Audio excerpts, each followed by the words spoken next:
Hello, everybody. So that's a good question, girl. I can receive money in it, but I can't do anything else. I cannot transfer. I cannot do anything until they fix it. I spent 2 hours on the fucking phone with them right after the show yesterday, and I had to send them my ID, bank statements, proof of address, blah blah blah. I forget what else. Phone, like a utility bill, so I sent them my phone bill. I forget what else, but I sent them all the documents they needed yesterday. I was having trouble using, like, the app makes you like take a picture of your face and then upload your ID. And every time I got to the point where you took a picture of either the front or the back of your ID, it would like automatically sign me out. So I had to call them anyway. So I ended up on the phone with them for 2 hours. And, we went over all of what the fuck is going on with the turtle riders. So they are fully aware that it's a targeted attack. They told me that's what caused it. And essentially everything on there is frozen except receiving. So I can receive money there, but I can do nothing with it. I can't put it in my account. It can only sit in there until they fully fix it. Although I asked them to like expedite this because this is my livelihood, right? Like, this is how I buy food and pay bills, and half of my money, if not more, comes from my Justice Chat link and my PayPal, because there's beautiful, wonderful people like you that are out of country and only use PayPal. The only other option I have for people out of country is Revolut, and it's kind of like Cash App and Venmo for the States. But Revolut works between country to country, between countries, and actually their exchange rates are better than PayPal. I love Sunken's jokes. We also talk on a personal basis, but his jokes will forever be some of my favorites. Space Coast and his jokes as well. What is happening? Sorry, my StreamYard is doing something, and I don't know what exactly. Hold on, let me go out and come back in. Hold on. I'll be right back.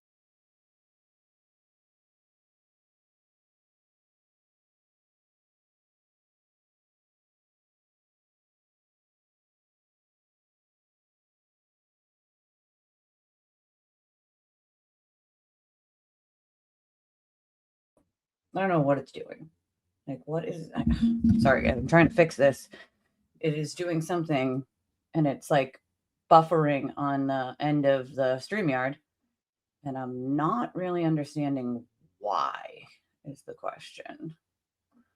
Going through all the settings here, and it's just playing games. Why is it saying... I don't understand. I don't quite understand. If it wasn't one thing, it's got to be another. I'll tell you that fucking much. All right. So no, it's not fixed yet. I can receive money there, but I can't do anything with it until they fix it. I'm going to call them again today after today's show just to see like where they are on the whole fixing it thing. I think that the Turtle Riders thought that would shut me up or break me. Life hasn't broken me, and it should have 1,000 times over.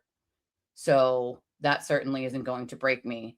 Will it reduce my income a lot until it's fixed? Yeah, it definitely fucking will. And I think that was obviously part of their, game. But PayPal does tell me now that that person's account is under review, and they in fact can be restricted and or banned from ever using PayPal again as what they call a predatory buyer who goes in and reports or makes donations and then pulls them immediately back. That's called a predatory buyer. And because I said, this can't keep happening to people. This literally just happened to a woman we were helping. She's a veteran. She's dealing with cancer, and we were trying to help her out, get her some groceries, me and other content creators. And she just dealt with this attack on her. Lisa just dealt with this attack. This just happened to Lisa. And I just said to her, like, yeah, it's happened to me before too. And then here we are. Right. So it's like, I don't know in what planet, like, I would never take the time, A, out of my day to do that to someone. B, like, you don't have to like me, right? I don't have to like you, but I would never affect your children's, like, ability to like have things at home or have bills be paid, like, because I don't like you, right? Like, I don't fucking like Aiden, right? Like, he's a horrible human being. But if he had a 9 to 5, then I wouldn't be calling his job. Do I think social media should allow him on there to hurt people? No, it breaks terms of service, right? Like, and we all have to exist here. Do I think YouTube is prioritizing money over people's safety when it comes to him? Absolutely. Do I think he should be allowed on social media? No. But if he had a regular 9 to 5, would I call his job? Probably not, because I'm not wasting my time. And also, it affects his kids. You know what I mean? It affects his kids. Hell, if he wasn't lying and going after innocent people to hide his own behavior, I wouldn't care whether he stayed on YouTube or not, right? Like, I would give a shit less. It's the fact that he goes after innocent people to hide his own bad behavior and has to twist and lie and frame that makes the difference, you know? Other people have to fucking exist here. We all have to exist here as human beings, and we should conduct ourselves like human fucking beings, right? That includes with some goddamn decorum. I mean, come on. I would never go out of my way, you know, unless the person is seriously harming people to do that, right? Like, what that all that tells me is that somebody's scared. Somebody's quite scared of the information that I hold. And that sucks to be you, I guess. Sucks to be fucking you, right? I don't use information in a willy-nilly way. I don't just throw it out there when someone gives it to me. I don't need to be the first person to fucking talk about it. Like, it's not a thing. Recording settings are disabled while live. Cool, I'm not trying to record. Why is this doing this? Let's try this thing. What is AI powered? No. Okay, I don't know what the fuck this thing is doing. Let me just real quick send out the red alert that we're live here so that people know. I didn't set it like an hour ahead of time, so a lot of people won't get a notification. So we want to let everyone know that we are live. Okay, so Rachael Rollins, right? You guys remember that Aiden went after Rachael Rollins, right? And then all of a sudden in the last like year and a half or so, she's been very buddy with the sewer turtle, right? Wants to go on the sewer turtle's programming, wants to talk to him. And then the other day, we get this alert that when Rachael Rollins passed in her paperwork to run as DA of Suffolk County here in Massachusetts, after she was already had to step down years ago due to ethics violations and some corruption, you know, I actually asked my grandmother that once. She didn't know, but I did actually ask her that one time. My husband said schmuck like 2 weeks ago, and I hadn't heard that one in a while. I was like, oh, schmuck. I haven't heard that in a while. And then all of a sudden, the sewer turtle says schmuck. Just like a day after I said it. And I'm like, yeah, we're not important. You know, he doesn't stage 5 clinger stalk me. Right. Got it. Often you'll see Brian or Mike or Nan use a certain phrase on a show, and then all of a sudden Aiden's repeating it, and it's like, I don't like these people. Okay, well then why are you watching us? I don't go out of my way to watch you. I'm only drawn to what people tell me to go watch or see because you make a fool out of yourself. That's about it. I do not watch them when they're live. I don't go on there looking to watch them. I don't know if it was Mike that interviewed her or it was Aiden. I believe Aiden had her on recently, or maybe it was Mike. I'm not sure. But Rollins did go on one of the content creator shows. I can't remember whose it was. But Mike was having everyone on running for, you know, he does a lot of politics. So I can't blame him for that. You know what I mean? He does politics in general, like local politics here in Massachusetts. So he gave everybody an opportunity to come on, including Adam Deitch, by the way, who declined.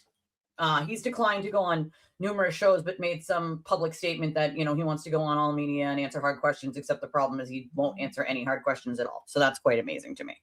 It's quite freaking amazing. Listen, PayPal sends me an email right now. Your latest sales report is ready. I don't give a fuck about my sales report. How about you just fix my account? Like, don't send me emails about my sales report while my fucking account is restricted. Like, just fix it. Just fucking fix it. Business overview. Okay, I don't care about the business overview. I don't give a shit about that. Oh my God. See, yeah, no, it's still, as I'm looking at it now, still fucking restricted.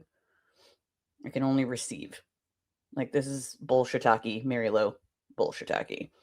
But yes, she did go on a show. Maybe it was Mike's, I can't remember, but she's been heavily supporting the sewer turtle for quite some time now, which is weird as hell to me. Why would you be supporting a man who attacked you, right? Like, Aiden attacked her at one point. Why support her? Weird, right? Weird. Really fucking weird. Weird. So today, well, actually, it was like yesterday that I got an alert that the paperwork that DA Rollins, or former Attorney General disgrace Rollins, passed in was paperwork that has signatures on it of other people that didn't sign it, right? And so these people said, wait a second, hold on, we did not sign this paperwork. So then, of course, Rollins tries to distance herself from it, and they call her out, and they're like, you passed this in yourself, right? So why are these people's names on it if they didn't sign it? Like, it's your paper.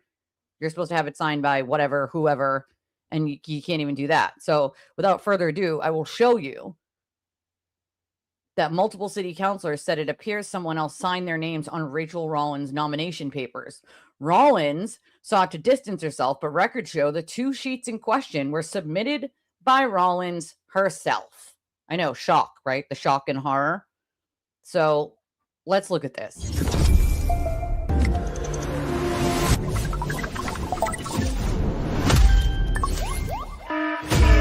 Grab the tea, because Twitter is melting down again. Okay, so why is this doing this? Hold on. I don't understand what the fuck my computer is doing right now. It's streaming. It's not my computer. What is happening? Anyway, let me get this up on the screen. I'll let this take up most of the screen anyway. Okay. So after multiple city, this is Rachael Rollins here in the picture, of course, as many of you know. After multiple city councilors said it appears someone else signed their names on Rachael Rollins' nomination papers, Rollins sought to distance herself. But records show the 2 sheets in question were submitted by Rollins herself. Now, I guarantee this part of it is behind a paywall, but this was just like the easiest. Yep, there it is. There it is. I'm not paying your paywall, Boston Globe. They always have a paywall. Like, come on, Boston Globe. Nobody wants your fucking paid to look at real news here. Nonetheless, I'll show you. They report on it. It was already heavily reported that the counselors were saying, those are not our signatures. We did not sign that. Now, Rollins herself, right, as her tag still at DA Rollins, 6 minutes ago says, well done, Counselor Flynn. We really need a safety plan. Repeatedly chanting we're the safest city in America is not a plan. The people getting stabbed, shot, and bludgeoned to death deserve better, so do their families. Where is the DA, a.k.a. Chief Law Enforcement Officer? Well, Rollins, I'm going to guess nobody wants you. Oh, look, she restricts the access to reply to her posts right now. Gee, I wonder why that would be. Then she posts 23 minutes ago. Okay? Again, restricts anybody being able to write on it. Now, this is someone who's running for fucking public office here. Okay? And is restricting people's... since this came out, so this has been just a few days, since this came out, she has restricted anybody commenting. Okay? Right? I'm not paying fucking paywalls. I've never been behind one either. I'm not fucking paying their stupid paywall bullshit. And that's the thing, is you're not missing anything, because you can just find the story. Essentially, someone gets behind the paywall and then just copy and pastes the story in its full entirety somewhere else. So it's like, why the fuck would I pay for your paywall? Like, that's just stupidity in my book. But here she is, right? And she doesn't restrict it. And then she calls another DA a coward. A coward that hides in his brand new SUV that our tax dollars paid for. Lady, do you forget? Do you forget? You are a former disgraced law enforcement official, because you are ethically fucking challenged, okay? Then you have the audacity to come back and try to run for DA, in Suffolk County here in Massachusetts. Why the fuck would we want somebody who's already ethically challenged? Okay, why the fuck would we want that? Now you're restricting who can put what on what. Weird. If you're running, hey girl, if you're running for a fucking, position in government, we should be able to ask you questions on your social media page. Okay, like, thank you, Valleys girl. I appreciate you, my friend. I very, very much appreciate that. It's very kind of you.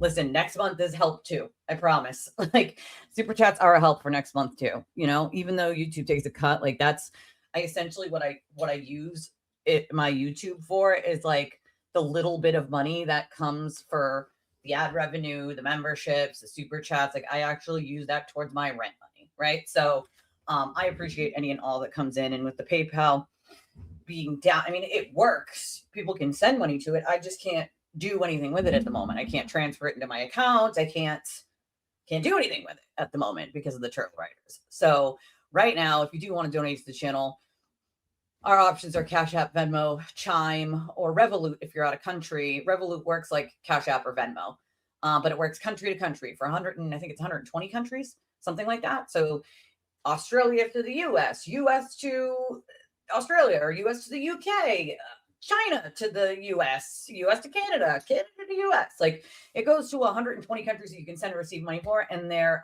exchange rates are better than PayPal, which is amazing because PayPal's exchange rates in my book suck, and they take a cut. So it's like, you're like, get better fucking exchange rates, PayPal. Do your shit better here. I also think Turtle Riders thought that would like break me. You want to half my income? Cool. Let's do that. I already don't make shit. So let's be clear about that, right? But it's not going to stop me. It's not going to shut me up. It's not going to make me go away. Really, what it's going to do is I'm going to make sure that the next asshole that tries that game makes sure that they don't have a PayPal account ever again to do that with. And as PayPal tells me, they do take these things seriously. They can clearly confirm that I am a content creator. I am who I say I am. I sent them all the documents yesterday. I wish they were quicker at fixing it. I'll tell you that much.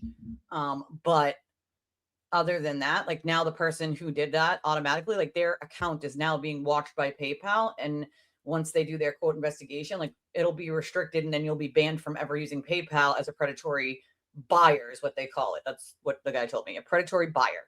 So essentially you're making false reports on purpose as a predatory buyer. He said they've seen it before.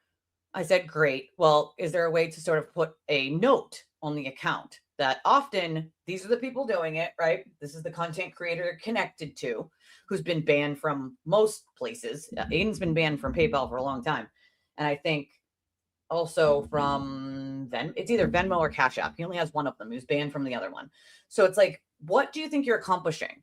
The accounts are mine, right? I'm a sole proprietor. They get my taxes, right? Like, I have all my social security numbers on the account. Like, all of that information matches me, right? So trying to play the, like, this is fraudulent or something like that game isn't going to help you, because I have all the documentation to prove I am me, and that is my account, right? So I don't know what you're really accomplishing other than sort of like having my income for a week or so, which is like, whatever, you know what I mean? Like, I'll fucking survive with. I mean, I survived with basically nothing as it is. So I guess surviving with a little less isn't going to kill me. Is it going to be really fucking inconvenient and suck? Yes, it is. But that's not going to magically make me shut up or go away or not tell the truth or intimidate me in any way. Like, it's wild that they would play that game to think that's what is going to happen.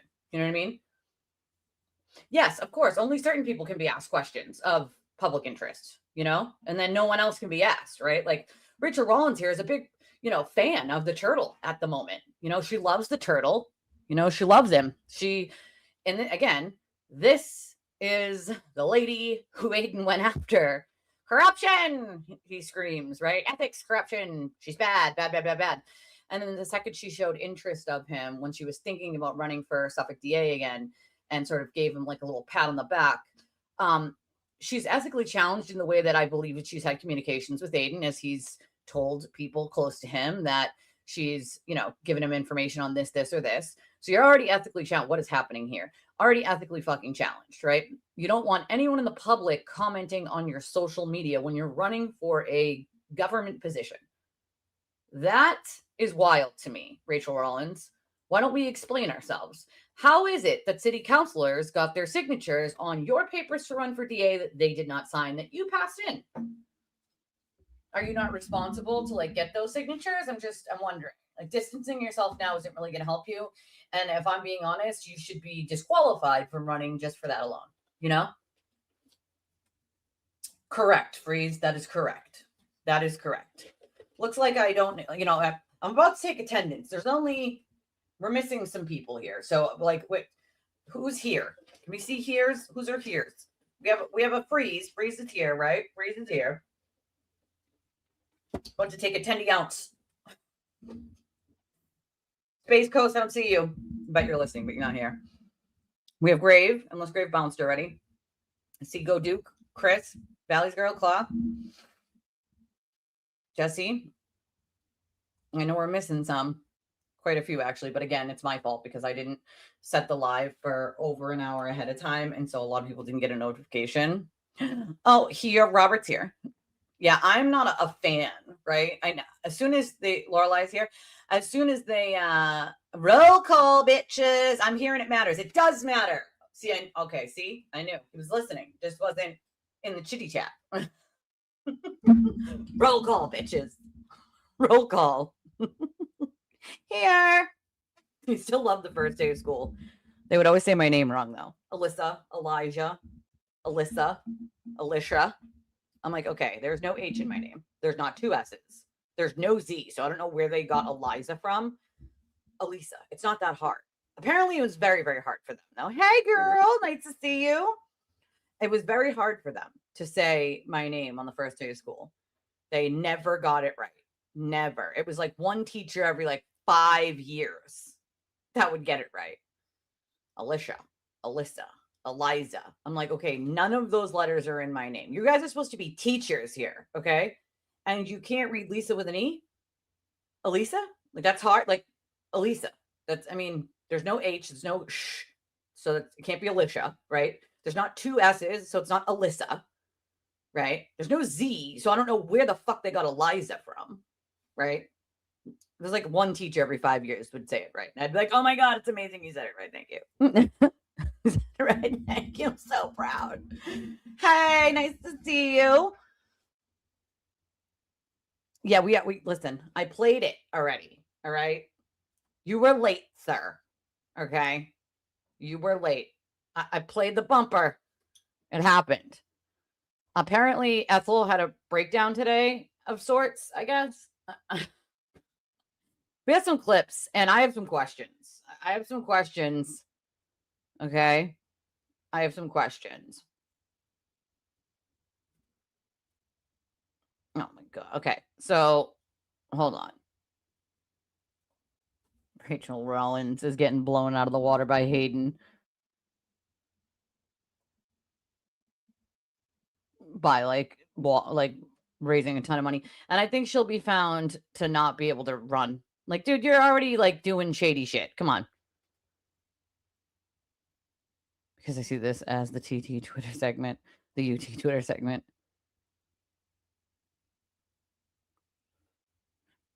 No, I have clips for today. I got some text this morning from people who were like, she's having a crash out. I'm like, what? About what now? It's more of a revelation than a breakdown. Listen, I don't know. Okay. I don't know. I was just like, about what now? What? No, you know what? I will take the suggestion, my friend. I like suggestions. We can always improve. I'm not going to tell you to die in a hole. I promise. This had me on my ass. This had me dead. I was dead. Support victims of fly-based ear infections. It was dead. I can't. I just can't. I can't. Okay. So I don't know if this is from today, but here's a clip that I saw this morning. I don't know anyone that simply talks to an attorney like this, where they just say attorney. They don't say their last name. That's not, usually you reference them by Mr. So-and-so or attorney so-and-so, right? So Mark Diller would be attorney Diller, right? Like that's Kevin Reddington would be attorney Reddington or Mr. Reddington, right? I don't know. Listen, I don't know. That's how other people saw it, is she was having a little bit of a crash out, you know? That bracelet was brutal. It was brutal, but it was funny. Flies in the ear. TV is coordinating attack to take her down, basically. Well, I mean, did she not see that coming? I'm just, saying. Like, did she not see that coming? Just saying. Like, I'm confused. Confused. You know what I mean? Confused. What part of you were helping him do it to other people in coordinated attacks did you not think would happen to you later on? I mean, just saying. Just saying. Like, I mean, come on now. I mean, that one brain cell has to at least be flickering in there. Like, screaming for some help. Like, dude, yeah, helped him do coordinated attacks against people. Yeah, but just because you watch it doesn't mean that other people don't see it differently than you do. You know what I mean? Like, you're going to have a different perception of what you saw or heard than someone else's. You know what I mean? You did. I love that. Oh, girl, listen, keep your money for your first sale. That's very important. That's very important. You keep your money for your first sale. That's your sale, girl. Love it. And just revel in it, my friend. Revel in that sale. That's an accomplishment. I'm not saying it makes it right. I'm not saying any of it makes it right. He's a piece of shit. But what part of that didn't she see coming? You know what I'm saying? Like, what part of that did she not see coming? It's just like willfully blind to be like, well, now no, what part of that didn't you see coming? Like, I mean, hello. Like, Carolyn, stop it. See, what are we being yelled at? Why y'all yelling at me? I only have Cash App and Venmo right now, and Chime and Revolut. Those are super chats. Those are my only options at the moment with my PayPal down, and my Justice Chat link down. I can receive money on PayPal, but I can't do anything with it. It'll just be stuck in there until they fix the account. So, I sent them all the documents yesterday. How about Microdots recognizing JFK 6-string streamer? Wait, you have to elaborate on that. I don't usually get a chance to watch them anymore, and I don't look at anything that Richie does. I mean, it depends on what you have, my friend. If you already have Cash App or Venmo, those work fine. Or Chime, those work fine. It's just the PayPal and my Justice Chat link right now that are, I mean, they work, right? The money can be sent there, but I just can't do anything with it at the moment. I can't like put it into my account from PayPal or do anything with it until they they unrestrict my account. He declared he may do a public intervention as he did with Karen Reed. He won't be as hard on her. Bullshit. Bullshit as hard on her. He's going to do the same shit. You know? It's at a higher level and for a much longer time than she knew. Is that what she said? A roast. I mean, it's just wild to me. You know what I mean? Well, yeah, girl, I need something to sort of like periodically remind people. You know what I mean? Like, you weren't here. I had to have something helping me out, dude. Yeah, this is a gracious way of putting it. So yes, I got a Nightbot because it's helpful. My Nightbot is helpful. It's helpful and nobody has to do the work for it. It just does it. I guess. I mean, yes and no. Yes and no. You know what I mean? Like, I guess. I mean, he's still up Aiden's ass, if that's what you're asking. Definitely still up Aiden's ass. I don't know if he's filming anything per se. You know what I mean? Because there's nothing to film. I mean, during the first trial, he basically followed Aiden around everywhere with the camera on. Basically everywhere. And I think they thought that that footage was going to be used in that documentary that they, had with Sandpaper, right? No, it wasn't Sandpaper. That's the other one. It was, what's that guy's name? Fuck, forget the guy's name. But the guy that knows JFK that bought the documentary that no one else will buy, right? No one else wants to buy it for a multitude of reasons. One is no one wants to be sued, right? He's a huge liability. B, if they don't, paint him in the kindest light available, he's gonna go after their company and the people that work for the company and the people's fucking wives and husbands and spouses and kids that work for the company, so on and so forth. So that's a huge liability, right? And so who the fuck wants to deal with that? And also, they don't want to put out a product that is just factually false. You cannot put a product out of Turtle Boy as a hero or he's a good guy. Like that just does not, that clashes completely with reality. And I think he duped those poor fucking people in the documentary into thinking he was going to be the next big thing after sliced bread. And, it was worth money to sink money into it. And unfortunately, what they had to realize was he's a liar. It's a liability. And if they put something out there, they buy this documentary and they stream this documentary, and it has all these things that are just defamation or falsehoods, it's not going to make their streaming service or, whatever look good, right? And so who the fuck would buy that? You know what I mean? That's why they couldn't sell it to anyone. So no one wanted it, Oh, okay. Yeah, I did see that someone was referencing something like that this morning, but I wasn't sure if it was something new or something old that he did, although I did see some tweet about it today.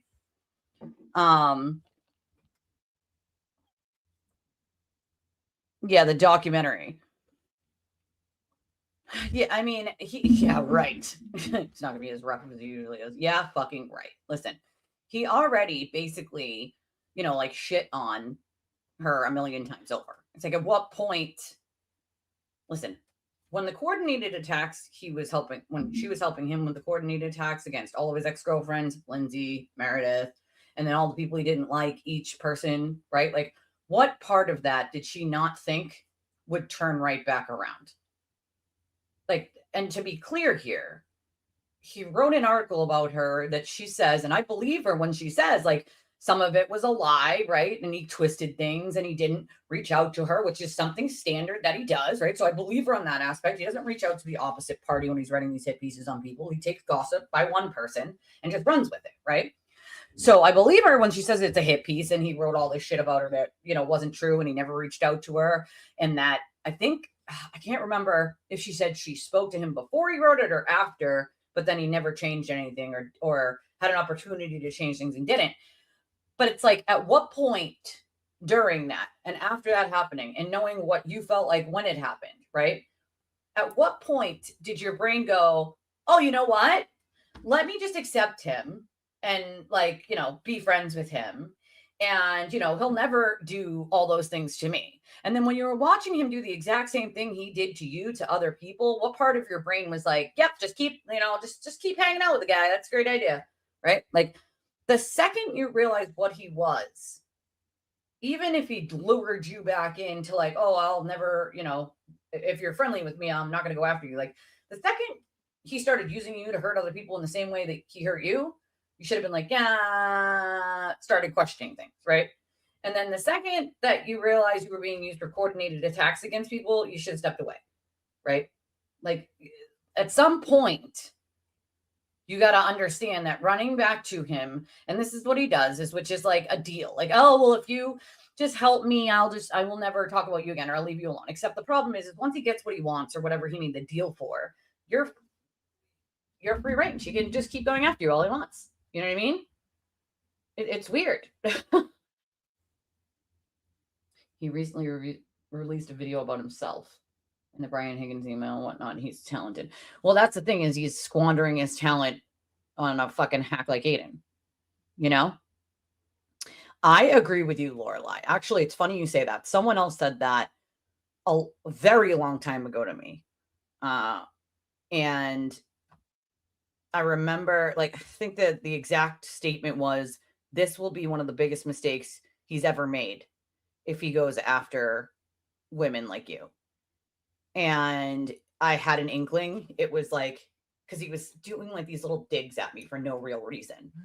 And like an adult, I was like, what is your issue? Like, do you have an issue? Do you have a problem? Like, what's your fucking major malfunction, sir? But you know, like, what the fuck? Like, come on, man. Come on. Right. And he couldn't be an adult about anything. He can't. He's like a child. You can't even have like an adult conversation with him. And then of course afterwards people were telling me like little bits and pieces of like what he was getting so angry about, like how many people watched my show, and like it pissed him off that many people would watch my show. It took him however many years to get that many people watching it. Like, how is that my fault, bro? Like, how taking it on the wrong fucking person, my guy, right? And so for me, it's like those are the little like a petulant child. He can't help but throw the little tanty, you know? And women are one of the things he loves to target the most. If you are a woman in that fucking circle of people, I suggest you just run in the opposite direction. Because he simply doesn't respect women at all. I think he has a deep-seated hatred for women. Oftentimes narcissists and misogynists do, right? And he's shown that, you know?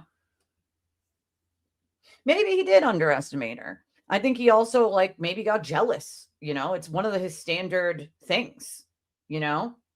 I do believe he will go to jail, you know. I do believe he will go to jail. I think that everything that he put out to all these people will come back to haunt him, you know. And I do give grace for that, where people are like, all right, you know, I didn't realize fully who he was, but she had already realized fully who he was, right? I can excuse like when people are like don't realize who he is, and then he writes these false stories about people and he twists things and he makes mountains out of molehills. Like, once that happens, you should know what kind of person he is, right? Right there is what showed you that he was willing to not just lie to an audience of thousands of people in front of a camera, but he's willing to write it down and pretend it's true. At that moment is when you should realize, even if you were giving the benefit of the doubt, because I like to give the benefit of the doubt to people, you know what I mean?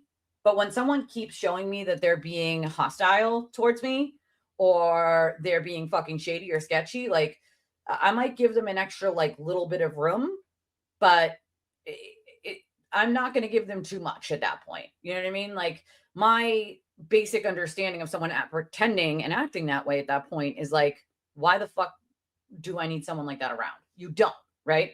Especially if they're willing to go after you in the way that Aiden does. It doesn't make sense, you know?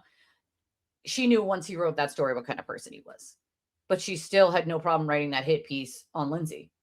And that's the part I think that bothers me the most, is the same way that she complained he didn't reach out to her about the article he wrote about her, and the same way that he wrote that cherry picked things and twisted things and lied about things, is the exact same thing that she did for Aiden against Lindsay. Now, you don't have to like Lindsay to say that that's wrong, right? Like, she did the exact same thing. For what? For what, though? You know, for what? You know, for what? Well, good-hearted people don't do that. You know what I mean? Like, you don't write hit pieces on someone's ex-girlfriend because they beg you to do it from jail. And you certainly, as a journalist, right, know that you reach out to both sides. And when someone said, hey, why didn't you reach out to Lindsay? She's like, oh, I don't have her number. Meanwhile, like a day or two before that, she's posting the documents unredacted with her address and phone number on them. So it's like, you don't have her phone number? It's right there. You couldn't have asked Aiden for it? Right? Like, you just posted it unredacted. Like, get the fuck out of here. You know, and then like deep in a thread somewhere, she was like, oh, well, if she wants to talk to me, she can contact me. Like, she's not going to see that. You know what I mean? She's not going to fucking see that deep in a thread. Like, it's your job as a journalist to reach out to the opposite party and get their comment. That if you're going to actually be a journalist, right? You can't just say, oh, this is journalism, and I did this, and I did this research, but you didn't. You did a hit piece because he begged you to. And then you cry about the hit piece he wrote on you. So what makes you any better if you're going to write a hit piece on her, right? Like, you know, hit pieces are like changing the facts, you know? You're changing the facts. You're making mountains out of molehills. You're taking facts that you, or things that you say are facts that might be gossip, or things that you don't like about someone, and then like making it into that's all they are, or all who they are. Like that's, people are complex. All right. Give us more credit as humans, right? We're complex. You can have a bad day here and a good day there, and we're all fucking humans. We're not perfect. You know, it's wild. I think that's a better understanding, is that she thought at that point she was untouchable because she was friends with him. And then she found out fairly quickly that's just kind of not how it works, you know?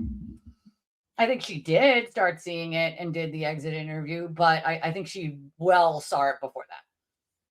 And chose to sort of just ignore, because it wasn't, you know, going to hurt her to ignore, just other people, you know? I mean, I think he has a talent when it comes to like making those types of like digital videos, but I think he's wasting it on things that are going to ruin his credibility in the long run, which isn't going to help his work. Present and accounted for. It's nice to see you, my friend. It is very nice to see you. Yep. Lisa. There's always a Liza or Alicia. I'm like, there's no H. There's no Z, man. There's no Z, you know? I think he thought that though. Like, look, I mean, there's 100 other creators much bigger than him. So it's like, why are you competing with a small channel like that? It doesn't make sense. You know what I mean? Like, everyone is a competition to him. Everyone and everything. You know? Everyone and everything. And that's half of his problem, you know?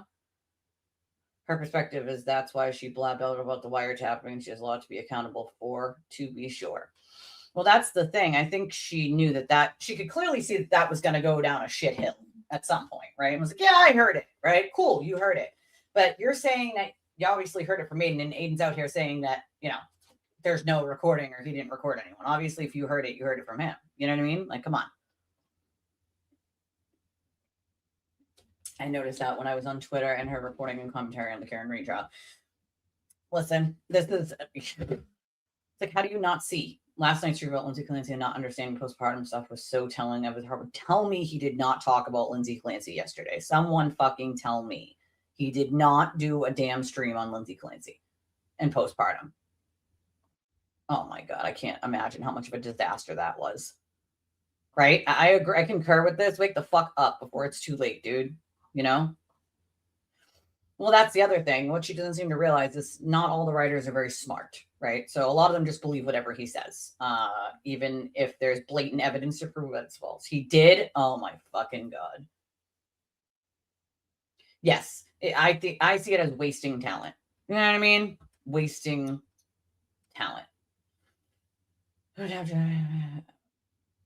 No, she had communication with him. She had direct communication with. Wait, AB. Who's AB? I'm pretty a lot of being the cool girl. Well, that's the thing. I don't need to be the cool girl. I just need to be a girl. You know what I mean? Like, I don't need to be the cool one. I'm kind of a nerd, so I don't need to be cool. I'm cool with my kids and husband. That's the only people I need to be cool with, you know? He's been talking about the PC trial. He didn't. I can't.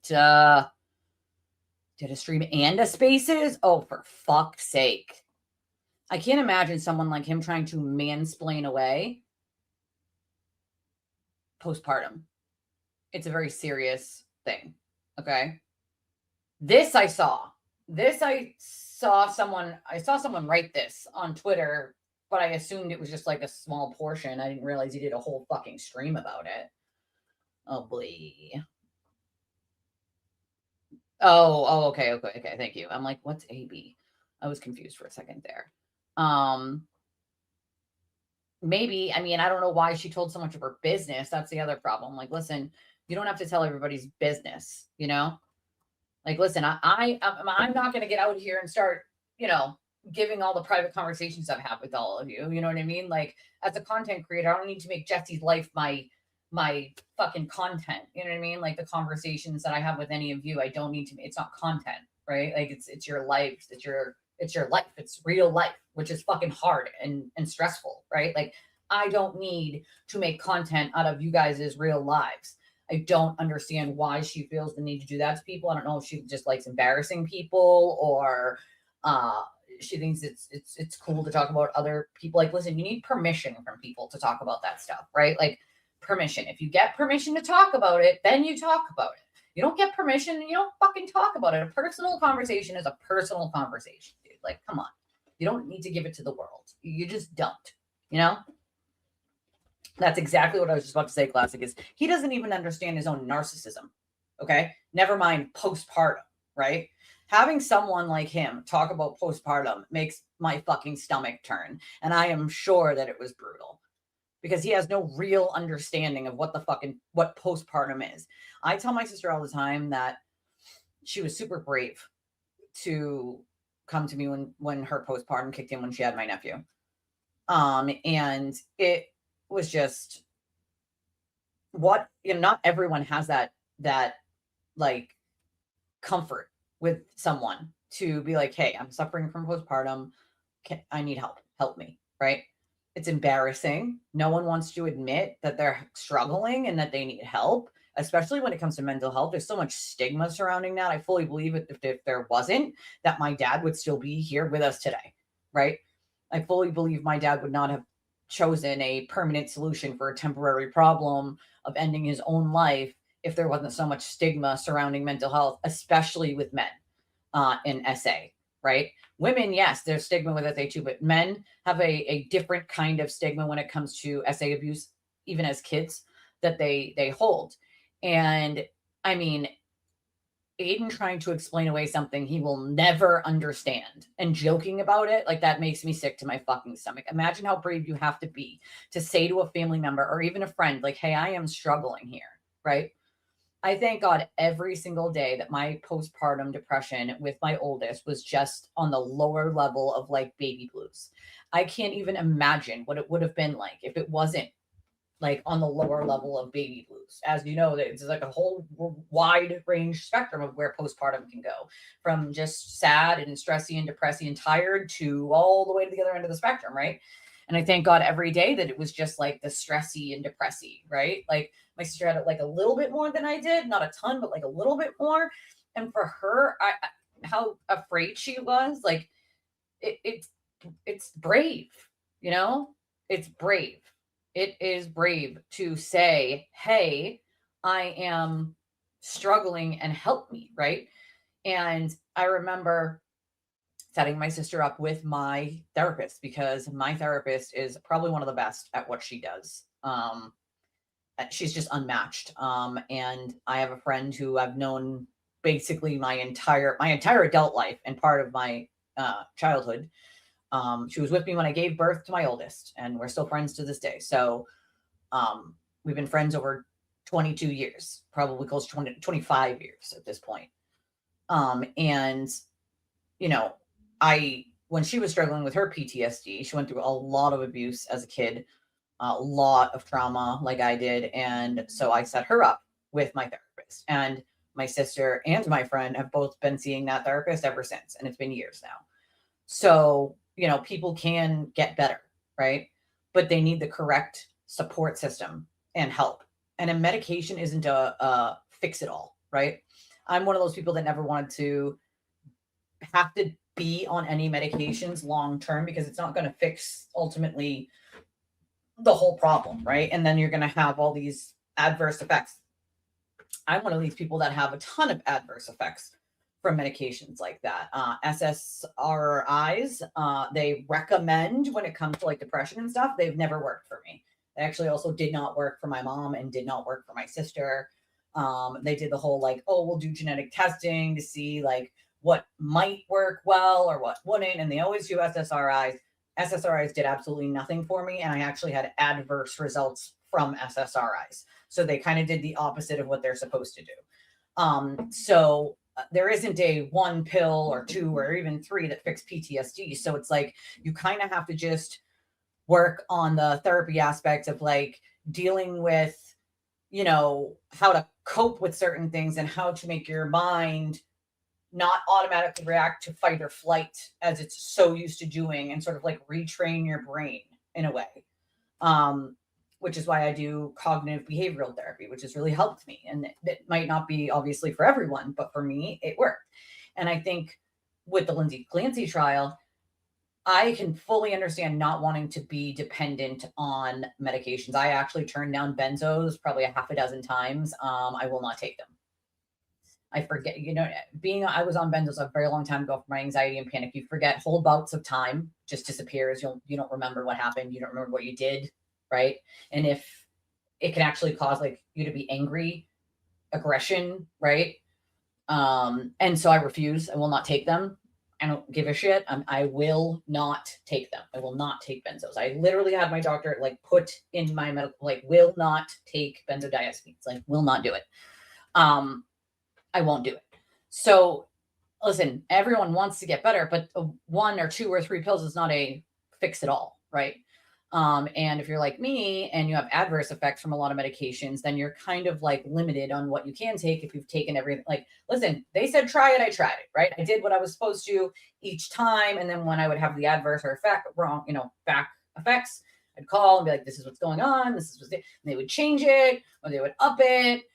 And then you try another one and another one and another one and another one. And then it gets to the point where it's like, well, how many fucking medications you want me to fucking try at this point? You know what I mean? Like, how many fucking medications this is not going to fix like, we need to get to the root of the issue. A medication doesn't get to the root of that, like retraining your brain, right? In my opinion, at least, and from my experience. Can it fix certain things like low energy, things like that? Like, yeah, of course it can. Can it help? Yes. It's not a band-aid to fix it all, though. Like, there are other things you have to do with medication or without medication. I'm prescribed to medication that I just don't pick up or take because it's as needed for anxiety. I just kind of deal with it at this point. And that's why it's written as needed. So if I don't need it, I just don't get it. Right. And for me, I don't want to like rely. You know what I mean? Like, I don't want to rely on a medication to fix it all for me. I don't want to do it. You know what I mean? I just don't want to fucking do it. And so I don't understand how he can even talk about something that he clearly doesn't. He doesn't like classics. He doesn't even understand his own mental health. You know what I mean? Weird. He basically asked why if Lindsay Clancy gets away with murder, women are treated different than men. What? What? That doesn't make sense. Like, I mean, men and women should be treated the same when it comes to dealing with depression, but postpartum can only happen to women, obviously. You know what I mean? I can only imagine that too. I've thought about that before, and I can only feel like how unhelpful he was even in their entire lives. Like, she basically did everything. Feel bad for them. See, and that's good. So your mom had support, and it's hard. You know what I mean? Like, it is hard to ask for help, man, when you're dealing with something like postpartum depression. Like, that shit's hard. She has a team now, and she needs one for mental health support. I'm conflicted, not an Ethel fan, but I'm rooting for her versus TB. I'm rooting for anybody versus TB, to be honest. If you put anybody against him, I don't think there's a bigger piece of shit on planet Earth. He does, right? He knows everything about everything. Oh, thank you, Steve. I appreciate you, my friend. I will get ice cream. I will take that next month and get ice cream. Or a cherry lime Ricky, because I like those at the ice cream place. Oh, absolutely it did. Oh, God, it got worse. Oh, boy. I think the mental health system needs work as a whole. It always has. It's something I've said a long time. For a long time. Her team, in my opinion, has 2 components: emotional support and business support. The branding and building of a JM network. Well, isn't that what she's trying to do? So there are skills that have to be learned, and one can learn these. Yeah, well, that's the thing. That's what my cognitive behavioral therapy does. It's like retrains your brain to sort of like, instead of reacting to the like fight or flight immediately, like mine always goes into that like fight mode immediately. It doesn't even like kick in the whole like, should I flee thing? And it should, right? Like, it should. You have to like retrain your brain. What? Honey, I don't understand what you're saying here. I don't know what a basket did you pick out your raffle. I don't know what that means. What basket? I'm not understanding. The thing I've noticed is that if you want to build a YouTube network, get it writing. The time for and free exposure element usually goes sideways, sloppy sideways.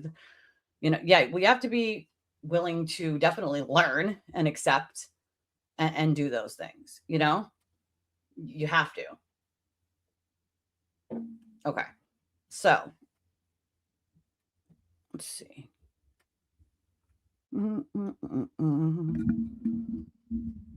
Sorry. All right. Let's play this clip. There was a couple clips I saw.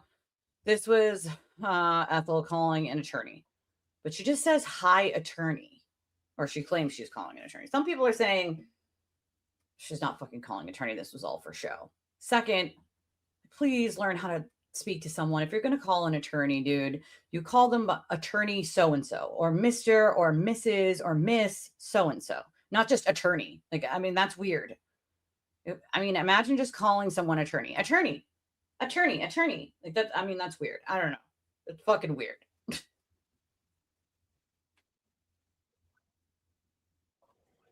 Good. Can I ask a favor of you? I'm going to forward you an email for a contract of something I'm going to be participating in. Can you just glance over it for me? I think everything looks good, but I'm going to forward it over to you. And then if you have a chance by the end of the day, I need to sign it. Hold on one second.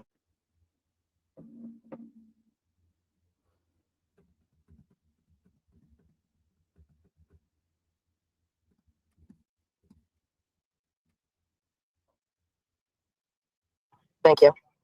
I do. I'll send it over right now. Yep, you got it. All right, thanks. Weird. All right. Let's do this. If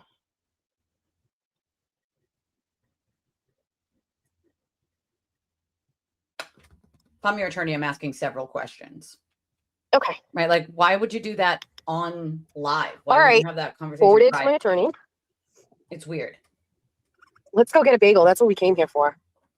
Does she just want people to think she has an attorney? I don't understand. Like, listen, if you're doing things like that, you do them privately, right? Like, I don't really understand that. Like, if you're sending something to an attorney to look over, I'm not having that conversation on a live stream. You know what I'm saying? Like, it seems more performative than anything, which is really strange to me. I don't know. Like, these are conversations I have privately when I'm looking at things like that, Thank you, Steve, for becoming a member. And thank you, my friend, for gifting some memberships. Who got them? KOSS, The Real Kells, Chris K617, and New Hampshire Goodies, and Realist Cuts. Please hold. My sister's calling. Hold on.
What about it?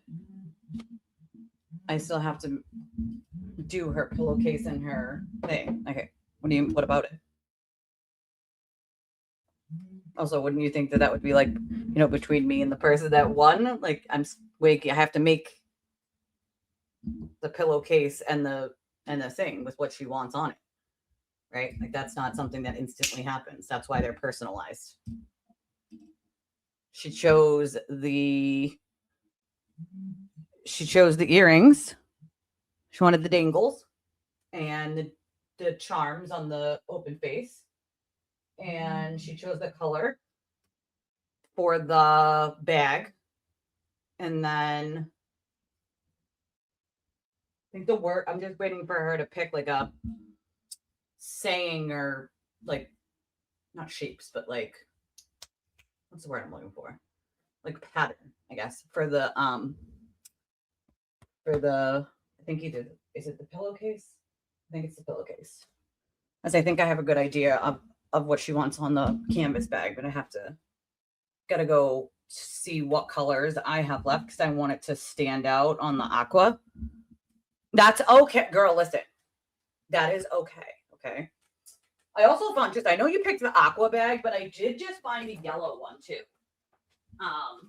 That I have, which I did not even realize that I had. So just let me know if you want the yellow one instead. But I think I have a really nice like glitter heat vinyl that could go good for like the smaller, maybe little designs on the canvas bag. And I still got to figure out a color for the words when you pick the phrase, but yeah, she chose pretty much everything except for the like saying. But you can pretty much have it say anything. You know what I mean? Like I told you, like I can size it.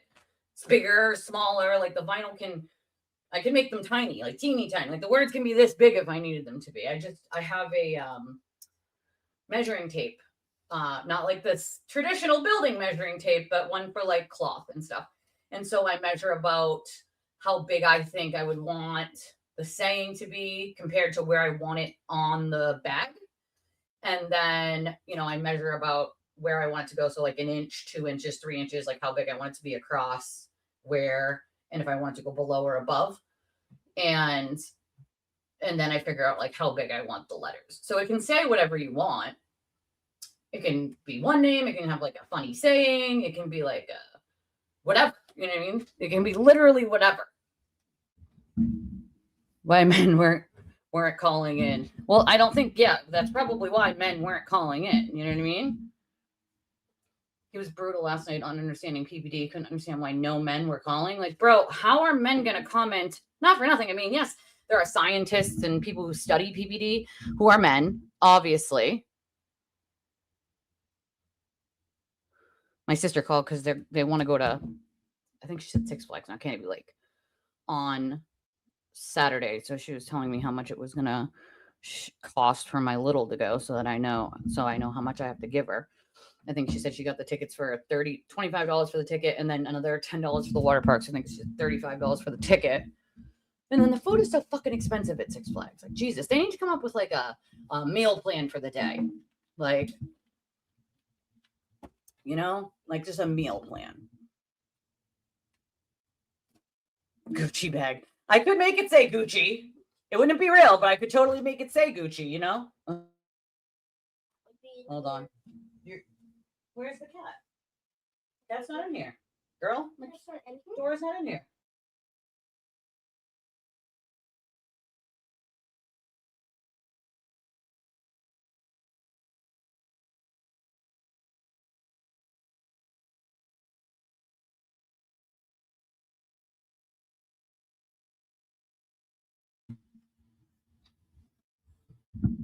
I mean, how does he not know why men wouldn't be calling in? No worries. Take your time, my friend. It'll take me a couple days to make it once I have the patterns. I'll like whatever you want to put on them, I'll just mark out. And then once I design it, I'll send you the design. You can tell me what you want me to change as soon as you figure out what you want on what. And then we can make it look beautiful. You're totally welcome. No, that's what people should do, though. You know what I mean? Like, it shouldn't be something. No, it's fine. But I was like confused, like, because it's like completely off topic, and we've talked about it a lot, me and her, since she won, obviously. But that's how some folks navigate YouTube and social media. Some things aren't private and confidential. Yeah, no, I get it. I mean, I can't believe he doesn't understand why men weren't calling. Like, weird. I was contemplating launching a channel. I explored multiple communities on YouTube and Twitter and started a deeper dive into the live streaming department of YouTube communities. And I see that's another can of worms. It is. I mean, live streaming is a little bit different than doing long form edited videos. Editing takes a really long time. Editing even a small portion of something, like my intro and outro took between an hour to 3 hours each one, just for those, just a couple minutes. So, I mean, unless you're very, very fast, which of course you can be, I'm just not super duper fast. And I want it to be exact, you know, like where I want something, I want it to be exactly where I want something. But do know, no worries. Do know that as of, I got an alert. I think it's February. I believe it's February. But if you're going to start a YouTube channel, I suggest you do it quickly. And that goes for anyone. Because as of February, I believe it's February next year, I'll check again for you guys and find out the exact date. They're actually doubling what you need to be in the partner program, which is what I'm in, to be monetized. So they're doubling the amount of hours, not the amount of subscribers. You still only have to have 1,000 subscribers to be monetized, but you have to have, I think it's 2,000 hours now instead of 1,000 hours of people watching you, which means you're going live, you know, before you're even monetized. And people have to have like 1,000. It used to be 1,000, I believe, watch hours. Now it's going to have to be 2,000 watch hours. Okay.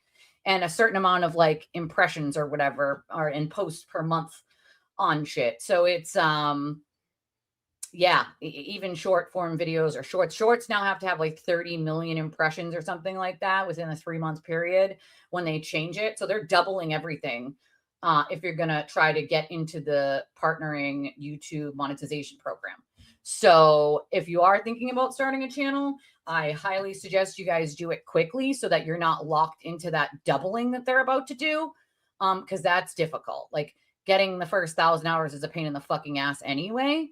But it's going to make it even more difficult. I mean, if you do start a channel, I do have a little link here for vidIQ. I'm an affiliate for vidIQ, which is super helpful to anybody who's starting a channel, running a channel. It helps you with like better thumbnails. It like grades your thumbnails from like bad to like good based on like numbers. So like in the 50s would be bad, in the 90s would be good. It'll be red, yellow, green. And then it can like, Claude now is integrated into it as an AI. It can write scripts for you if you tell it what you want it to write about. It, like if you're doing long form videos that aren't live stream content, I do live stream content, so I don't need scripts, but it does like a bunch of stuff. Shows you channels that you're competing against or ones that you're, you know, doing good numbers that are close to. And it helps you improve, right? Teaches you quite a bit, helps you improve. And so vidIQ has been super helpful for me. It's a monthly subscription. I don't pay for a monthly subscription anymore because I just don't have the extra funds. But when I can re-up it, I do because it is helpful. But you can use my little thing here, vidIQ/twisted, and you will get some sort of benefit when you sign up for it. It doesn't really tell us what the, like, I think it's a 10% off or something like that when you go to get the subscription.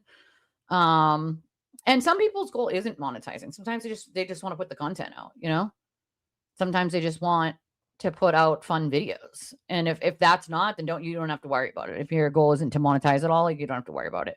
But for anybody that does eventually want to monetize, I suggest you get that channel running now so that you're not locked into them doubling what it's going to take to monetize, because that shit is a bitch. It's a biatch. I'll tell you that much. It is a biatch. All right.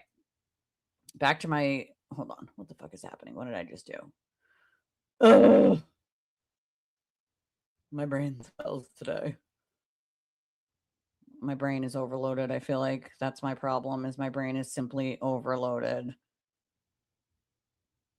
Oh, this was about the Arkansas bestie thing, I think. Oh no, this was about, yeah, this is about the lady who was sending her the free products and stuff. And I was confused as to like why there's a thing happening over that at the moment. Like, did something happen? I was hoping you guys could fill me in on that. Like, what happened? Like, what with that? Like, what is the issue? For participation on my chat, never stopped sending me products when people were piling on with me, and then just never said anything. And nobody would have ever given Julie shit for it because Julie was a business person and nobody's going to go and say anything, Julie. But instead, you totally backed away from me. You backed away from me. You left the chat. You stopped sending me products. And then she was like, for participation on my chat, never. Okay, look, what happened? Like, what happened there? Maybe, possibly, and this is my opinion, but maybe possibly it's because you were like throwing her information out there for like what, you know, all the back end stuff, which you don't do to a business, like especially when you're an affiliate for them. Like, they send you the products and they give you a cut because you're an affiliate, right? So you don't then share with the world what the back end looks like, you know? Yeah, that's called being it's essentially affiliate marketing. Although I think the kickback she was getting is a larger kickback than what normal people get. Normally it's like 10%, 5%. You know, it's usually not very much, right? And that my vidIQ link is like one of the first affiliate marketings I've accepted because I've used the product. I like the product. I've been offered so many affiliate marketing options, but a lot of the stuff is like products that are junk, shit I don't believe in. And it's like, I'm not going to sell to my audience shit that I haven't used. And even though they might give you the product, like if I don't like it, why the fuck would I want my audience to buy it? Like, yeah, I might make a cut out of what they pay, but like, I'm not selling them a shit product. Like, I'm not doing that. I've used vidIQ. I like vidIQ. It has helped me personally, used it for at least a year before I ever said a single word about it here. So it's like, I believe in that. And I haven't made a single penny off of that as an affiliate. I mean, to be fair, I'm a new affiliate to that, but I could have been a year ago. I just chose to enter the affiliate program when they sent me an email. And I was like, you know what? This is a product I've used. This is a product I like, right? This is a product I can get behind. And my earnings, and this is the back end of it right now, $0. Because again, I am a brand new affiliate. But like, this is the stuff you wouldn't share if there's actually numbers there. You know what I mean? Like this, I think I just shared the link for the first time, like a couple days ago or a week ago. Like this, once this has numbers in it, you don't share that, right? Mine obviously is at 0, 0, 0 and $0 and 6 clicks because I just started sharing it. This is my custom URL. When this is in the back end, like all of this, like it goes up on what you like. I think the most you can make is 25%. Right now I'm at the measly 15%, right? And it's not super expensive. So 15% of like, I don't know, I think it's $20 a month or whatever it is with tax, like is not a ton, right? Like, but it's a product I like. It's a product I can get behind. It's a product I've used, right? If you're making thousands of dollars though, as an affiliate marketer, you certainly would not be sharing that whole back end with everyone and how much it was and how much they were giving you and how many products they sent you. Like you just say like, if you're showing the products, then it's like, okay, these are the products I got. These are the products that I've tried. These are the products I like. Like, okay, if you're doing it that way, but if you're just going to talk about, well, I made 8,000 or 10,000, like that's not good form for being an affiliate for that. Like that's a private conversation you have with someone who's interested in being an affiliate, not, you know, a full conversation that you have with like the entire interwebs. And I'm just guessing that maybe that kind of turned her off, you know, like maybe that turned off the lady who sells it, you know. She was pissed to find out that others like Jimmy got money and she didn't because her followers got a discount code to use instead. Well, I mean, usually they get a discount code and you still make money. Like that's usually how it works. And affiliate marketing that's how you drive your subscribers to it, is you get a discount code that only works for you and the people who watch your channel, and they take the code that they're told, like mine's Twisted for the vidIQ /Twisted, right? So you would literally take that, you type it in, and then you would get like 10% off. And then I might get 15% commission on everyone who buys the thing, right? So that's how it's supposed to work. It's not supposed to be an and or. It's not supposed to be you make money or they get a discount code, because what's going to draw them to it then? You know what I mean? Like that's not how it's supposed to work. So that's weird that it was working that way. You know what I mean? I participated on a guest on 2 live streams. It was not my jam. I like one-on-one conversations. I was too distracted. I'm a talker. Well, that's why you do solo. You know what I mean? You know, that's why you do solo. You can do your live streams by yourself. Like, I don't always have guests. I like to have them once in a while. I especially like having on Nan or Brian and some of the other people that I know as friends who will pop on. But I'm not a huge fan of large panels because it's hard not to talk over one another. People don't understand how hard that is. When somebody's making a point and you think they've stopped, right? They've taken a breath, they've stopped, then you go to talk and then they go to talk. It's really hard to like not, you know, and you want to get a thought out too before you lose it. And so it's hard. It's hard not to talk over one another when doing panels like that, you know? Woman told Jess she made like 10K in sales off her followers and the code Jess had major regrets. Well, what's the regret? Didn't she get the money anyway? Didn't she send her 10,000 anyway? Isn't that the same lady who gave her 10,000? I'm pretty sure, right? Like if someone sent me 10,000, I'm buying a used car. Like that's what I'm doing for my family. Like I'm not like, that's what I'm doing. Or if doing a creative collaboration for entertainment purposes only. I love improv. I love people doing off the cuff comedy. I love improv. I was tired of all the drama, canceled all my memberships. I felt compelled to re-up with you. I appreciate you, Steve. I don't blame you for canceling all your memberships. I do not blame you, not one bit, my friend. Hello. Yes, an affiliate can be beneficial, but I also want to believe in whatever I'm marketing as an affiliate. I don't want to sell people something I don't like. You know what I mean? Like, why would I want them to buy something that I didn't like myself, you know? But this was Ethel's idea of starting a network. I don't know what that means. I don't think it's going to be like the Oprah network. But this is what was said. Yeah. So with that being said, I will share, and I know it's like an impromptu 24 and 24, but that's okay. We are actually starting to talk about a network. So does that mean like all the bunnies that have started their own channels? Because lots of these people who watch Ethel here started their own channels for whatever reason. So is she trying to make like a bunny network of like all the people who started channels after being in her chat? Like, is that what's happening? Like, I feel like that's the idea behind it. But then she says something that throws me off, like JMS. No, it's not gonna be like JMS. This is something that I had kind of had an idea to do, but I'm feeling like other people would like to do and be a part of. And so we're going to have a meeting and kind of talk about framing it and seeing what it looks like and what it works and what would work and what would work best for everybody. Yeah, like a bunny network or JMS, right? We have cultivated, I think, a really great community. It's not the biggest, but I think it's the best.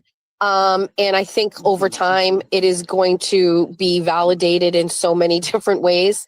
And that will, bring more people over to the side of things. So also, there are a really great group of women who I think, I don't know, I'm really excited and really happy about it. And yeah, so we're gonna Okie dokie artichoke. Okie dokie artichoke. This is the thing people were talking about, right? Because I didn't watch this clip, but I saw the post about it. And this was like, I don't know how anybody, right? Like, it's not funny, like at all. She didn't get it. So sorry, my 3-year-old is fighting that time. Don't kill him. Just kidding. No, I know. I put all the exercise bands away. It's not funny at all. Like what? 3 beautiful kids lost their lives.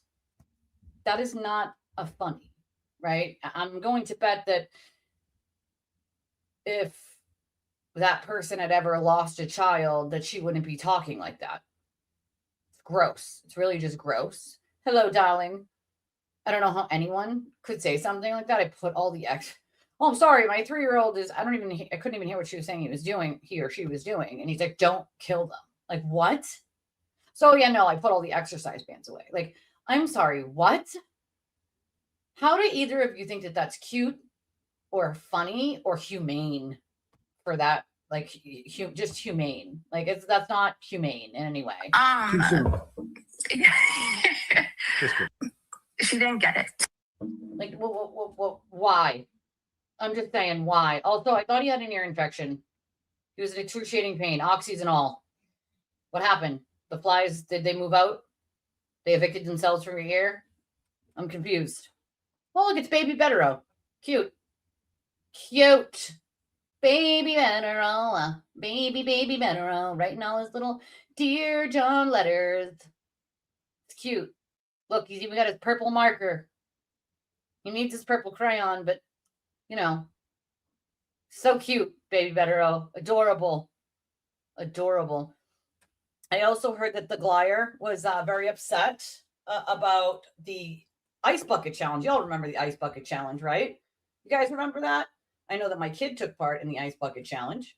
I remember doing the Ice Bucket Challenge way back when. And I remember everybody I know doing the Ice Bucket Challenge, including large celebrities, sports people, like people everywhere did the Ice Bucket Challenge. The Ice Bucket Challenge was started by a guy that actually passed away of ALS in 2019, but he started the Ice Bucket Challenge. And it raised a ton of money for ALS. You know, research and, you know, survivors, families, and shit like that, right? Like just sad.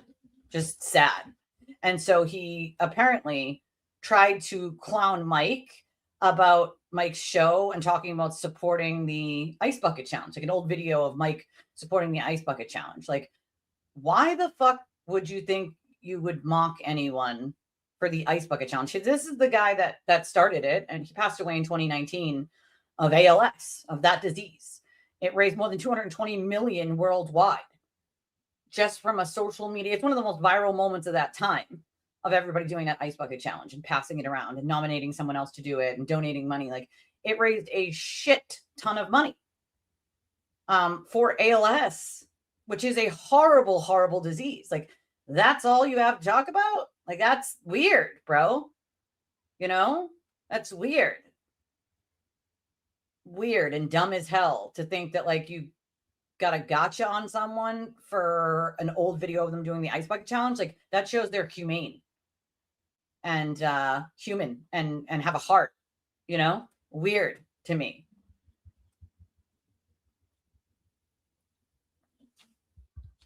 Yeah, it's definitely not for everyone. I can agree with that, my friend. Right? Like, what? I can't. You know what I mean? How does one decide what to make fun of? Or who? Well, the who is because, you know, anyone Aiden doesn't like is acceptable. Dog whistle, you know, if he talks about them or makes a slight mention of them, then it's all hands on deck to go after that person for Will and the rest of the sewer cult. You know, they'll forever be his bitch boys doing that shit. You know, that's where her inner TV comes out. She did it for spite, and there was no need, as you say. Well, that's the thing. For what? For spite? Like, it's weird. I need a giggle. I haven't tried to put the plug end of my earphones in my ear like yesterday, but I did just try to turn the sound down on my phone with the TV remote. Oh my God. Have you ever done that thing where you're asking where the hell your cell phone is and it's in your hand, or where your sunglasses are because they're on your head? Yeah, I've done that quite a few times. My best friend, God rest her soul, was famous for doing I can't find my cell phone with it being in her hand. Literally. I'm like, bitch, it's in your hand. Okay. It's in your freaking hand. She was famous for that one. Like, looking for your phone with the flashlight of your phone with your phone. Like, you have to looking for your phone with your phone. Like, what are you doing? Like, what are you doing? Oh, I've done that one and the sunglasses one so many times. Like, where are my fucking sunglasses? They're on your head, at least. They're on your head. Oh, damn it. Yeah, my bad. My bad.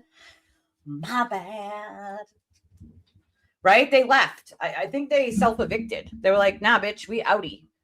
We self-evicted out of this motherfucker. We don't want no part of being up in these ears no more. You know? None. Zero. Oh, God. Contract law is a pain in the ass. It's not something I love. I like, you know, one of the things that I found the most intriguing when I first looked into it on like weird laws and things that like you would never think exist are air rights. Air rights. Oh, I've definitely looked for my phone while talking on it. I've definitely done that. Definitely done that. No food source. I mean, to be fair, apparently he said like he doesn't clean his ears and earwax build up. That's what happened. That's what he said. Apparently. Yeah, it doesn't happen on YouTube. It's usually like, you know, regular TV. Right? I do not have a mute button. My husband has asked that, obviously. Babe, do you have a mute button? I do not. But if you don't shut the hell up, I will trade you in for a newer model, sir.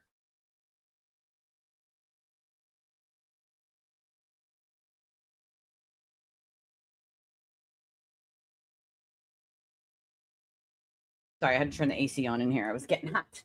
It's getting hot in here.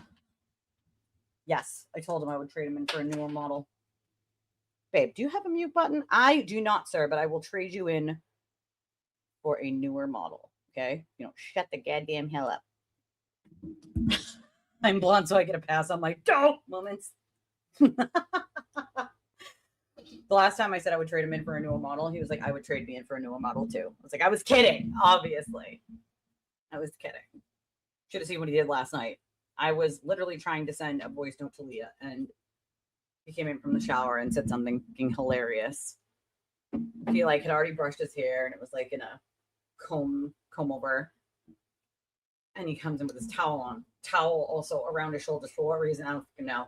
And sunglasses. Mind you, there was no light on in my room because it was nighttime and the TV was on. And I'm like, and you can hear me in the voice note that I sent to her. And I'm like, sir, what in the hell are you doing? What are you doing right now? He just looks at me with the towel over his shoulder and the sunglasses on with that stupid face that he makes when he's about to say or do something ridiculous. Like, I am Wiener von Wiener Schnitzel. I said, oh my fucking Lord Jesus. See what I live with? Mr. Wiener von Wiener Schnitzel. I can't bring it up if I tried, bro. I can't. Fucking can't. Yeah, some things are very niche. You know? He needs more Q-tips. I don't know. It's a good question. We're about to find out. I don't know. He did one last night, I believe. Yeah, last night. Uncle Turtle Boy, you can call me. Old school Where are the turtle riders pupils? call me that. You just call me Turtle Boy. A lot of people just call me Turtle Boy. Turts, Teebs, Turtle Dove, Turtle Tits. I prefer Dr. Turtle Boy because if Sewer Judd turtle? pronoun gets to be a doctor, then that's my preferred pronoun too. You can call me, what else can you call me? Daddy. For some people, that might be weird. For the others, it might be like, you know, awkward. But a lot of people find it fun, flirtatious, playful, even like sexy a little bit. Different kinds of daddy are also acceptable. You can call me Uncle Turtle Boy. You can call. What did I just listen to? Someone help me. What just happened in that clip? What in the actual fuck just happened there? I'm going to need bleach for my eardrums for 700, Alex, please. Please. I'm going to need everyone to go smash the like button, please. I would appreciate that if you just smash the like button and replace its teeth with chiclets. I would like that very much. If you haven't subscribed to the channel already, we would appreciate it if you also subscribe to the channel. If you'd like to donate to the channel, unfortunately, the Turtle Riders have my PayPal and my Justice Chats account restricted. I can receive money on it. I can't do anything with it at the moment. But I do have Cash App and Venmo. And we do have our my brain super chats. Thank you. Jules and memberships. But the most direct options are Cash App, Venmo, Chime, or Revolut. If you're out of country, Revolut is the best. It works between countries. I think I know I have some sort of like Revolut sign up thing somewhere for like if you sign up for it. I mean, it's free to sign up for. And I kind of like their cards. You get to like make your. I mean, you can make your own card on Venmo and Cash App now, I believe too. But you can kids and teens can have an account on Revolut too now. It's pretty cool. They have these like cards that are like different colors and you can put like different things on them. Mine's pretty cool. I put my tattoo on it in a way. You can draw on it yourself. It's like a whole thing. It's like a whole ass thing. So you can, in fact, start a Revolut account for free. I'm trying to see. I thought at one point, I know they sent me like a referral thing. Invite friends. Create a Revolut account. Monthly statement, blah, blah, blah, blah. There's like a thing that you can like, whatever. The point is you can, people can sign up with your little like link thing. And I think there's some sort of benefit of that for them to do it. I'll have to look and see what the thing is, but, oh, thank you. I have $5 here on Venmo from Lorelei. She says, donation match for New Hampshire, dude.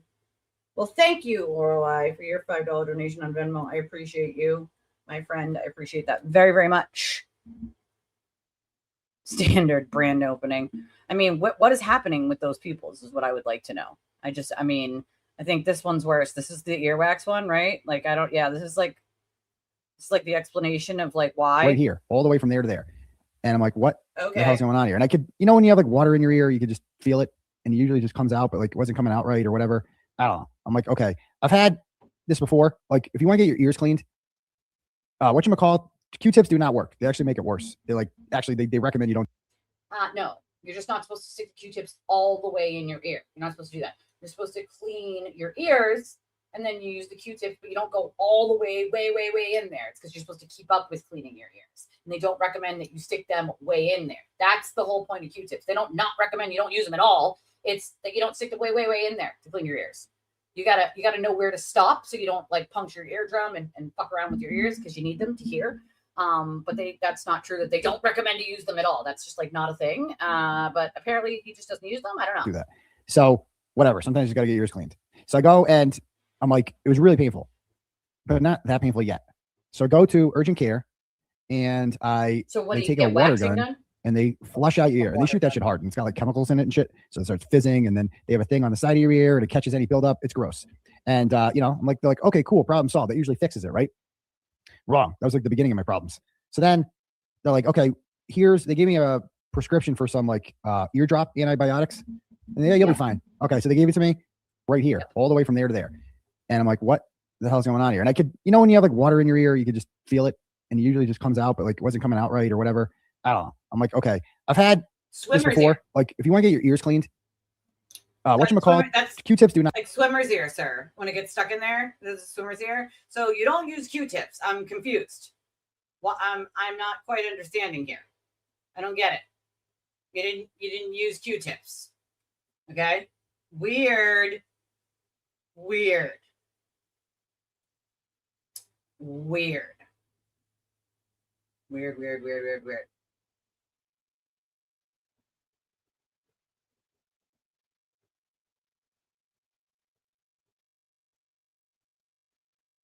All right. Well, hold on.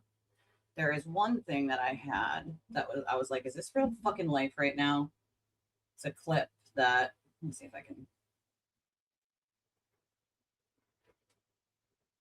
Oh.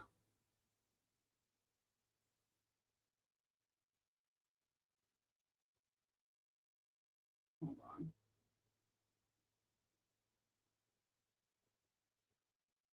Wait, so Ethel's not answering emails and phone calls or text messages at all? Like okay, but that's how you run a show. Like you still have to. You still have to do that. You know what I mean? Yeah, green pool water. Like I don't think he's checking it. You know what I'm saying? I don't think he's checking it. I'll tell you that much. A lot of people are giving some criticisms here to Nurse Kim. specifically on the content of the Lindsay Clancy case. She made a post and just said powerful. It's a picture of like Reddington with Lindsay in a wheelchair surrounded by people, and it's just like a cartoon, basically, like a drawing, I would say. And she wrote powerful with the hands, praying hands. Some people are saying she's a hypocrite, and other people are calling her out for being a mental health nurse, right? When you're a mental health nurse, which you like to talk about, but if you're a mental health nurse, why the hell are you constantly talking about people's that Aiden wants you to shit on, right? Like, you shit on people he wanted you to shit on, and it doesn't make sense to me why, if you were a mental health nurse, you would know like how that would affect someone's mental health. Can I help you, sir? Yeah, roll for the paper. No, I do not. There was one in the bathroom, and then there was one in the bedroom where I was using for tissues when we ran out of tissues.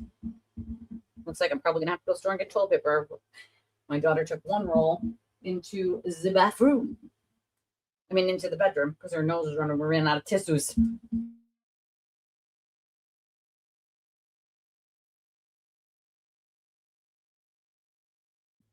But so apparently people have some criticisms of this thing, because if you're a mental health nurse, right, then you know how it would affect someone to shit on people he simply doesn't like, you know? So Rachael Rollins says that she never lied under oath. That was her comment on resigning as a U.S. attorney and running for Suffolk County District Attorney. And that was an interview on June 11th, 2026. Remember that she, like, you know, retired or whatever. Stepped down, basically. She stepped down because of the investigation into her, which later was 160 pages long on Rachael Rollins about her ethics and all the laws that she broke while she was U.S.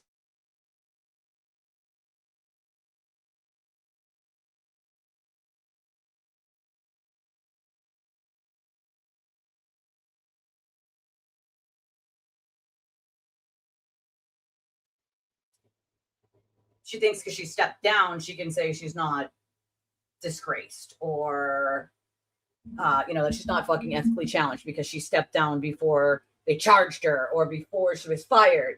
Like, that's not the way it works. You know, that's just not the way it works. The shit that she did that was ethically fucking seriously a problem. I said as soon as there was that.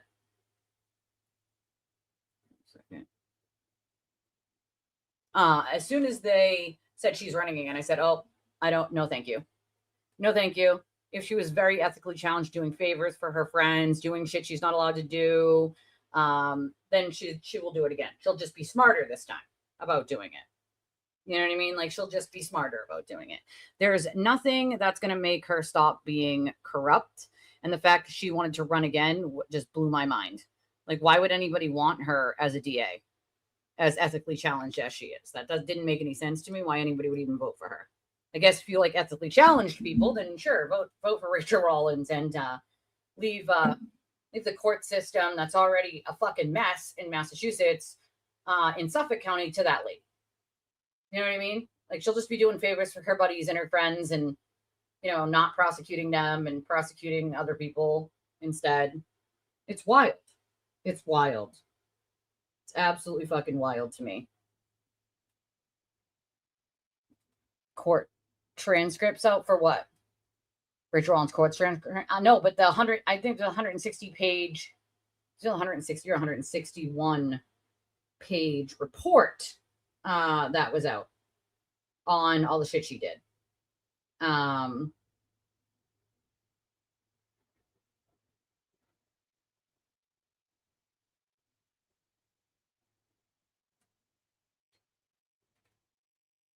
Some pro-defense trial tubers who get into drama are having a tough time with Clancy because people may have empathy, but absolutely no one sees her as aspirational or inspirational. Right. I'm late, but they however offered viewers to get a discount or YouTuber could get percentage. Ethel never had a written brand deal contract. She seems very in over her head when it comes to business. Well, all you have to do is actually research. You know what I mean? And I feel like had she done like a little bit of research, maybe just maybe, she could have figured these things out. I mean, it would have taken maybe an hour of research to sort of like get yourself familiar with how to do that stuff. And it's unfortunate that she didn't take the time to do that. You know what I mean? Like, that's the part that I don't get. Like, why not educate yourself a little? Like, when I want to know about something or I want to do something, then I start looking into it. You know what I mean? I start looking into it. Oh, wait a second. When did this come in? Oh, this was from Elaine on May 17th. Why didn't I see this? This was in British pounds from Elaine. I'm just seeing this, Elaine. So if you're watching, I apologize. I didn't see this was from May 17th. It was 20 British pounds on May 17th. I don't know why Revolut didn't send me an alert for this. I think it's because I needed to update my app, which is what I just did, which is I just updated it because it needed me to update the app. But I say thank you. Thank you very much for that. I appreciate you.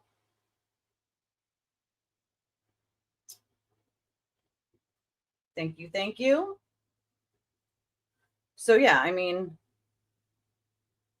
let me see. I think there's an option here. Educate yourself. That's my point. It's like I would educate myself if it was something that I really wanted to do or know about or start doing. You know what I mean? Like I feel like it's something you should do if you're trying to get into those business type deals and things. Like learning what affiliate marketing and brand deals are, especially if you're going to be a YouTuber, is important. Smaller YouTubers don't often do a lot of that, but you should be prepared at least for when it does happen. You know what I mean? Like you should definitely be prepared for that, right? Like,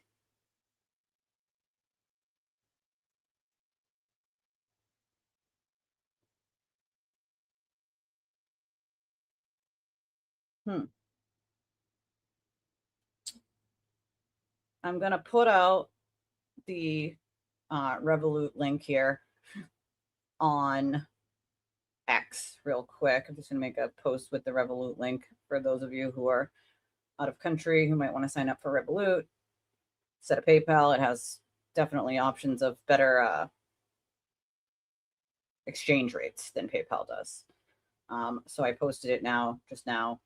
It's uploading still, but I posted it to my X account in case any of you want Revolut, even for your own personal purposes. It's super helpful to have just in case as like a backup. I mean, it's rarely used for me, but I also think a lot of people don't even know the thing exists, you know? So I'm going to find a way to save it into my StreamYard studio here. Well, you should also do that too. She just seemed happy to be getting products, said she never used anything on her face. Now I'm going way back because I only watched a few presentations. Well, isn't that the whole point? Like if you get the products, why wouldn't you try them, right? Use them. And I'm sure some of them are face products, right? Because they're beauty products, which of course you'd be using. So it's weird to me if she didn't ever put any of it on her face. Didn't she have a few times where she like was showing people that she was putting it on her face? I'm confused. Like, didn't that happen or am I dreaming that up? You know? Well, that's the other thing. Just because other people are doing it doesn't mean you have to do it. Listen, a lot of people do a lot of affiliate marketing on multiple social media platforms. I suppose I could be bringing in a little bit on affiliate marketing if I did a bunch of it, but I just don't want to. A lot of people will just do the affiliate marketing and then like doesn't matter what the product is. Even if they've never owned the product, they'll get an affiliate marketing link and they make a little bit of money off of it. Well, I don't want to do that. Like if I don't know the product, I don't trust the product. I can't try it. In my opinion, I can't try a product once and then know how it is. You know what I mean? Like for me, that just doesn't, like I need to use it more than once to know, does it actually work? You know what I mean? Like, does it actually freaking work? I don't know. Like using it once isn't going to tell me whether it actually works or not. You know, doesn't make sense. Wait a second here. Hold on. Why is my StreamYard? Hold on. Hold on 1 second.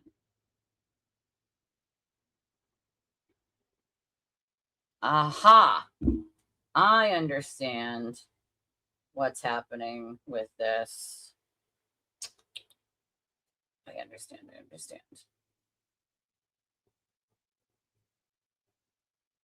First, my StreamYard was being wonky today. Partly, I just understand why. She only used like bacterial soap. She was sent products and started using them during our show and promoting. It was so weird. Wait, ever? Like ever? That is definitely weird.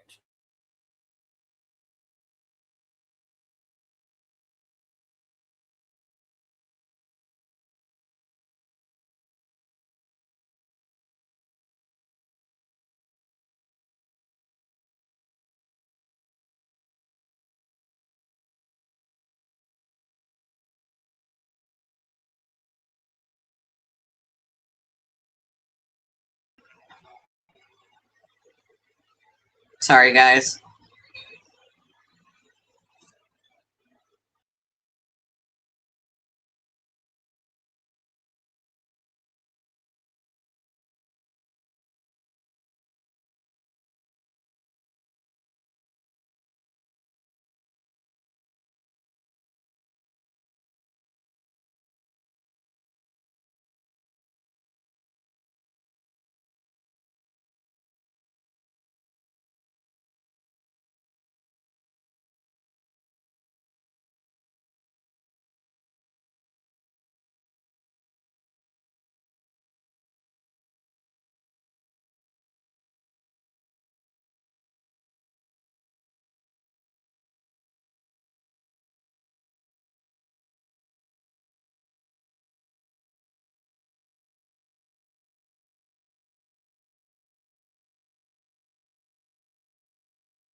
Sorry, weird. I don't know why it's doing that.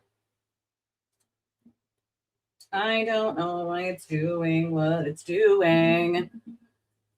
But you're right. I don't think. Okay, it did work. There's the Revolut link to sign up for Revolut. Should work for any of you in the 130 countries it works in. But I don't think she did check out the website affiliate dashboard. I don't even think she knew what it was. And that's the thing. Different affiliates do have different programs or models depending on how many subscribers you have, how many people are buying, so on and so forth. It can be like tiers. You start like the shittiest one. You know what I mean? She ended up thinking she got a bad deal. Then feelings got involved because Behar Beauty Lady marketed in other chats, including Jolene. Okay, well, that's what business is. It's not just you. Like how else do you get your that's how a business works, right? You do affiliate marketing with a bunch of different people, not just one. You send it to a bunch of different people, and then they in turn share with their audience, and that's how you grow your brand. Like that's why would she restrict her brand growing just to Ethel? That doesn't make any sense, you know? Ditch Ethel when Ethel was getting dragged, stopped showing up, and sent Ethel the usual promo products. Well, you know, maybe if Ethel didn't think it was all about her, that's a business, right? It's a business. That's how it works. Freeze and Elisa are right. Businesses are going to business. Where would they be loyal to? They're giving you free products and you're earning money off of their business so that you can spread the word about their business. They're going to do that with many people so they can spread many words. You know what I mean? Like, hello. Well, that's the other thing. That's where you would use a contract. I will do this, if you give me X amount of products or I make X amount of dollars on this deal. Otherwise, it's not worth my time to promote your product for, usually an ad placement, especially like products. They're paying hundreds, if not thousands of dollars, depending on the size of the channel, to place an ad anywhere from 30 seconds to a minute, anywhere in a live stream or long form videos placement. So if all of a sudden I'm like, and to take a break today, we're going to talk about emergency undies. You can use emergency undies in 1 of 5 different ways. And then I explain the 5 different ways you can use the emergency undies. Then I talk about where you can find it, what the website is, what the benefits to me were, how else you could possibly use it, and how I would love for you to try it. That could go from 30 seconds to a minute. Usually companies will pay hundreds of dollars per time you do it, or if you're a larger channel, you could say, I will run it on this many live streams that's going to continuously run. So you're going to owe me X amount of dollars for that, right? They pay, the company usually pays and gives you the product.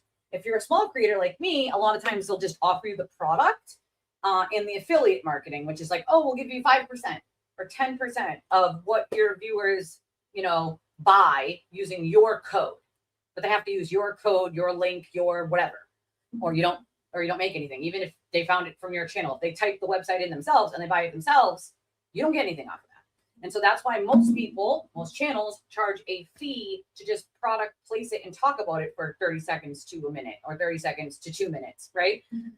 Because you don't want to sell yourself short. As a creator, I'm promoting your brand. I want to get paid. I don't want it on a whim and a prayer that I might get 5% if people decide to use my code or click on it. They might very well just go to the website of the company and buy it, and then I get nothing.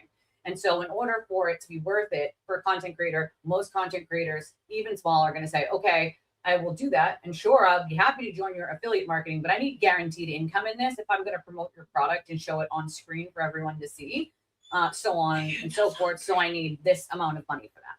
What? Am I hungry? Yes, I am hungry. No, I do not.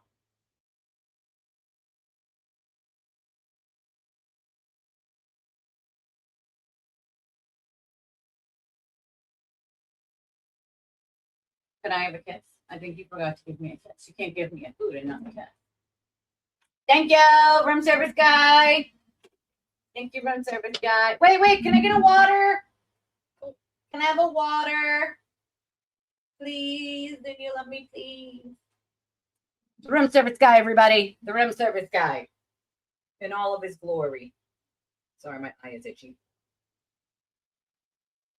My eyes been wicked itchy the last couple days. Pollen, I'm guessing, but my eye is itchy as hell. Oh, I even get it open? Thank you. Love you. Thank you.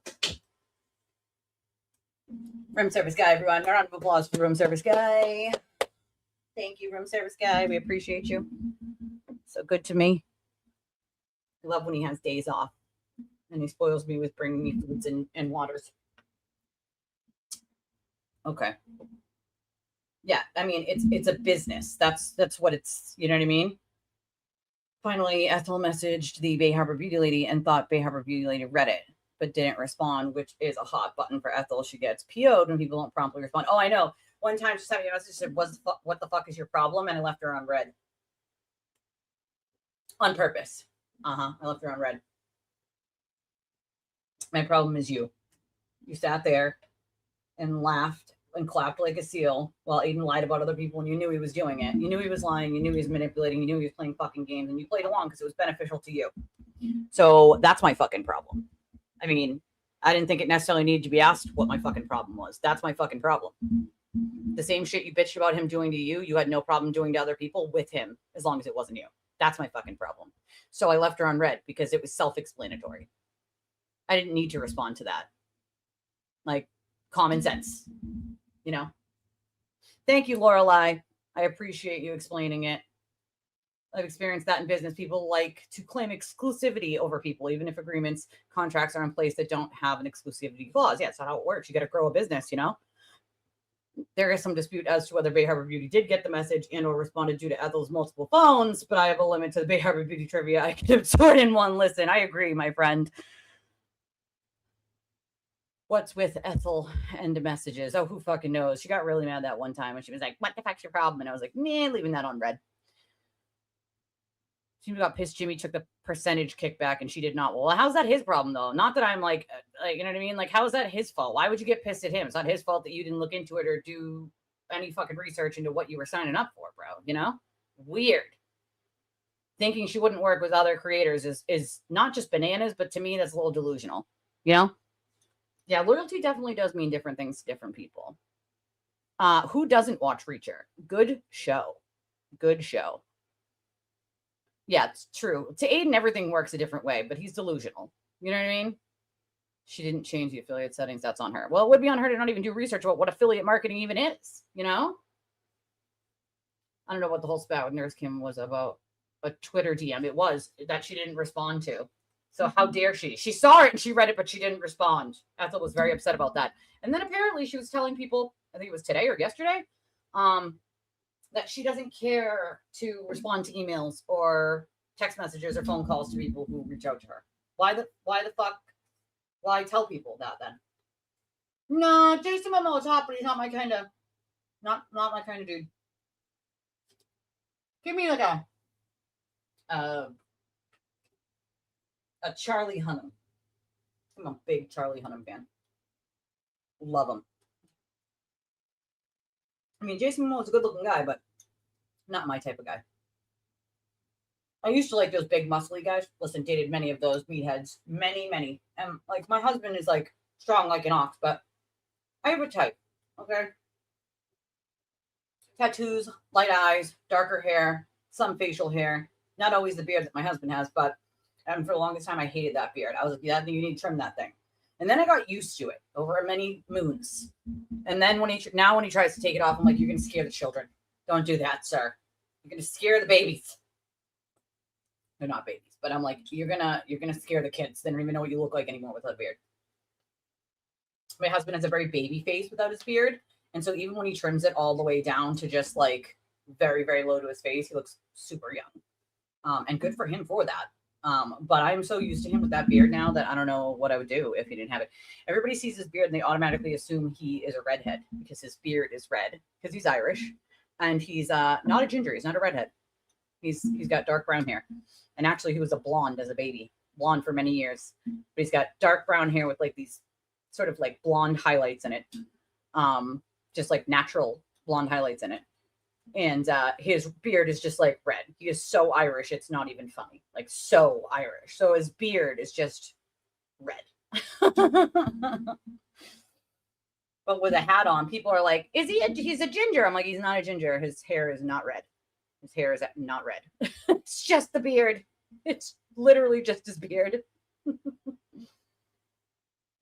Girl, me too.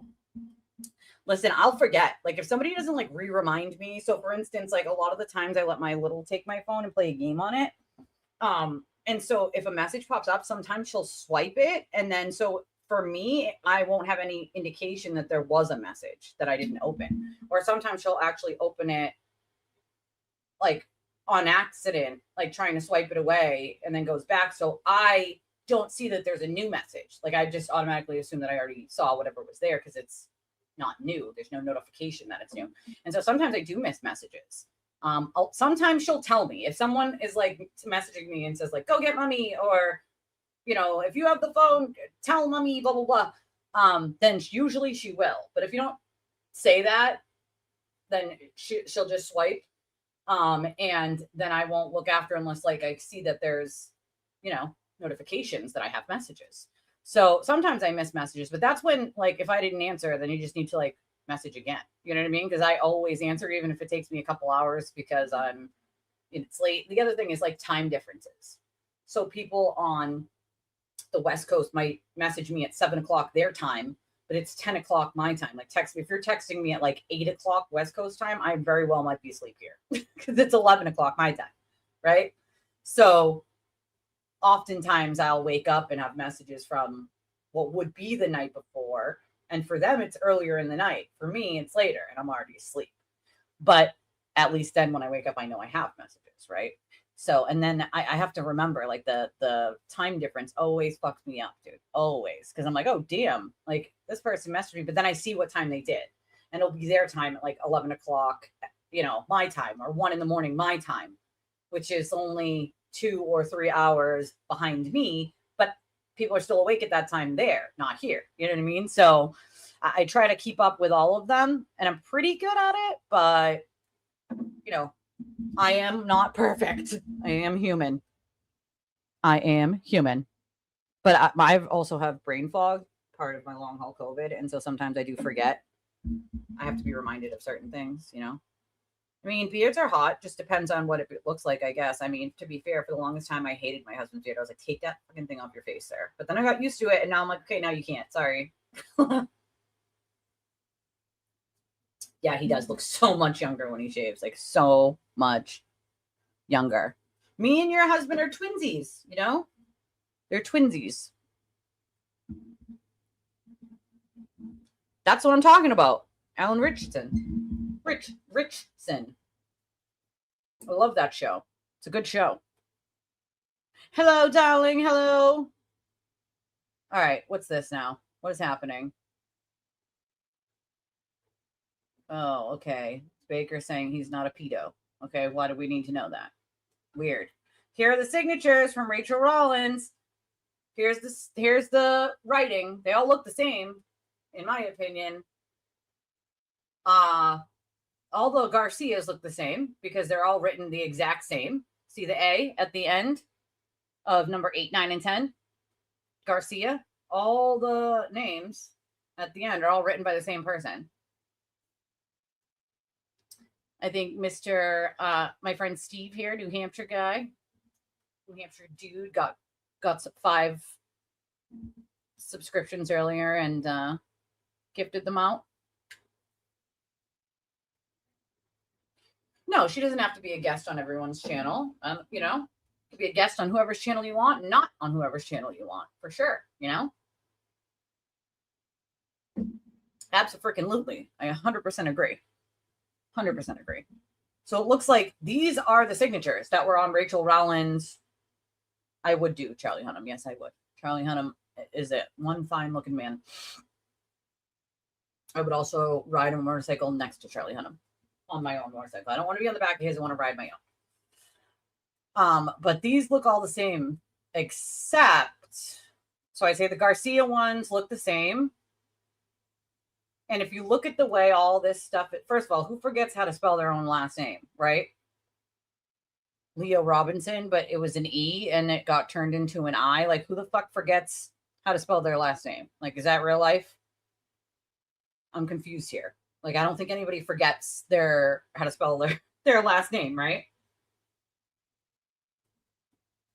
I'm looking at them, and most of them, the Garcia ones all look like they were written by the same person. Hey, Matt. Today is not treating me right. Today sucks. But to be fair, that's what the Turtle Riders wanted, so they're just trying to make my life difficult. So onward we go, right? Onward and upward, my friend. The T's on the Tanari and Todd look identical to me. So Tanari, Garcia, Todd B. Taylor looks like the same writing, same person. Wrote 1, 2, 3, at least these 4. And then if you look at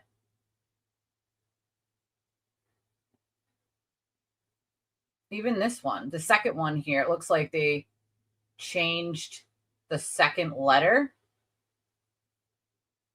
or corrected the second letter. Like, once again, who's changing their own last name? No one. You're not misspelling your own fucking last name. You know what I mean? These all look very similar handwriting. And if you look at the way, like if you look at the A's on the end of Garcia, you can tell the same person wrote all of those because they all look identical. Yeah, today sucks. I agree with you. Today fucking sucks. Today's a suck-ass day. It's a suck day. I vote for Thursday being the suck day.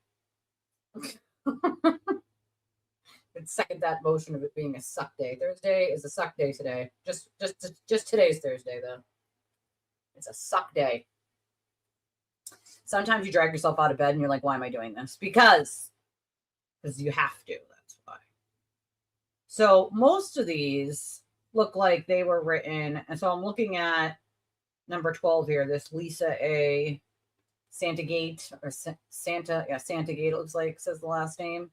And if you look at the E here and the E here on the one below it, it's exactly the same way.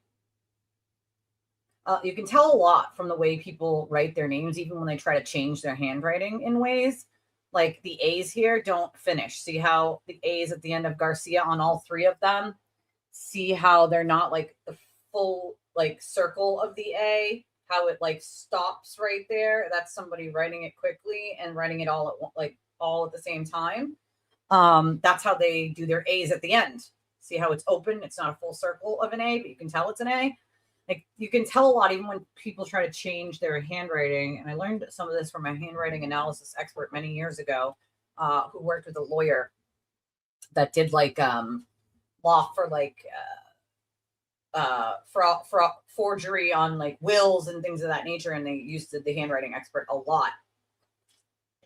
And I am far from a handwriting expert, but he taught me a few tips and tricks on how to sort of spot something that could possibly be forgery or written by the same person. And what he said is that the strokes, even when someone tries to change the way they write something, often force of habit, just as they write their letters in the same way. Like they might draw the E up from the bottom.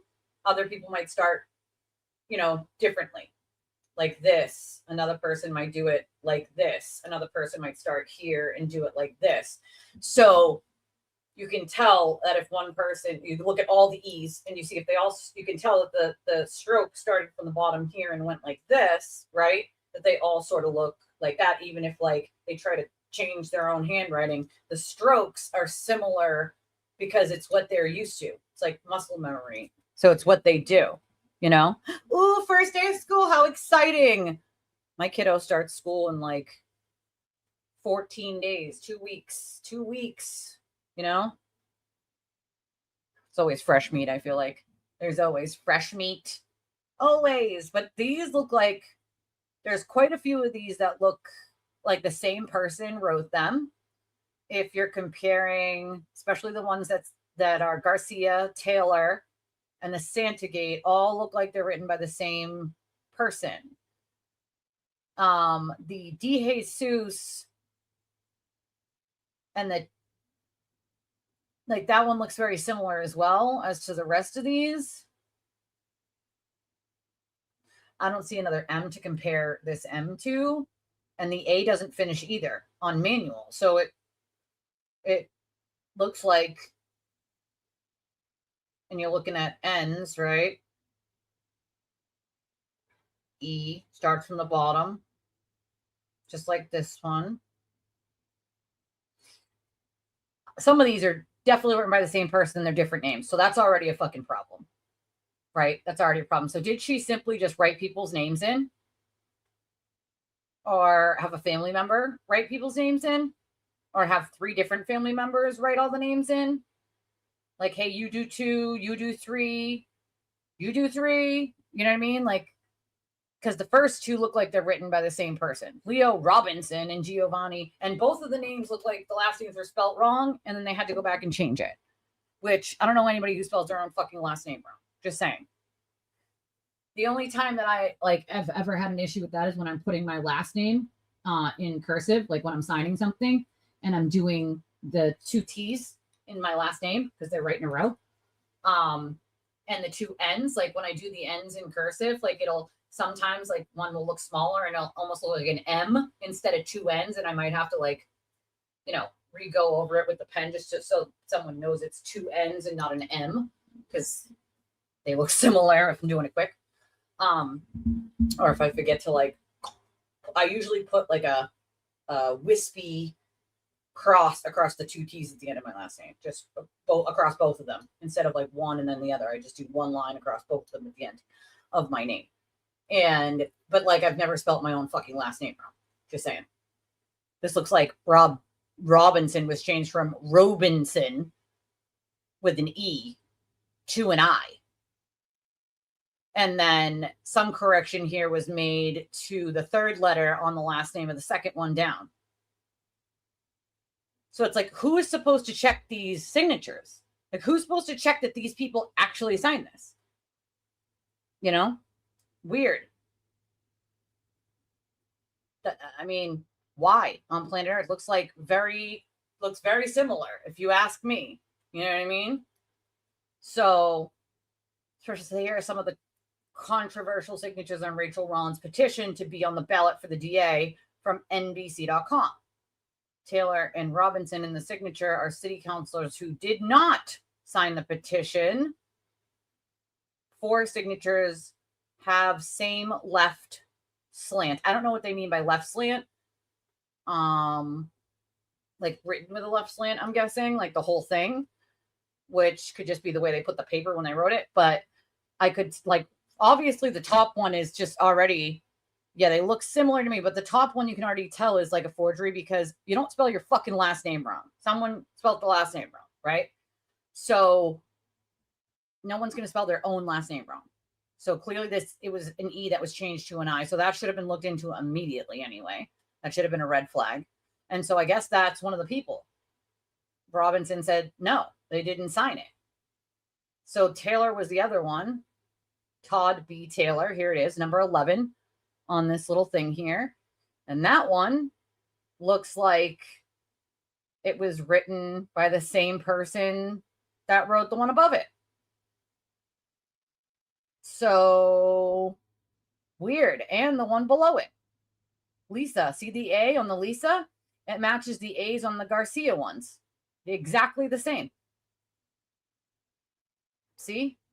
The way the person writes the A's when it's the last letter. It's exactly the same as all 3 Garcia names. So this should have already been looked into, sort of like immediately.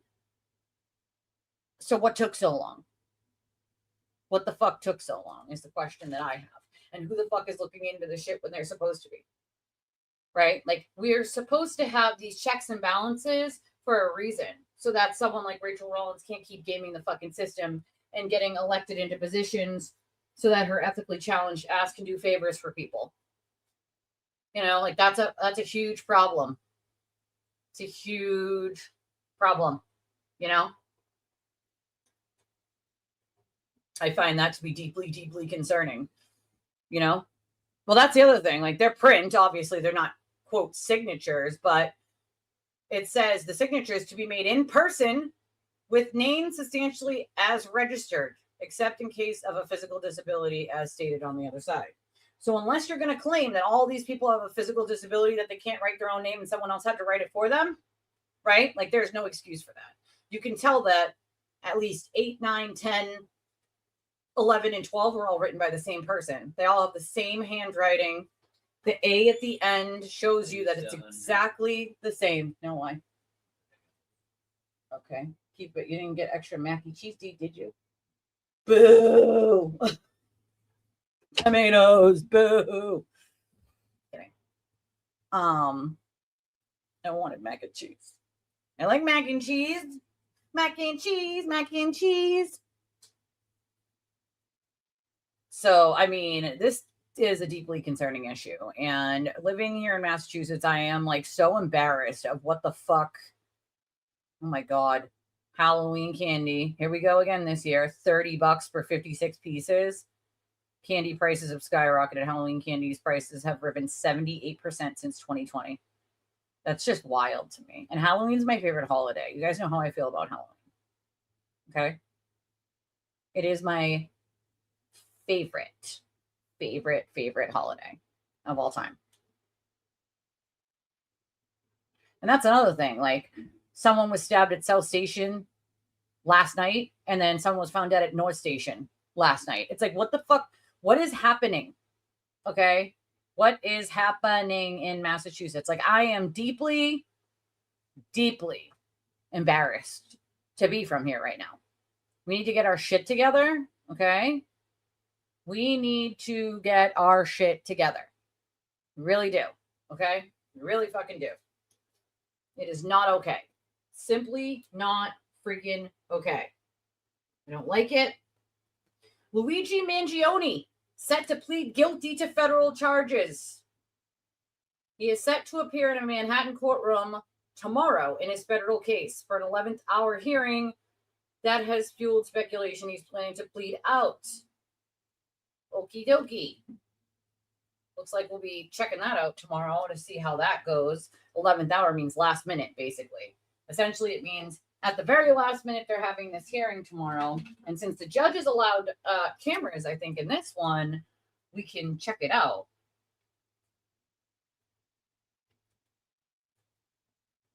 What time did they say? What time did it say? What time did I just say? Brain fog is real. What time did I just say? Yeah, damn it! I think I said 3, but I wrote it down. Friday. Tomorrow's Friday.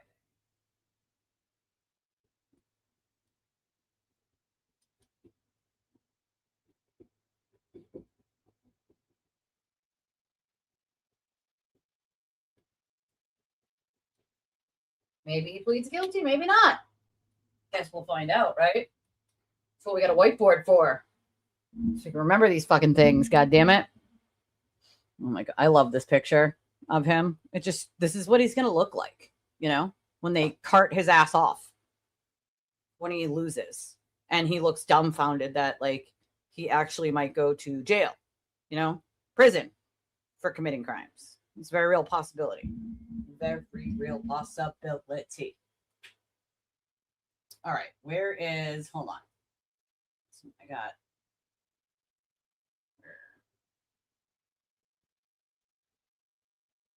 uh-oh. Named as a potential witness in a lawsuit. Ethel likes that, apparently. Apparently Ethel likes this. Okie dokie. Here we go. And I just like think like, well, Jessica, this is the price you pay for being opinionated. This is the price you pay for talking shit about people. Fine. But can I just say, like, when I opened these documents up last night, like, I was like pretty hysterical, pretty hysterical. I just planned like my 4 shows. I was like all excited to get back. I was going to go do a drive this morning. And then, you know, I'm reading these documents and like, maybe it's not that big of a deal, but am I really reading Superior Court documents where people are saying that people in positions of political power in my state are trying to take me out? They're using their money for it. Pay me the $1,000. I would have just never talked about you again. Please. And then you connect the dots with the Aiden part of it, and I don't know.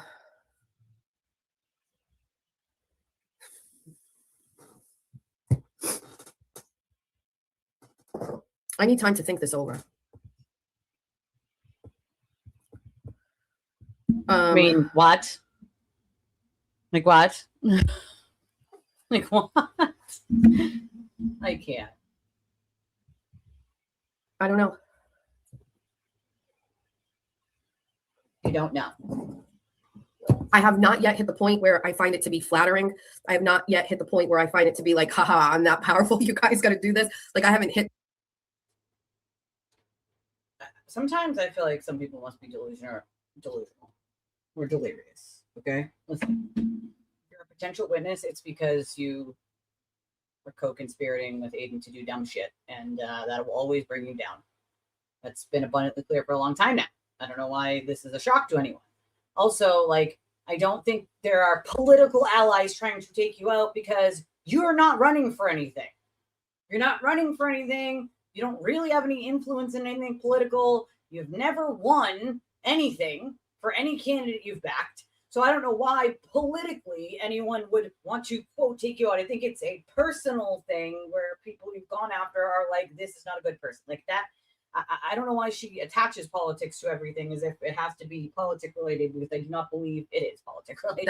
That you know what, this right here, this is like, right. How long is this going to take? How long is this lawsuit going to take? How long is this going to get dragged around? Years. How long? Keep in mind.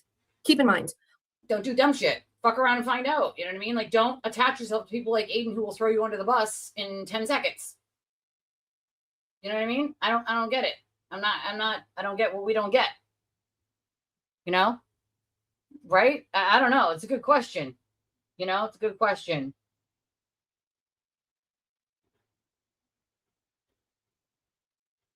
Weird. Just Michelle's latest lie is that haters paid for her trip to Florida. Bullshit. How many haters are watching? A few dozen. That comes to about 24 cents, maybe less in revenue. That's true. Like the ad revenue is like not, it's cents. It's not a lot of money at all. You know what I mean? It's not. I'm astounded that Jess Machado is crying today. Oh, she was crying again? As she says, he is lying about her. She truly thought she was his special friend and he wouldn't do to her what he's done to everyone else. Well, fun fact, no, that's not how he does it. Nope. And I like Lisa's post here where she's like, how long will it take before the rest of the cult realizes that all they do is lie? Apparently forever, my friends. Apparently forever. Oh my God, Aiden. No one has been more empathetic towards Lindsay Clancy than I have. Is he for real right now? Oh, I gotta love Lisa's response on this. Lisa said, I don't think that word means what he thinks it means. He doesn't know what empathy is. He doesn't know what empathetic means. So for him to claim that is wild as fuck, especially after the comment he made, I think it was last night on his show. Like, that's not empathetic, sir. That's a joke. You made a joke out of the deaths of our children, out of Patrick's children, out of 3 innocent babies. Okay? Let us pray. I love this. I can't. This sent me this morning. Support victims of fly-based ear infections. No Q-tip using.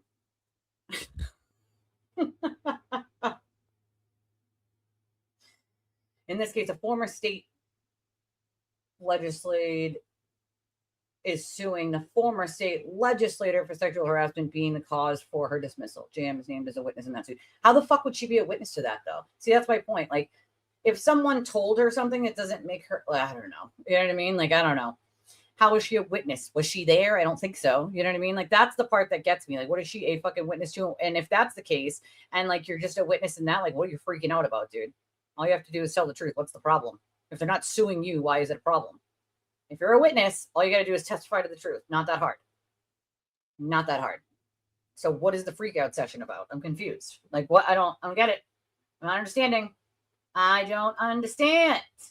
Oh my God, banana pudding. Attempted robbery of driver delivering banana pudding leads to a fatal shooting. Yeah, we're so proud, Boston. What the fuck is happening here? I'm just like, I can't. I really wish I could just move. I really do. Special agents and officers on FBI Boston child exploitation. I know, right? Like, I taught my kids cursive when they stopped teaching it at school. I started teaching them cursive because I was like, they need to know how to sign their fucking names, dude. Like, how do you stop teaching kids cursive in school? That's weird. So I taught them. I thought it was weird they would stop teaching kids cursive. That was fucking strange to me. Human Tracking Task Force have arrested Christopher Ambrosiewicz, a former youth soccer coach from Athol, who works at a behavioral health facility. Oh, that's great. Where he sees youth patients for possessing child sexual abuse material. Oh, that's just great. That's just wonderful. That was the U.S. Attorney's Office and then FBI Boston. She hasn't yet. I can see why it would stress her out. I mean, if you're a witness, though, what's the stress about? Like, you just testify to what the truth is. Yeah, I just have these like erasable. They look like that dotted paper that you learn how to just write regular letters on. But they're like laminated, and you can use like these markers, the erasable ones, to do it. And so I just do it letter by letter, right? I teach them the upper and then the lower, and then I have them do the, practice, and then they can erase, and then I can do the next one. You know what I mean? That's how I've done it with them before. And then after we get all the letters, then I'll show them how to like connect them in like a sentence. You know what I mean? Like each word and how they're supposed to look, because they don't teach it. Well, some places started teaching it again now, but some places just don't teach it at all. Right? Lock them up and put them on. I think they should take all the people who hurt children and babies and possess this kind of shit, like go put them all on Epstein Island and leave them there. No boat to get out. Just like throw them on Epstein Island, take out anything that's, good. Just leave little shacks, throw them all on Epstein Island and leave them there. Y'all could stay out on that fucking island forever. It'll be Guantanamo, but like, way out there, because that island's tainted for life. So you might as well use it to put them away. It's weird. It's weird. Flock cameras on a golf course. That sounds like fun. First it was intersections, then it was neighborhoods, then parks. Now a flock camera on a golf course. No, thank you. I don't want that. I don't want it.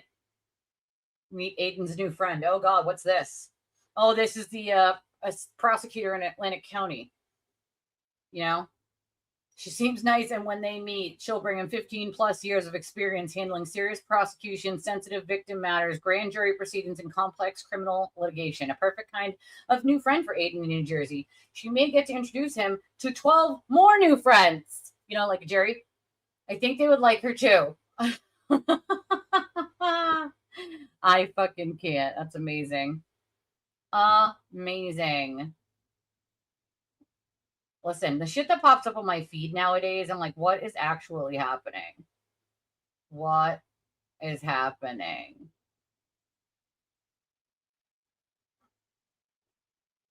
Basically, state legislator paid aid $1,000 to run opposition campaign versus Ethel. This is a longtime nemesis, not Holly, and Treadle has cozied up to the nemesis. Oh, that's a shock, right? That's a shock. That is a shock. An absolute shock. Weird.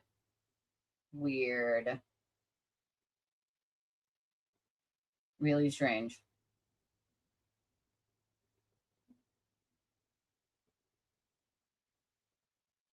Weird. What is happening with this thing?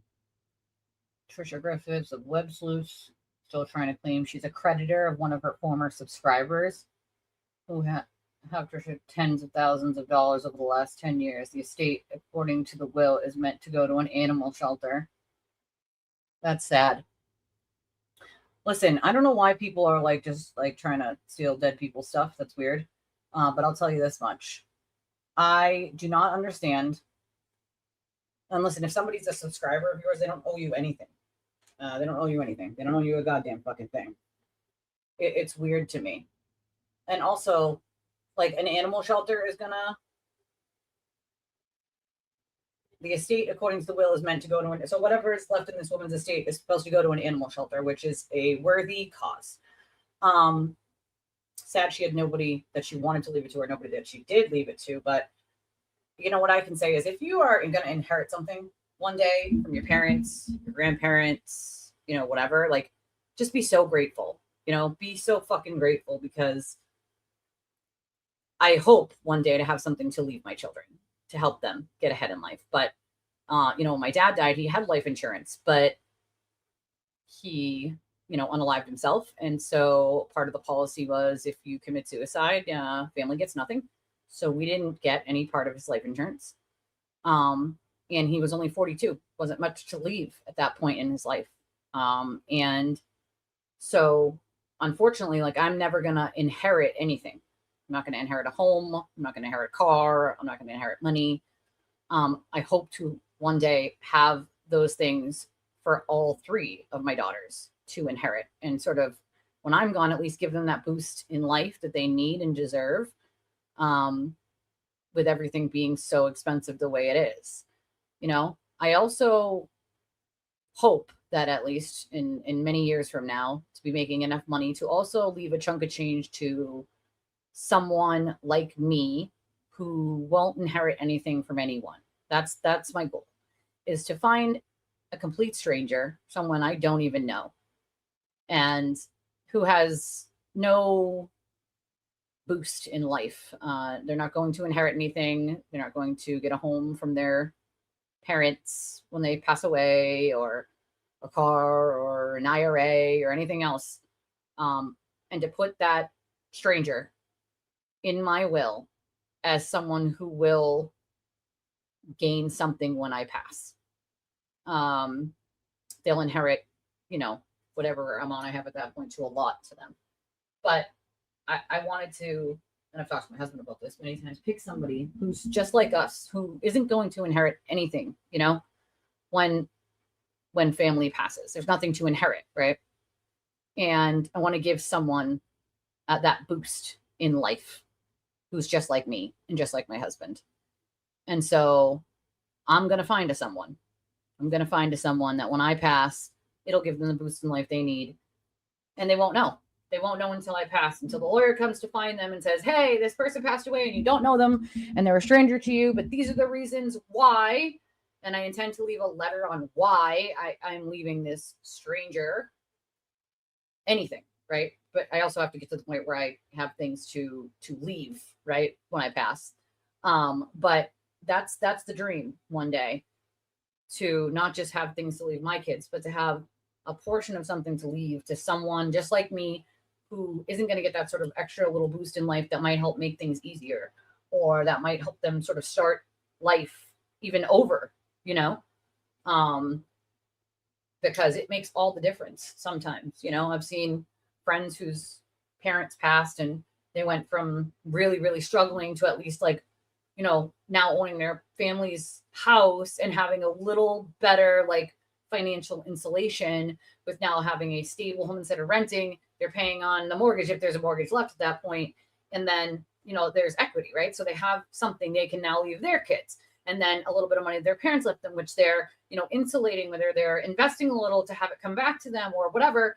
Like, I think everyone deserves that little bit of boost in life. And hopefully one day I make enough where I can have it to leave just not just my kids, but another human being on this earth from wherever, that will get that extra boost when I pass, and it'll be a complete shock to them. And I feel like it's one of those things that, like, I know what it feels like and my husband knows what it feels like. And if we can help someone else, even, you know, when we die, like, then seems like the right thing to do. But first I got to get to a point where I can leave things. But that's part of the dream, you know? Like, I can dream. Ooh, errands? Hold on, Mama's driving. Put your seatbelts on. Put your seatbelts on.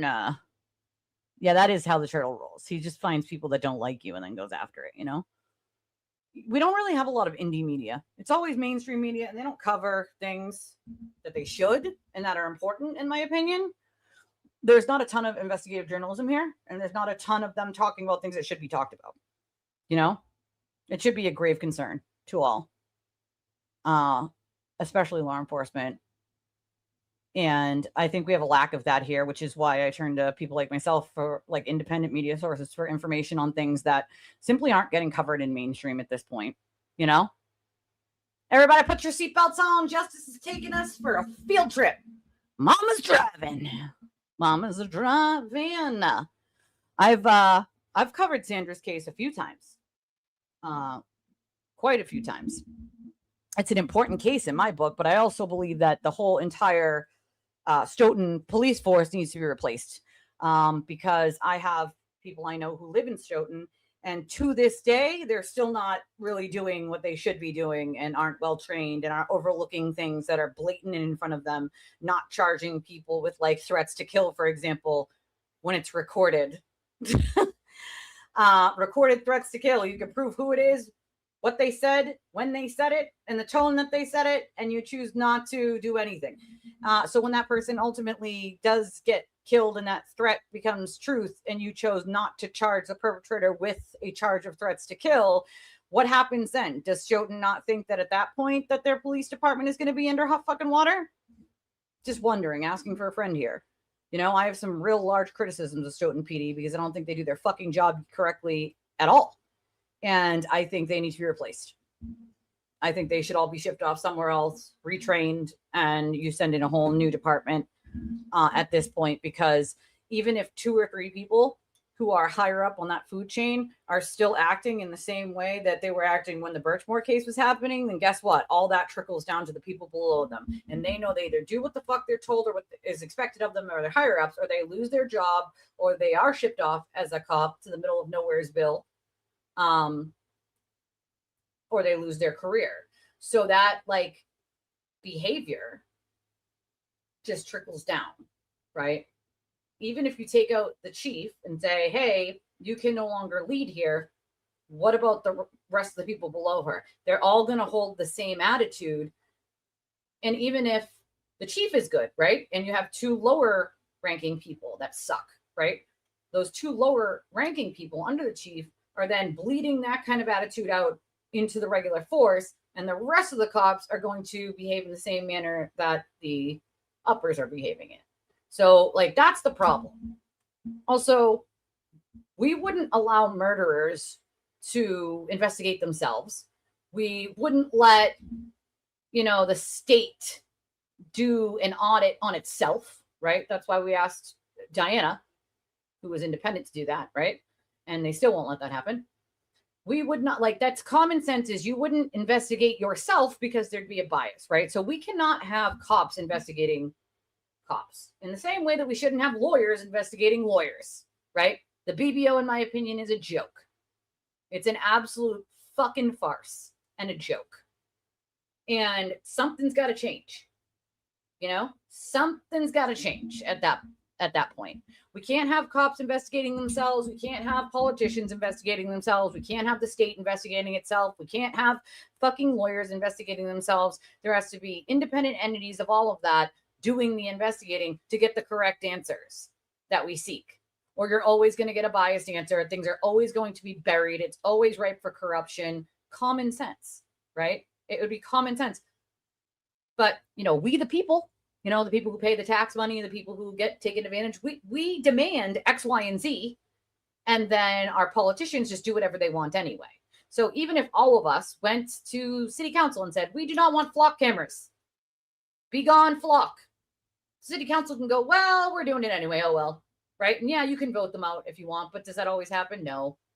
Right. Nowadays, the politicians don't actually care if they're getting voted out, as long as they can enrich themselves as fast as humanly possible, do their friends favors that set them up for after they're voted out. They're still making money, right? We have a very large problem in politics right now, money being one of them, dark money being another, insider trading, insider information, no bid contracts, all this other BlackRock contracts, right? Mayor Coke and Quincy. Sorry, dude's corrupt. It's like blatant for everyone to see, and everyone is just like covering their eyes and putting their fingers in their ears, and they're like, dee, dee, dee, dee. Like, come on, come on. It's blatant and in front of your faces, and people are still like, oh, it's fine. No bid contracts, all to BlackRock, most of the construction of these luxury high rises that remain more than 50% empty at this point. Oh yeah, that's totally normal and acceptable. The mayor couldn't possibly be getting kickbacks, even though he's giving these contracts to the same fucking company every goddamn time. For all the money, I guarantee you he's getting kickbacks. You know what I mean?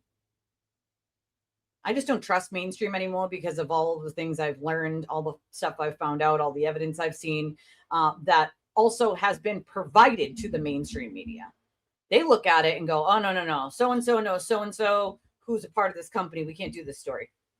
Or, you know what? We're not going to pay any attention to this because it's not going to, the ratings aren't going to go through the roof because it's not salacious enough. It's an important topic, but, maybe that person is connected to this person that funds this company, right? Mainstream media has a boss. That boss has friends. That boss's friends have friends. That boss's family has friends, right? Catch and kill stories. Oh, the story about my friend's son? No. We're not going to run that. It would damage my friend's son. But we'll pay this person money to catch and kill this story so that they won't tell anyone else, and they'll give us all the documents and we'll dead this right here. That's not media. That's corruption. Catching and killing stories, dude. Come on. We need transparency. We need real solutions. And it's unfortunate, but voting just isn't the solution anymore. It doesn't change anything. Okay. So our solutions need to change. Our solutions need to be we as the people on both sides of the political spectrum, because make no mistake, the Republicans can scream that the Democrats are corrupt and the Democrats can scream that the Republicans are corrupt. But the reality is they're both fucking corrupt. Okay. I've been an independent my entire life for that very reason. I also don't fall into the two-party system. It was meant for a reason. Divide and conquer. Oldest trick in the book. Read The Art of War, my friends. It's a very enlightening book, but read it. Okay. Divide and conquer. Divide people so they fight with each other, so they're not actually looking at the big problem, the real problem. If you have the Republicans and the Democrats constantly fighting each other and blaming each other, then they're never going to blame all of the politicians. They're only going to blame the ones on the opposite side, right? And so they're just going to constantly just be infighting with each other, instead of looking at the problem as one large problem and saying, whoa, whoa, whoa, whoa, whoa. The Democrats and the Republicans are doing this shit. They're both enriching themselves. They're both doing it on the backs of your fucking tax dollars, your paychecks. Property tax, which in my opinion is a joke. Okay? My husband is being taxed in 2 states right now. 2 states. Because my state, this wonderful state of Massachusetts, has not made any effort to make any deals with the state of Rhode Island, like other New England states have made deals with each other, right? To not be charging their residents double tax, right? So my husband gets double taxed. Why, you might ask? Well, because the facility he works out of is here in Massachusetts, where we live. But the routes he delivers on for the logistics company he works for are in Rhode Island. So he loads up his truck and he drives it to Rhode Island, and those are his delivery routes. So simply for driving his route and dropping a package off at your home, he is being double taxed on his paycheck from the state that we live in and the state that he drives to drop off your package. Okay? That double tax screws us royally. Like, and I mean royally. The income tax is already through the fucking roof. Then you add on another state doing that. My husband's checks are substantially lower than they should be just from that alone. Okay? That's a fucking problem. It's a large problem. So, I mean, states can do certain things to work with each other and to not fuck people over, right? Taxes don't have to be through the roof. We don't have to be property taxing people into oblivion. Once you pay off your home, it is yours. You own it. Why, until the end of time, would I pay property tax? That's essentially renting my home that I owned and paid on. My grandparents, I think it took them 25 years to pay off their house, which my grandmother then sold when my grandfather had cancer. He had pancreatic cancer. He passed of pancreatic cancer. Yeah, it's why people go to Florida. No income tax. Texas, too. Right? There are only a few states that don't do income tax, but it's why people go there in droves, to keep more of their money. To keep more of their money. The taxes alone are absurd, but property tax is one of those taxes that should have never existed. We have seniors that are on fixed incomes, and their property taxes are going up 20, 30, 40, 50% year over year over year. Your property tax shouldn't be $8,000 to $11,000 a year. You're essentially renting the property you own to the government for what? You own it. So why are you paying the government for it? You own it. It's yours. You spent fucking 25, 35, 40 years paying for it, and then you need to pay the government for the use of the land that you own? I think it was before 1915 or 13. There was no certain taxes. They you know how they paid for it? Should be like, well, how do you pay for roads and bridges and blah, blah, blah? Well, first, let me point out to you that we're not paying for roads and bridges and blah, blah, blah. I mean, have you seen the roads here in Massachusetts? Have you seen the fucking bridges? I mean, the shit's worked on when it's ready to collapse. That's it. So all that money, right? The lottery tax. Remember when they put the lottery tax in here in Massachusetts? They were like, yeah, the lottery. We're going to pay for our roads and bridges with that. Right? And then the next tax came.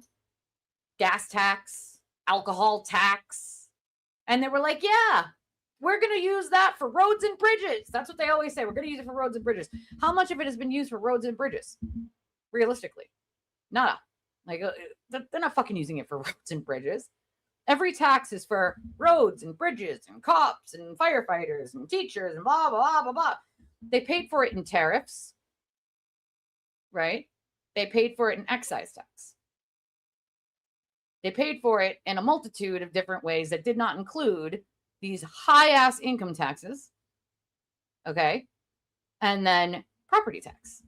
And then to boot, you know, if you live in Massachusetts, you got to renew, you have to pay excise tax every year on the value of your card. They decide what the value is, right? Kelly Blue Book decides, and then they go by that, even though if that's not what your car is worth. They decide for you what you're going to pay in excise tax. Every 2 years, you have to re-register your car, or every year. I forget if it's every 1 or 2. You have to pay for that again. You have to redo your license every so many years, right? You got to redo that over and over and over again. Then when you pay for gas, you pay for that. If you buy alcohol, sometimes there's 2 taxes, or tobacco, 2 taxes on that. You know, you got to pay for tax on pretty much everything but food. And even that, like if it's takeout, you're paying for that, right? And each city gets to charge like another little bit of tax on top of the state tax for that, right? And the lodging, right? Hotel tax, which is absurd and ridiculous. Right? There are all these ridiculous taxes. So by the time you use your paycheck to pay for anything, nowadays, even to go pay a bill, they want to charge you $5 to pay your bill with your card. Hey, yeah, we're going to charge you $5 to pay your bill. Excuse me, what now? For the privilege of paying my bill, you want to charge me $5 for using my debit or credit card to pay it. Get the fuck out of here, right? By the time you get your paycheck, not only are you buying things, but you're now being taxed to throw things away. If you live in a city like mine, you have to buy city trash bags that in my city are now $15 for 5 of them. For 1, 2, 3, 4, 5 30-gallon bags are $15. They're made like shit. They rip super easy. They're not worth $1. Never mind $15. I can buy an entire roll of black bags of like 40 of them for less than that. Okay. But no, they need to tax you into oblivion to throw your trash away. Okay. They need to do that. Everything you buy and pay for is taxed, and then taxed again, and then taxed again, and then taxed again, and then taxed again. At some point, the solution can't be raise more tax on people. The Boston Tea Party happened for a reason, right? Happened for a reason. And I have no doubt in my mind, at least, that in my lifetime, we're going to have a second version of that, because history is doomed to repeat itself if nothing changes. The whole point was people being taxed into oblivion, right? By the king and queen. And they were like, no, we're not paying this shit. This is ridiculous. We're not doing that. It's extortion, right? The Young Jerks is TYG. Yep, Tennessee also has no income tax. That's right. It's just wild to me. Like, what we need to do as people is get together, march down to each state, to our capitals together. Do it state by state, day by day. Let's get America together. Not even just a state. You ask people from other states to come to. They'll go down to your state houses. You march on down there civilly, without violence, and say, hey, y'all need to leave. All of you have done a bad job, and we the people are firing you. You can now get the fuck out, right? Time to start over. But we need term limits. We need no insider trading. We need nobody allowed to use that kind of classified information to stock trade in their wife's name, or their son's name, or their grandson's name, or their neighbor's name, right? Because that's what they're doing, enriching themselves with information that me or you can't get, right? You need to take money out of politics. Dark money specifically, but money out of politics to begin with. When Mike the Milkman and Nate the Mailman used to run, they didn't need super PACs behind them, right? They didn't need to make X amount of dollars in donations to get on a debate stage for someone to see you and know who you are. Nowadays, you have to raise a certain amount of money to even get on the debate stage. So if you see 5 candidates on Channel 7 on the debate stage debating, that's not all the candidates. That's just the candidates that are qualified to get on the stage and be on TV. It only rewards people that are getting enough money to get on that stage. We need to take the money out of politics. The whole point of the government was that everyday people could run, people like me or you, and do what was best for our communities, for our people that are working hard, just trying to survive. We have well surpassed that. There's politicians are no longer getting in there to change what everyday people are living. They're already rich or trying to enrich themselves and are in there to make deals, right? You put this much into my campaign and I promise you I'll write a bill for this, this, and this to make your company make more money, make life easier for you and your family, right? But that doesn't help the layperson, the 90% of people who don't have $400 in their savings for an emergency. I don't, right? So, that's a problem, right? And until we, the people, get together and decide, like, we're going to demand things like term limits and taking money out of politics, block things like insider trading, right? Like, then it'll just remain the status quo and we'll be taxed more into oblivion, and it'll get worse and worse and worse and worse and worse and worse and worse until another Boston Tea Party happens. I mean, I think people think like just voting is going to change it. I mean, that's very clear for a long time that the politicians, especially in Washington, are not doing anything for me or you. They don't give a fuck about me or you. They care about themselves, their families, and their buddies and friends. They're not there for the everyday hardworking person. Pensions basically no longer exist unless you work for the fucking government.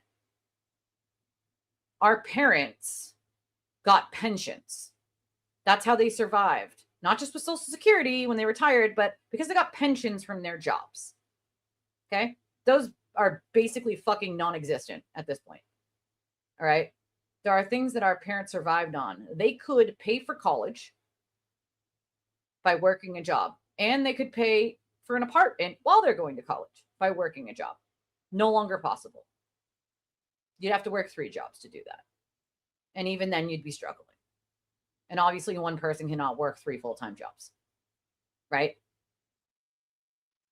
So we can just sit on our asses, or we can decide that it's not the opposite party that's the problem. It's the system itself, and the way it's been corrupted to work in the benefit of a few with power versus the many with whose, lives we entrust them to help make better, and they just get in there and either make worse or refuse to do anything at all. If I refuse to do anything in my job, I get fired or I don't get paid, right? If you go to work and you say, yeah, I'm not doing any of this, I don't want to do any of it, I refuse, then you get fired, right? You get fired. The same needs to happen for politicians. There needs to be term limits. They're more worried about getting voted in next term, so they won't vote for things that make sense and that might work for the everyday people, because they're too worried that like a portion of their base won't vote them back in because a portion of their base are upper income, and this will help medium income, right? Term limits alleviates that problem, right? You don't have to worry about being reelected because you can't be reelected, right? Like you don't have to worry about it. You don't have to worry about it. Because now what we see is politicians who are lifelong politicians only voting for things right before they're not going to run for re-election again. Well, what the fuck did you do your entire career? And if you know anything, at least inside, about the politics in Washington, you know that there are plenty of ideas that they have that would make our lives easier, but they refuse to vote on them. Oftentimes they vote in opposition of what's best for people because they're too worried about being re-voted in, and that they might lose an election if they dare do something that would make everyday Americans' lives easier. That's a problem. It's a huge problem. Term limits will help solve that issue. But we also need some people with some goddamn integrity in there. And right now, that's not what we got. We got I don't want to say community because it's not a community. It's like what happens when like a cop does something bad and another cop watches him do it. You're not going to tell on him, because if you tell on him, right, then you're the snitch, and they're going to send you as a cop into the middle of nowheresville with a shitty job because you dared speak out when a cop did something wrong, because you're a cop and how dare you. That same thing applies to politics. People are covering for each other, lying for each other, not saying anything, benefiting from it. We got to end that shit, bro. Like we got to be better. We got to be better as people and be like, no, we're not doing all this. This isn't happening. We're not doing that. What the fuck?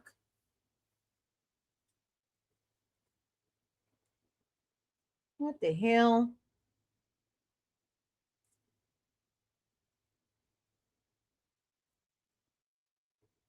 Weird. I mean, yeah. There's a lot of cases that should get attention that don't. I think again. Yeah, she is mostly on Facebook. But again, I feel like if it's not a conspiracy, it's not salacious enough, then some people don't want to talk about it. They don't want to hear about it. You know what I mean? Like, if it's not something that deeply is, you know, a rabbit hole people can delve into, then they don't want to hear about it. You know what I mean? Like, that's half the problem. And so it's like attention needs to be put on that. Oh, hold on. Aiden just realized some of his supporters, this is their thing, support Lindsay Clancy, and he had something to say about it. Get ready. Like, I'm empathetic towards Lindsay Clancy. I feel sorry for Yeah, her. okay. But it's weird. Some of you people out there are like, you look at her the same way you look at Karen Reed, but Karen Reed didn't kill anyone. And it's bizarre. It's bizarre. I don't know. That's all I'm saying to that. It's bizarre. Like, He calls other people bizarre. The fucking irony. The goddamn irony. I can't. Oh, Aiden's involved in conspiracy to try to take out Down Ethel. That's interesting. I am very disappointed and distracted by this filing. I am very upset that Aiden is. I don't think it's a coincidence that Aiden's bringing up Kayla Churchill. I'm sure they communicate. Well, we don't have to speculate. They do communicate. He's bringing Kayla up a couple of days after she filed this. We didn't find out about it until yesterday. It was filed on August 3rd, the day after I left for vacation. And so, like, Aiden being involved in this thing or whatever, I continue to really think about my time spent with Aiden, and I look at it all very differently. I'm being a hard ass about a bunch of shit. But the fact that he's involved in this is gross. You know what I mean? It's gross. And honestly, he does you is think gross. that somebody who literally every day for the past fucking year and a half is, stop doing shows about stupid bullshit and nonsense. I'm facing 90 years in jail. Well, focus on your own shit. What are you doing getting involved in me? I didn't do anything to you. There's no conspiracy to take you out anywhere in my text message. Fun fact, Ethel, nobody did anything to him. Okay, that's just the narrative that he pushes when he is backed into a corner of his own actions. You think I did something to him? No, I didn't lie for him. I didn't lie for him. I didn't do anything to him either. What did Mike do to him? What did Brian do to him? What did anyone do to him? Nobody did anything to him. The thing that I find weird is it's in her brain that she had to have done something. I didn't do anything to you. Why are you coming at me? Bro, that's what he does. You know this. Did you do anything to him the first time you wrote the article on Ethel? Come on, man. This is not rocket science here. You don't need to bring Einstein back from the dead to figure this shit out. Yes, you better. You better. If the wife gave you tasks, sir, you better check them off the list. Don't be getting yourself into troubles. Don't be getting yourself into troubles because of me. We like Miss Kenda. She's a beautiful soul. And she gave you tasks. You better do the tasks, sir. Don't get in troubles. Don't get in troubles. Sometimes my husband puts himself in the corner when he gets in trouble. It's totally fine. He just says something stupid and then looks at me and goes, put yourself in the corner. He just goes in the corner and puts his head down like this. And then I start laughing. So I'm like, sir, did you put yourself in a timeout? What's happening here? What are you doing? What are we doing?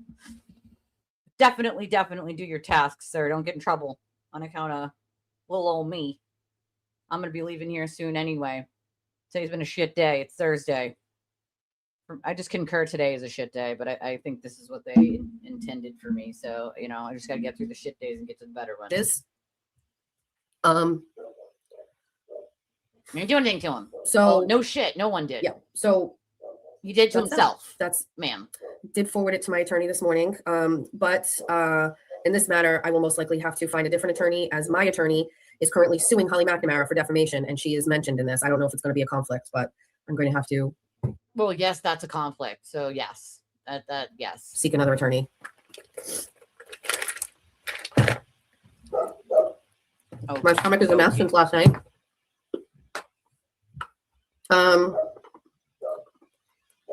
Yeah, it's a conflict. I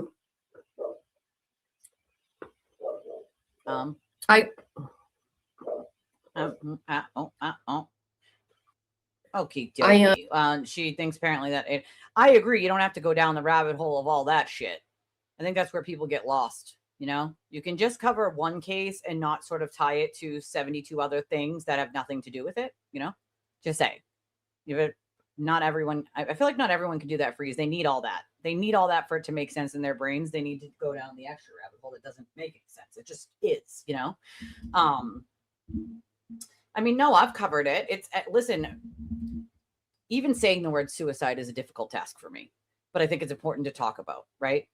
And I've talked about it many, many times here. I lost my dad to suicide. It's an important topic. It's not something that can just be, thrown under the bus or scraped by or whatever, right? But we know in this scenario, at least with Sandra, that she absolutely did not commit suicide. And it was just one of those things, like the position they said she was found in, that should have given them a clue right away that something was very fucking wrong. Something was very, very wrong in that case. And I think it bothers me that they ignored so much. And I don't know if it was to cover for him because he was claiming he didn't do anything wrong, or it was just like incompetence. But either way, it's deeply concerning. She's not going to investigate shit. Even if it was too heavy, it's heavy for most people. It's still an important topic, Yeah, I bet it's no fun. Oh, you could take it to the sofa? Oh, no. I mean, yes, she's your wife. Any wife is always right. Even when she's wrong, she's right. Like, it's the first thing my husband taught his little sister's boyfriend was like, listen, first rule is she's always right. Second rule, shut the fuck up. Third rule, shut the fuck up. And fourth rule, she's always right. Like, just learn those things. Just know those things, right? Happy wife, happy life. You know what I'm saying? Like, my husband says he's a good boy. I mean, he is a good boy. Until he's not a good boy. And then I just give him the side eye. I just give him a bombastic side eye. He calls it the not impressed face. The kids call it the not impressed face. I just give the face. And I'm like, and they're like, okay, all right, we get it. You're giving me a not impressed face. What do we do?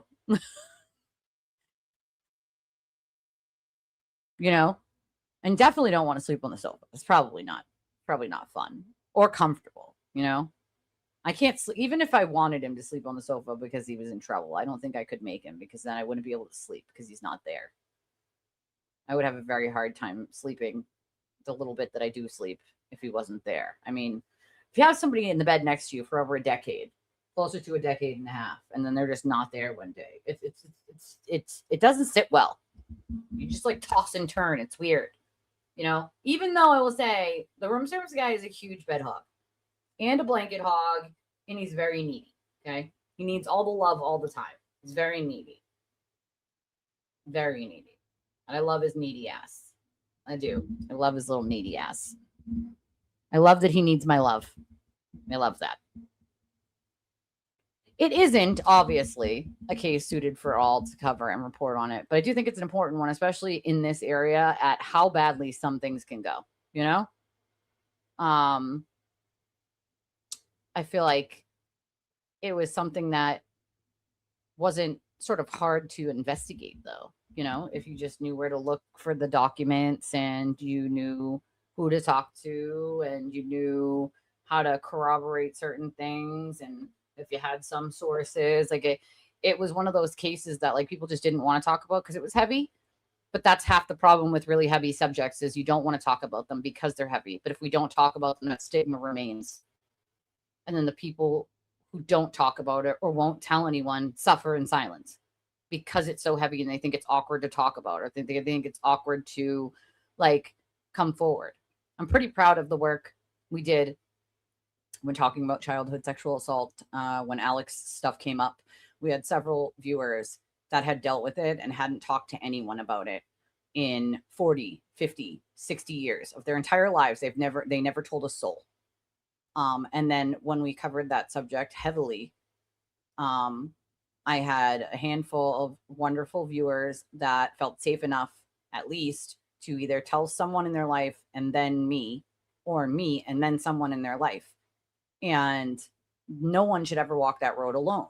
You know, I've been there, done that. It was hard the first time I told someone, but the second and the third time I talked about it, and then the fourth, and then the fifth, and then the sixth, and it got a little easier and a little easier and a little easier.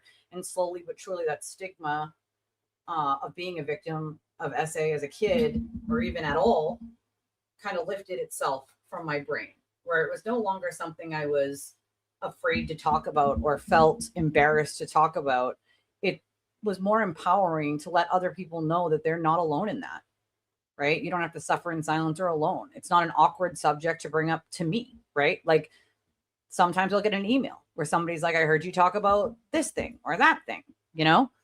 And I'm glad you did, because it's something I think about, but I don't want to talk about with anybody I know because I feel like it's awkward. I feel like they won't understand, or I feel like I'm being judged, or like, you should never feel like that ever. There always should be someone you can talk to about this stuff. You know, you should never feel judged or alone or keep it to yourself because it's just eating you up inside. Like there's always going to be someone that went through something similar. Probably not always the same, but something similar that you can relate to. And the power of being able to relate to other people and hearing their stories was something that helped me heal. If it wasn't for me talking about it and then talking to others about it, like I think it would have been a lot harder for me.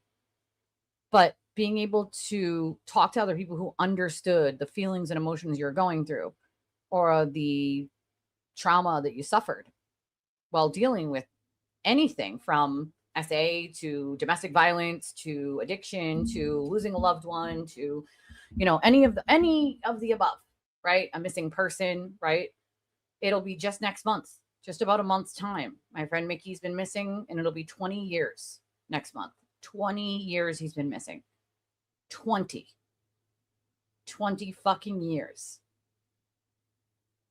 And for 20 years, I have wanted answers. For 20 years, I just want them to bring him home to his mother, who has been his, rock star, angel. And that woman deserves to know where is her son and what happened to him, right? It's one of those things that until you know someone who's gone missing, I don't think you'll ever understand. But when someone just vanishes off the face of the earth and you have no idea where they could be, and then it gets to 3 years, and then 5 years, and then 7 years, and then 10, and then 15, and then you're at 20. No, don't worry. Listen, people pop in all the time and they're behind. Don't you worry, girl. Believe me, I always know. I always know. The lawyers definitely are, because they're making the bag off it, right? The guap. They love it. But imagine, right? Like that's a heavy subject matter to cover, right?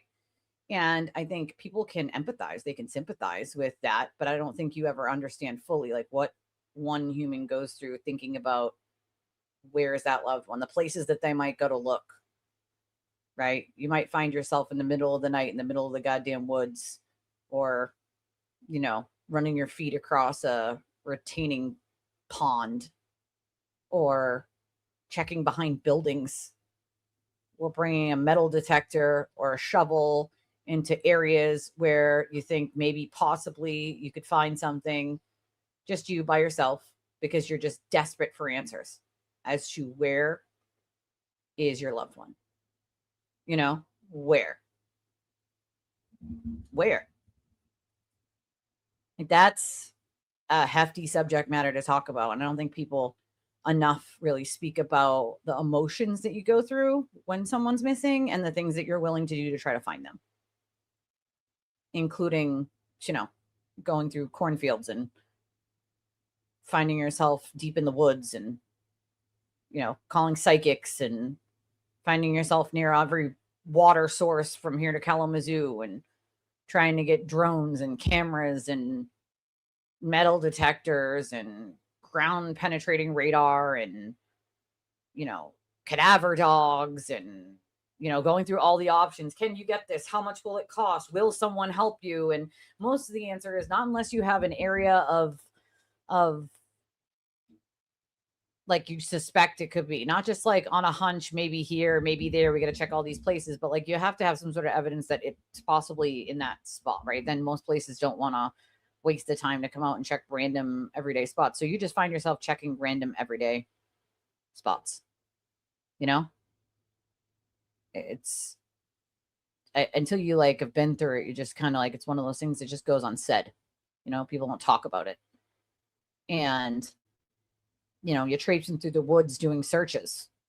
You know, even when you start doing searches or you do searches every year in groups, where you get people together and you start searching this area of the woods and that area of the woods and, you know, behind this house and over near that neighborhood and behind the convenience stores and near railroad tracks and, you know, all the places where you in your mind would think it's easy to dump bodies. Like I always have driven on the highway and looked over at the woods and said, how many bodies do you think are buried in there? How many people pulled over on the side of a highway and just dumped bodies in the woods near the highway? Like, I mean, I've always thought it, but until I started speaking up about it, like, has anybody else ever thought that? You know what I mean? Then people were like, actually, I have just been driving and thought, wow, that's a lot of woods. Like, how many people do you think dumped a body in there? You know what I mean? Like, start thinking about the person that you care about that's missing and could they be there? You know what I mean? Like, how could they be there? You know, could they be there? You don't know. It's an never ending what if, you know, a never ending what if. And I can only pray that before this 20-year mark hits next month, they will find Mickey. I know the FBI and the task force has said that they're close, but they need to narrow down the area. I don't know what that means. You know, I don't know if they have a general vicinity area. I mean, I do know where they've searched before and they've looked in a reservoir, or if the area is around that reservoir and it's just too big and they need to narrow down a smaller section. I don't know, but I do know that the reward is being offered by the FBI for any information leading to his remains. In this case, Mickey deserves justice. My friend, his family, his kids, they deserve justice. And we all deserve to know what happened. And I'm not sure we'll ever know what happened. It's been so long that I don't even think if they recovered him, it would show signs of what did happen. But we deserve to keep trying, you know, until we at least get some answers, some form of justice, you know? Well, that's the whole point of sharing those personal experiences, you know, is to hopefully get to have other people, and they don't have to share it with me, but that other people who are sort of suffering in that silence alone, that they share it with someone else and they can sort of lift that burden from their shoulders, you know, like they can lift that living with it alone and thinking about it by themselves and letting it sort of eat away at their spirit and their soul, like, you know, that it lifts away every time that they talk about it with someone who can relate to it. And that means anyone, you know.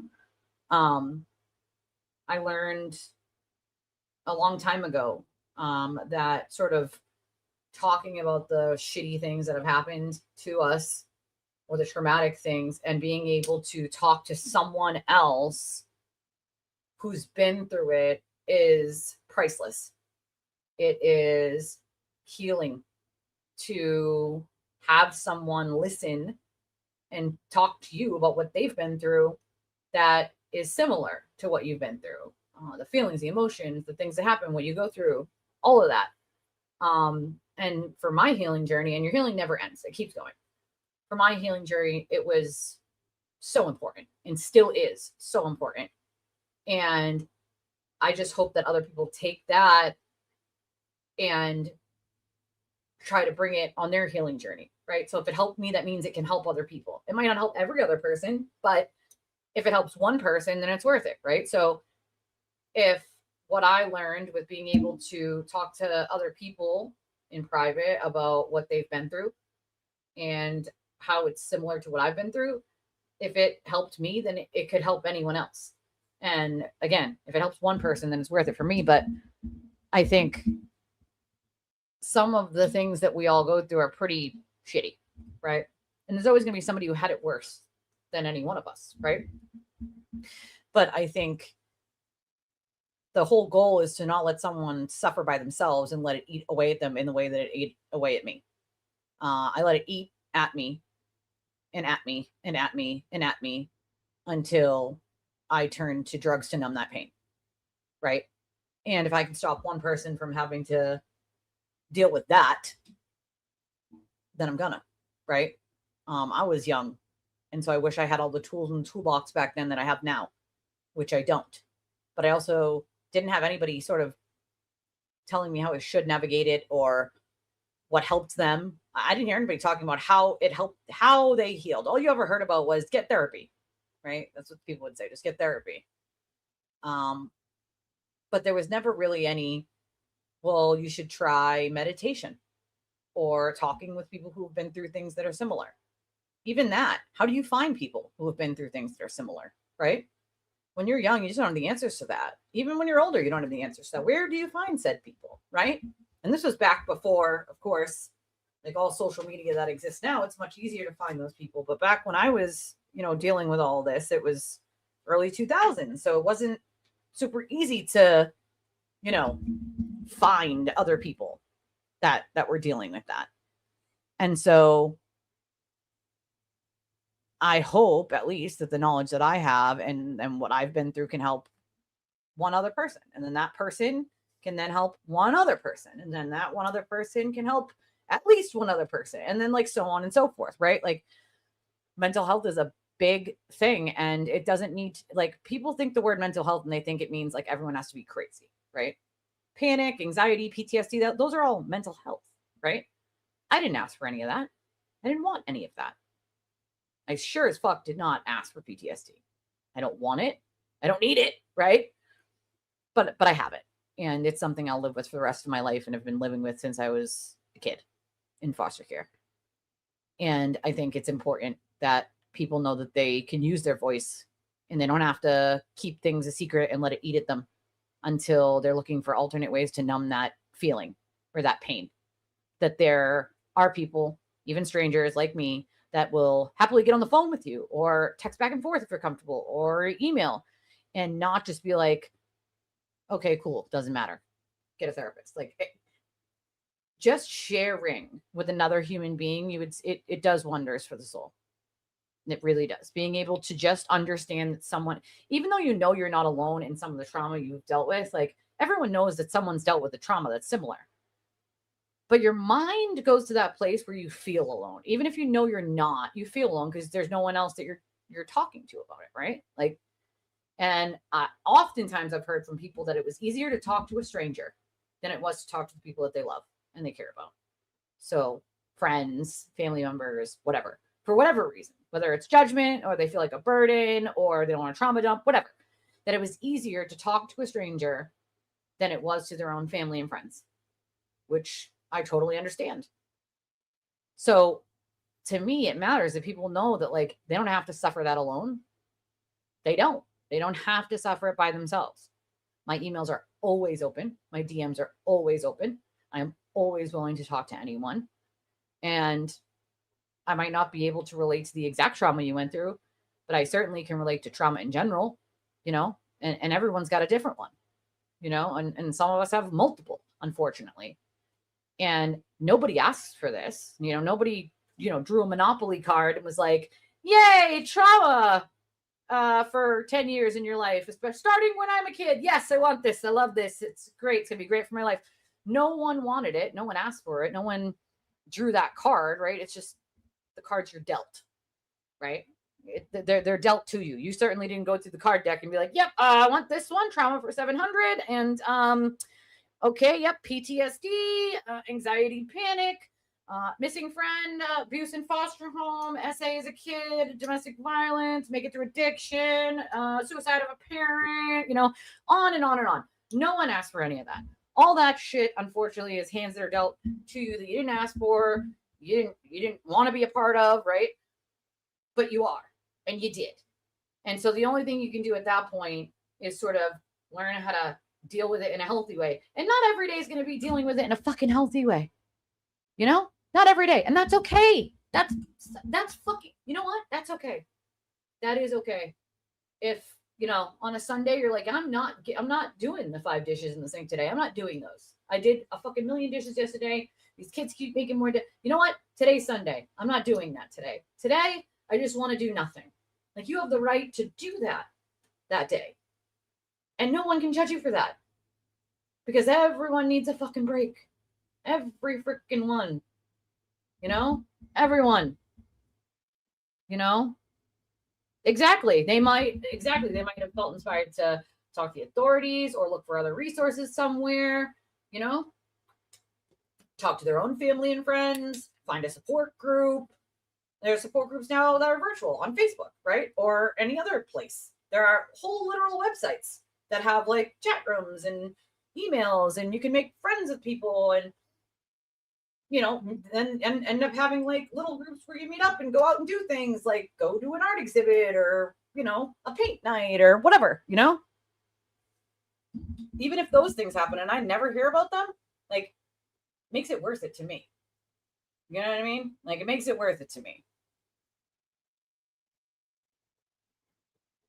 Yeah, you're never going to have all the answers, We wish we could, right? I wish I could just have all the answers and know like everything all the time.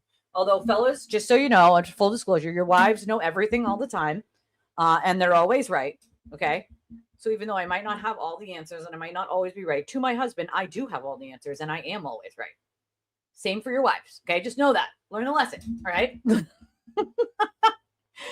But yes, I mean, you're not ever going to have all the answers. So the important thing is to sort of learn how to navigate it, navigate it. That's you just have to learn how to navigate it, just navigate. Yeah, I agree. I mean, not everything is physical. Mental and emotional damage is mental and emotional damage, and it does a lot. I definitely feel better. Just tired today. Lack of what's the word I'm looking for here? Energy today, but also my legs have really been killing me the last couple days, and just stress. I think in general, which isn't always fun, but it's also life, right? You just deal. Oh my God, Kratom. Our fucking governor is now going after Kratom.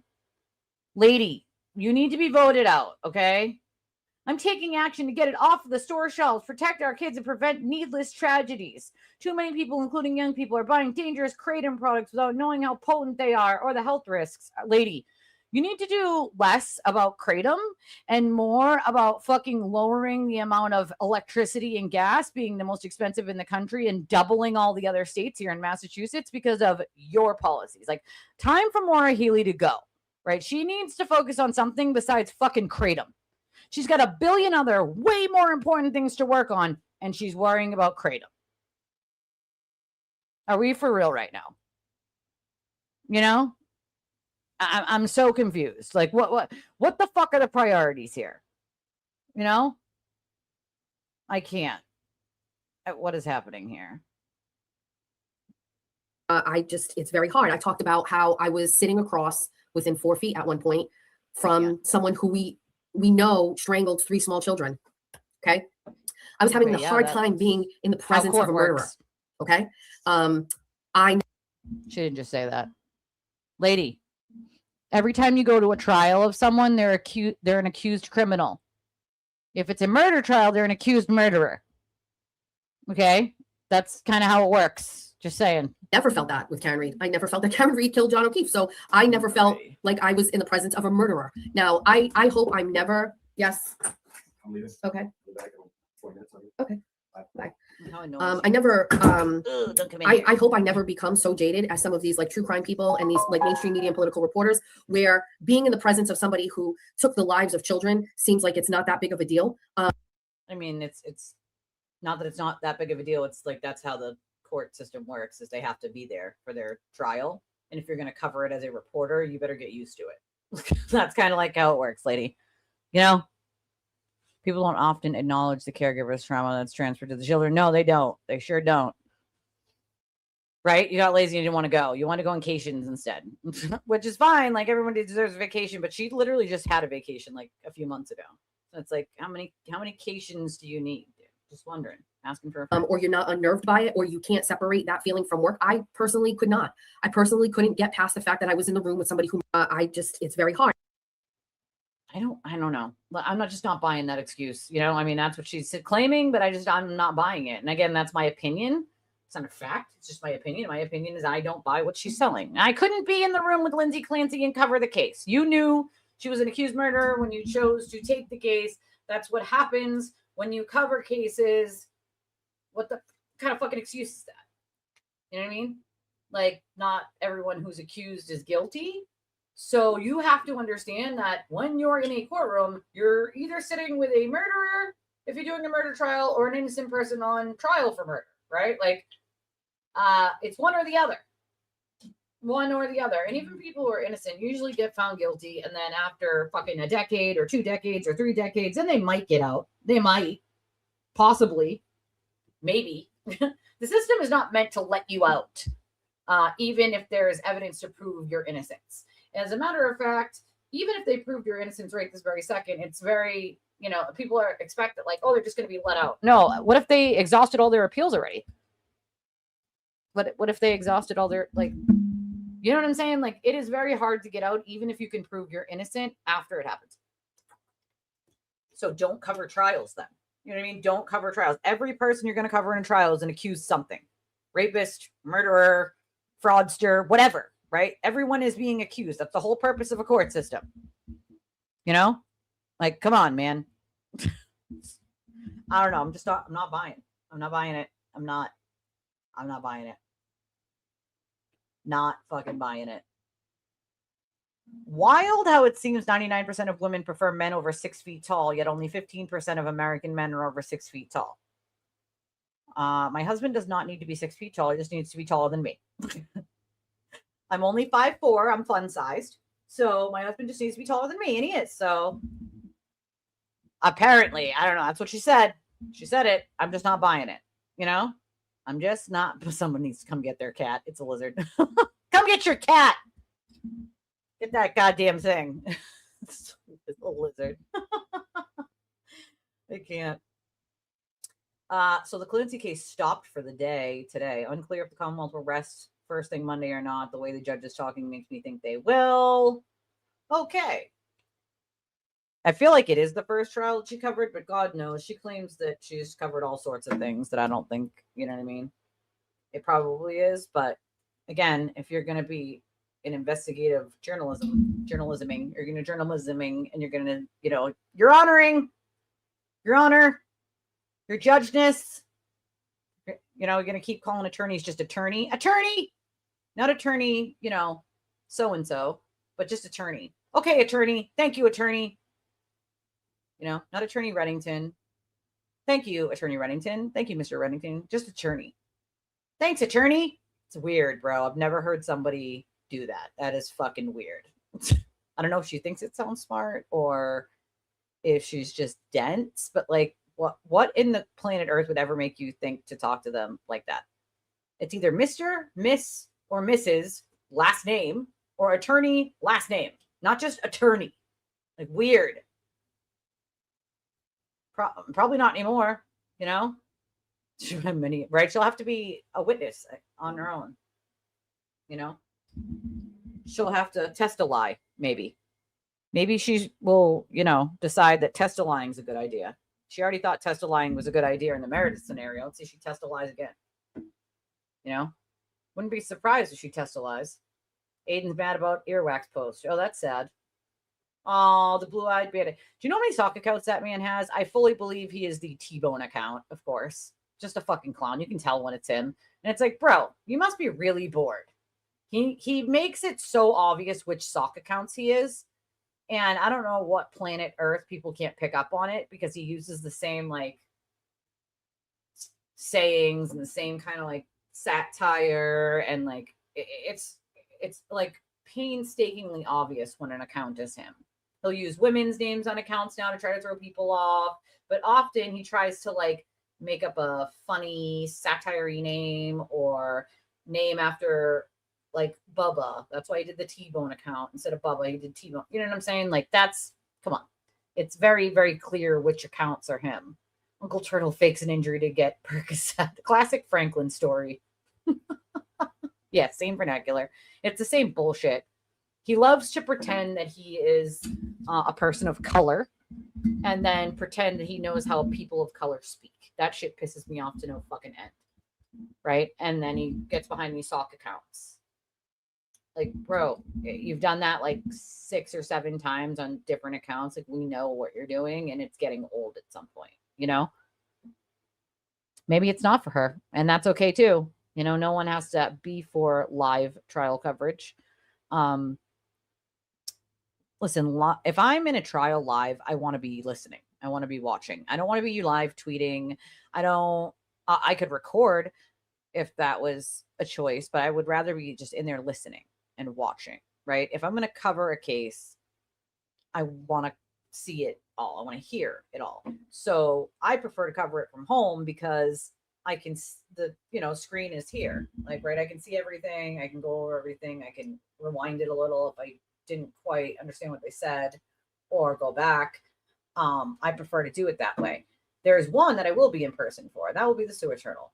And that will just be sentencing. I want to cover the trial here, but I want to be there for sentencing in person. I want to be in the fucking front row. Abso-fucking-lutely. You know? No, I don't think he doesn't know how to cover a trial. Again, and to be fair, if he wasn't given information simply from Karen's defense team and Karen herself, there would have been nothing for him to look into. He doesn't know how to cover a trial, you know? And even his own court stuff, he's like, yeah, turtle rider, show up. Just come to the courthouse. Just meet me there. Like 10 people or less show up. And he's like, yeah, turtle riders. See all the people who came for me today? All 10 of you. This is so huge. It's so important. Like what? Huh? What? What? All right. Oh boy.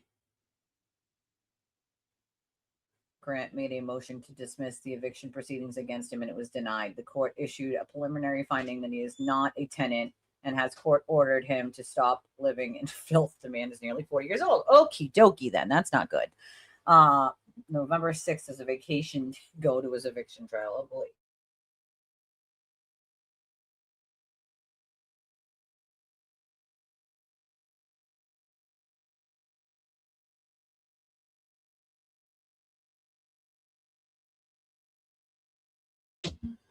Sorry, guys. Oh, yeah, I guess so, right? I mean, I said he would not do trials moving forward because he never covered trials before it and he never intended to do it after, you know? Just never did. His mother's house. Being evicted from his mother's house. From his mother's house. Right. It's... That's all. I mean, he can't even really talk about his court matters because he gets everything wrong. He's like, yeah, my cases will just magically be dismissed if Karen Reed's found not guilty. That's what will happen. They'll just disappear. That's what he told everybody. I will be automatically off the hook, is what he told people, if Karen's found not guilty, which wasn't true at the time, which I told people that is simply not true, nor is it going to play out that way. But, you know, the turtle riders, they're like, yes, it will. Yes, it will. He said it. Yes, it will. Like, okie dokie. Okie dokie. All right, folks, let me wrap this up. Been here over 3 hours. I need to go eat. Tomorrow's Friday. Maybe tomorrow will be a better day. Tomorrow will be a better day. Now, if you're catching me on the restream, I apologize. We don't have the PayPals and Just Chat link at the moment. I will be calling them after this live stream to see what the update is on that. And if they're, working on it with they have all the documents. So, then, okay. But we do have Cash App, Venmo, Revolut, and Chime. Revolut, I did put the link for Revolut to sign up for your own if you want to. It works between countries. So if you're out of the country, Revolut works. It also works in country too. So it's not just something for people who are out of countries. You can also send and receive money between the same country, including the United States. I mean, it can, but you got to be a bigger channel than I, right? It's got to be a bigger channel than I use all of my YouTube ad revenue, memberships, and super chats towards my rent usually. It absolutely does not cover even half, but close to half of 1 month, so it can. You just gotta, know that it takes a large cut out of what you make. Everything that comes in, they take a cut out of, and the ad revenue is very small. So people assume like ad revenue is some big, and everybody assumes like you're a YouTuber, you must be making a ton of money. That's just simply not how it works, especially when you're a small channel. You really got to grind and grind and grind until you're much, much bigger. When you're much, much bigger, then it's easier for your channel to make money. Especially on like videos, people will watch like your videos, your old videos, they'll watch them again, or people will just be discovering them at that time. And you'll, more and more people that see your channel, the more and more people that watch, the more and more revenue that comes in, even though it takes a cut. So once you get past being the small channel, then yeah, it can, absolutely it can. But you got to get past that sort of hump, and it takes a long time, a lot of grinding, a lot of hard work. But if you're, in for that, like, yeah, you can get to a point where it could afford rent. Right now, I'm not there yet. But I mean, he also inherited $300,000 when his father died. I don't know how that's paid out to him, but his mother put it in the court documents, that he inherited $300,000 when his dad passed.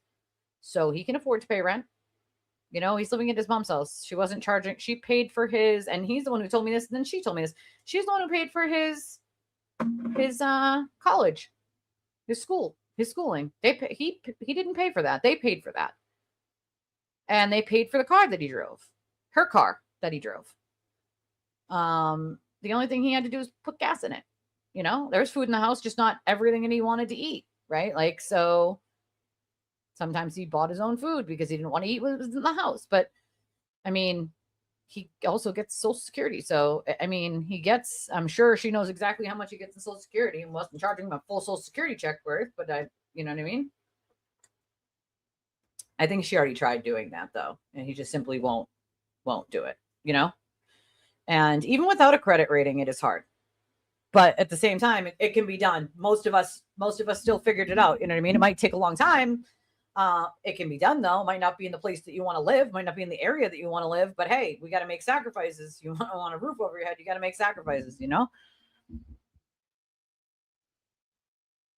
Yeah, I mean, listen, she put it in the documents that he inherited that when his dad passed, which is sad that his dad passed. I miss my dad every day, but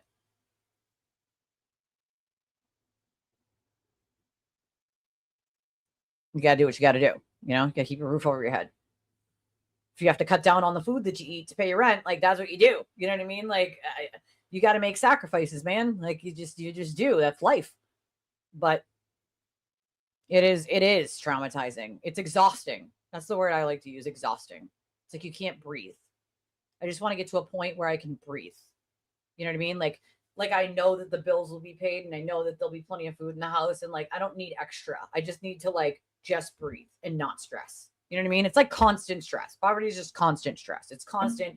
How am I going to pay this? How am I going to buy that? And school's about to start for the kids too. So now I know not just me, but many moms are like, oh, great. Now we got to do school clothes and backpacks and all that fun shit they need. And now the school gives you a list a fucking mile long, and they want you to buy like the best of the best. They're like, oh, you have to get an orange folder, a yellow folder, a purple folder, a blue folder, and you have to get a matching 5 subject notebook and 2-3 subject notebooks, and they have to be orange and red and yellow. And it's like, bro, you're expecting a lot from, like, listen, if I can afford fucking black folders, that's what they're getting, right? Like, this whole idea that they have to have these very specific colors of these very specific things is fucking wild to me. And it's out of the realm of possibility for some families. It's like, they're going to get what we can afford to get, and the school's going to deal with it because it's public school. And realistically, anything that they need should be provided by the public school,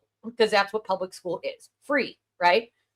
as we all know, public school isn't exactly free. If they're requiring the kids to have all these things, and that is not fucking free if I'm paying for it, right? And then they send a list of things that they want you to pay for this school, right? For our classroom, we're going to need you to buy antibacterial wipes and tissues, and they have the audacity to send home that list of things that they want you to buy for just the classroom in general. And it's like, no, the school can fucking pay for that with all the taxes they use. Like, and I get it, they're usually at a deficit, but that's the city's problem. The city is the one that's saying you only get this amount of money out of these people's taxes. People are paying for it in their taxes, and then the taxes are being used on whatever the city decides to use on instead of those things, you know? So I see where everyone gets frustrated with that, you know? I don't know. Yeah, I have no idea. All his mother wrote in the document was that he inherited $300,000 when his father died. So essentially what she was saying is he's not broke. I don't know how it's distributed, if it was given to him all at once. Oh my God. Hi, girl. I love you. It was so nice to listen to you on Brian's yesterday. I was fully agreeing with you on all of the things, all of the things when it came to the charges and how it's going to go down and what it's like to deal with, and Aiden's ridiculous expectations. Oh my God, those banking fees drive me, which is why I don't bank with a regular bank anymore. I don't get fees on banking with Chime or Venmo or, you know, Cash App. I don't get those because I would never use Bank of America again if you fucking paid me money to do it. You know, not ever. But his mother did put in the paperwork that he had that, that he inherited that money, which is like essentially what she's saying is he's not broke. He bought another car after I stopped letting him use mine. Like he has money and he's just choosing to not do X, Y, and Z. That was her point behind, you know, absolutely it should. I'm grateful that they do provide free school lunch for the kids. But I think it's public school. It should be free. If you require them to have 6 fucking notebooks, then guess what? You should be giving them 6 fucking notebooks. You know what I mean? No. Nan, do you have a new Muppetville video? I love Scott's videos. I love his Muppet videos. Let's find it. Hold on. Let's find it. I love the Muppet Man videos. I think he does amazing. He always gives me a laugh, even when I'm having a shitty day like today, you know? Even when the Turtle Riders try to fucking screw me, as they decided they were going to do yesterday and continue on today, he can always still make me laugh, even when it's been a shit day, you know? Muppet. Muppet. Oh, look at it's Nan and Muppetville. Girl, look at you. Look at you. Yes. Yeah. She's got the swag, nothing but style. Tight leather pants, right shade of red smile. Back on the scene, rising up from the ashes. Taking numbers and names and now kicking ass. Only thing they see as she's leaving the scene. Burning it down with their own gasoline. Love it. I love it.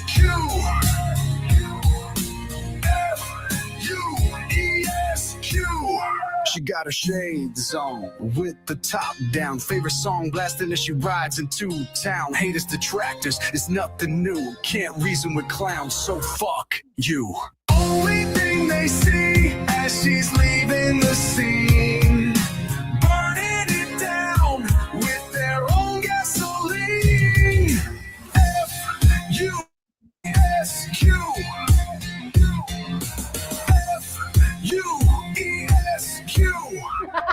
She's got the swag, nothing but style. Tight leather pants, right shade of red smile. Back on the scene, rising up from the ashes.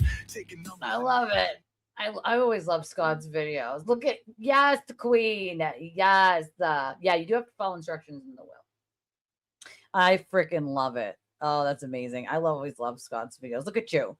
I love those pants. I don't know what the fucking problem was. Like, I don't know what the goddamn problem was. I'll let the turtle on fire. I mean, he's usually doing. Can you please go? I can't go back. Can you please go? I can't go back. They got her smile like perfect. Like perfect. That is literally how she smiles. Like, listen, you get a Nan smile and it just brightens your whole day. It's like one of those smiles that you just don't forget. You know what I mean? Like, she gives that big, like, you can tell she's happy smile. You're just like, oh, that's so great. I love it. I just love it. You want to know who doesn't love it, though? Can you please go? I can't go back. Can you please go? I can't go back. Right, your Muppet's more glam than I am in real life. You know? I love it. I have a Muppet, too. My Muppet has bling that says Untwisted Tragedies in a necklace. I love it. I love it.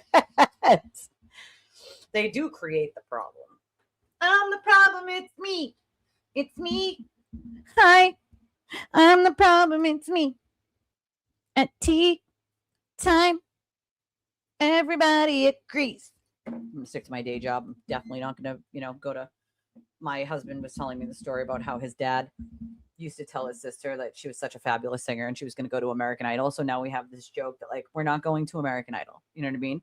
And obviously now me and his sister laugh about that because she's like, I'm fucking tone deaf. I could never sing. But my dad always, wanted to tell me as his daughter that I was the best singer ever. And so he always made me think I could, like, get into American Idol or The Voice. He'd be like, yes, we're taking you to American Idol. And she'd be like, so proud, like, yes, bitches, that's me singing. And now we just laugh about it. We just endlessly laugh about it because I'm like, oh my God, that is fucking hilarious. And if you know my husband's dad, unfortunately, he's sick, but he is very, like, sarcastic funny, like me. And I can appreciate that about someone, having that sort of, like, sarcasm funny. And he loves sort of screwing with the kids like that. But in my head, I'm like, I can hear my dad saying some shit like that. Like, yes, bring you to American Idol. Bring you to The Voice. Right? America's Got Talent. You could see Simon.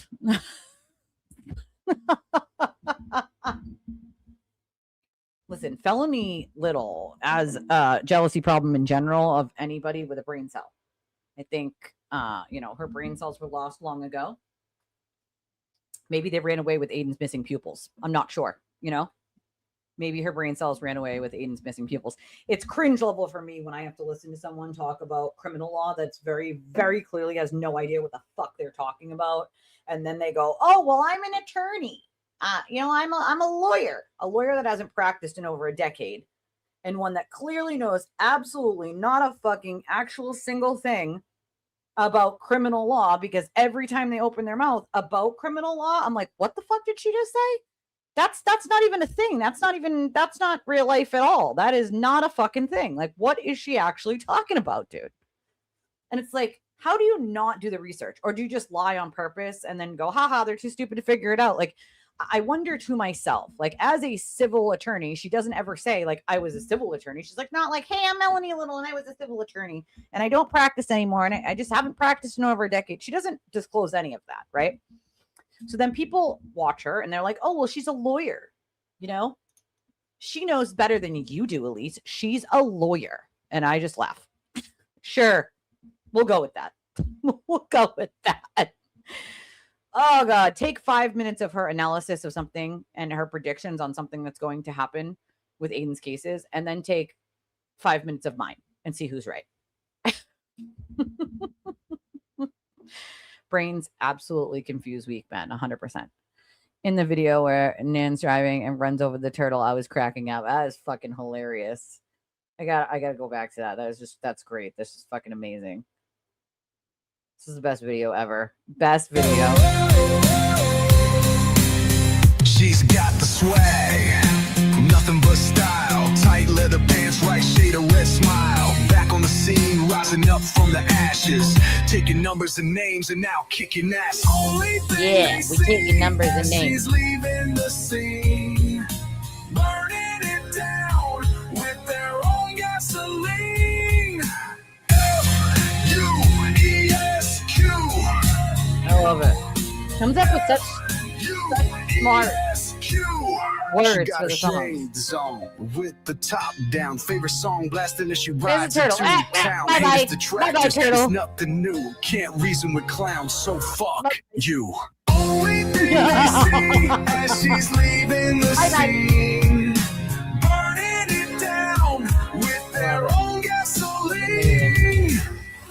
Made to Vegas. F-U-E-S-Q. I love it. F-U-E-S-Q. She's got the swag, nothing but style. Tight leather pants, right shade of red smile. Back on the scene, rising up from the ashes. Taking numbers and names. Yeah, it was one big case that she talks about, that one case constantly, right? The Catholic Church. The Catholic Church. I worked on the Catholic Church. It's like the only claim to fame at this point that she has. Bailey Burnett has been away from Muppetville to the West Coast. Don't get too human. I love it. I love it. I can't. This one To had do a me live just this morning peeing again. myself yesterday. As you riders are aware, I am unable to do a live this morning again.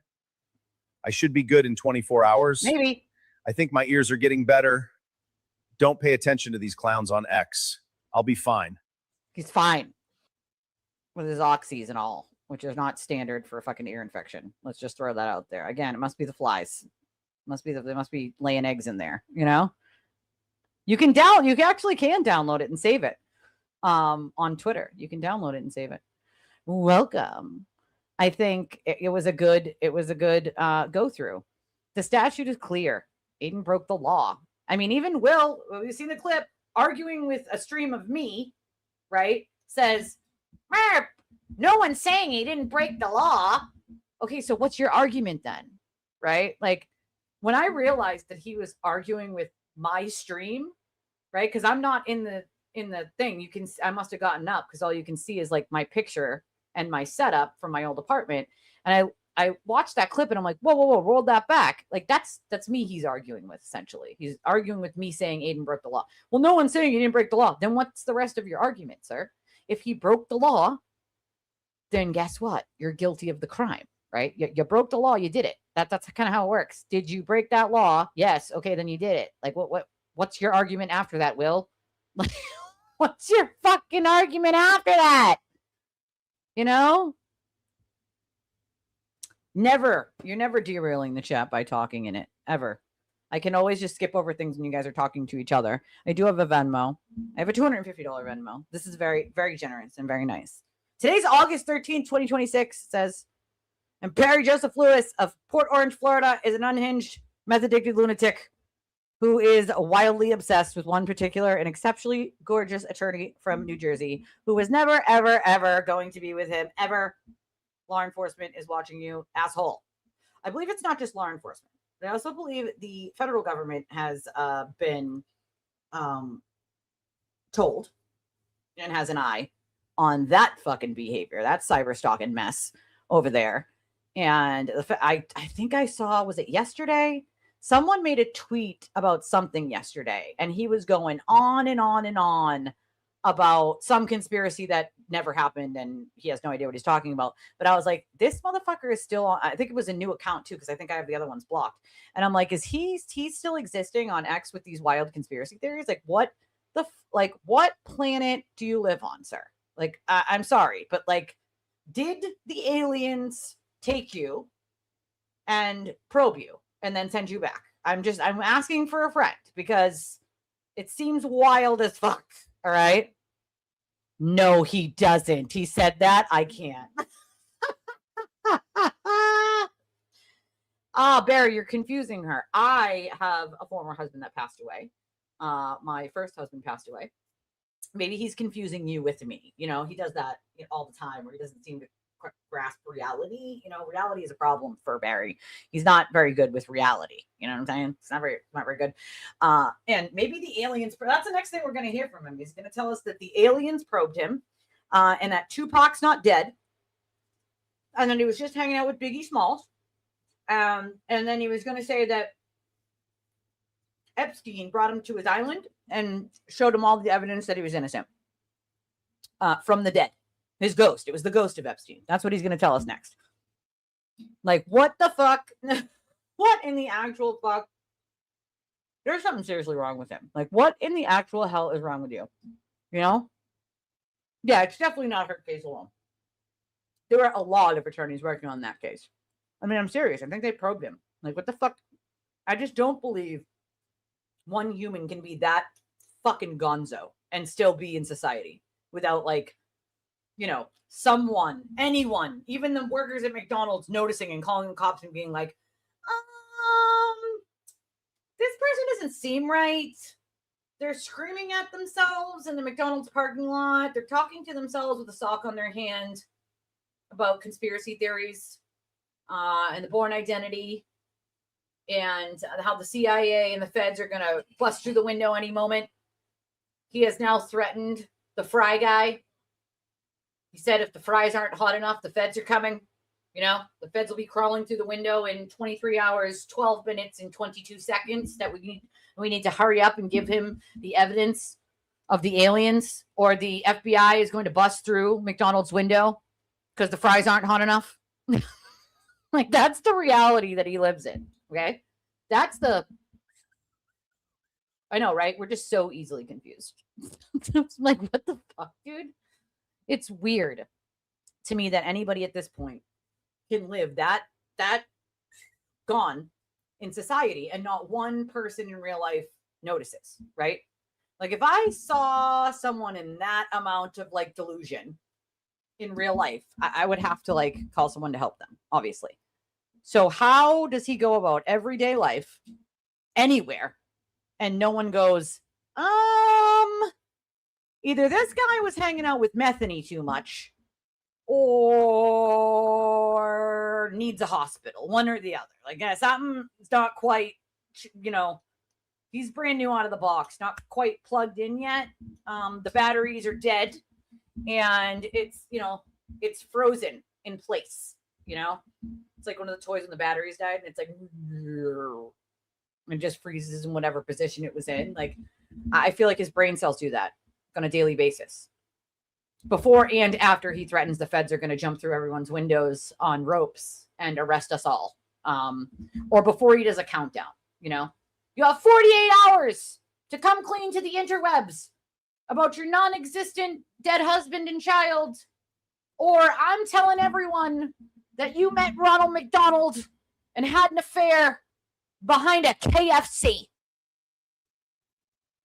Like, that's the level of delusion we're dealing with. All right. At what point, like, listen, if I had a family member that was that, like, you know, right, I would need to get them help. I've worked in mental health. Like, obviously that is someone that needs to be heavily sedated, medicated, and brought back to reality. I don't understand how somebody like that would functions every day and there's no red flags, anyone around them, coworkers, family members, you know, the basic worker at McDonald's, Kohl's, like anything. Like, so I'm just saying. The next thing we're going to hear from him is Nan is having an affair with Ronald McDonald and Grimace. And she had a baby and her name's Wendy. And she's going to take over the Wendy's franchise. And she's having a threesome with Colonel Sanders, who is not dead. He's just a ghost. All right. Maybe he's a succubus ghost. All right. Like, that's the level that we're dealing with of shit that he's made up at this point. Like, and some people, and I kid you not, some people are like, really? No, Barry, tell me more about Grimace. Tell me more about the ghost succubus that she's cheating on her husband with. Tell me more about the throuple she's having with Ronald McDonald and Grimace. And the Kentucky Fried Chicken Colonel. Succubus ghost. Tell us. Give us all of you have all of the evidence, Barry. We can see that you're right and doing the right thing. Keep going, bud.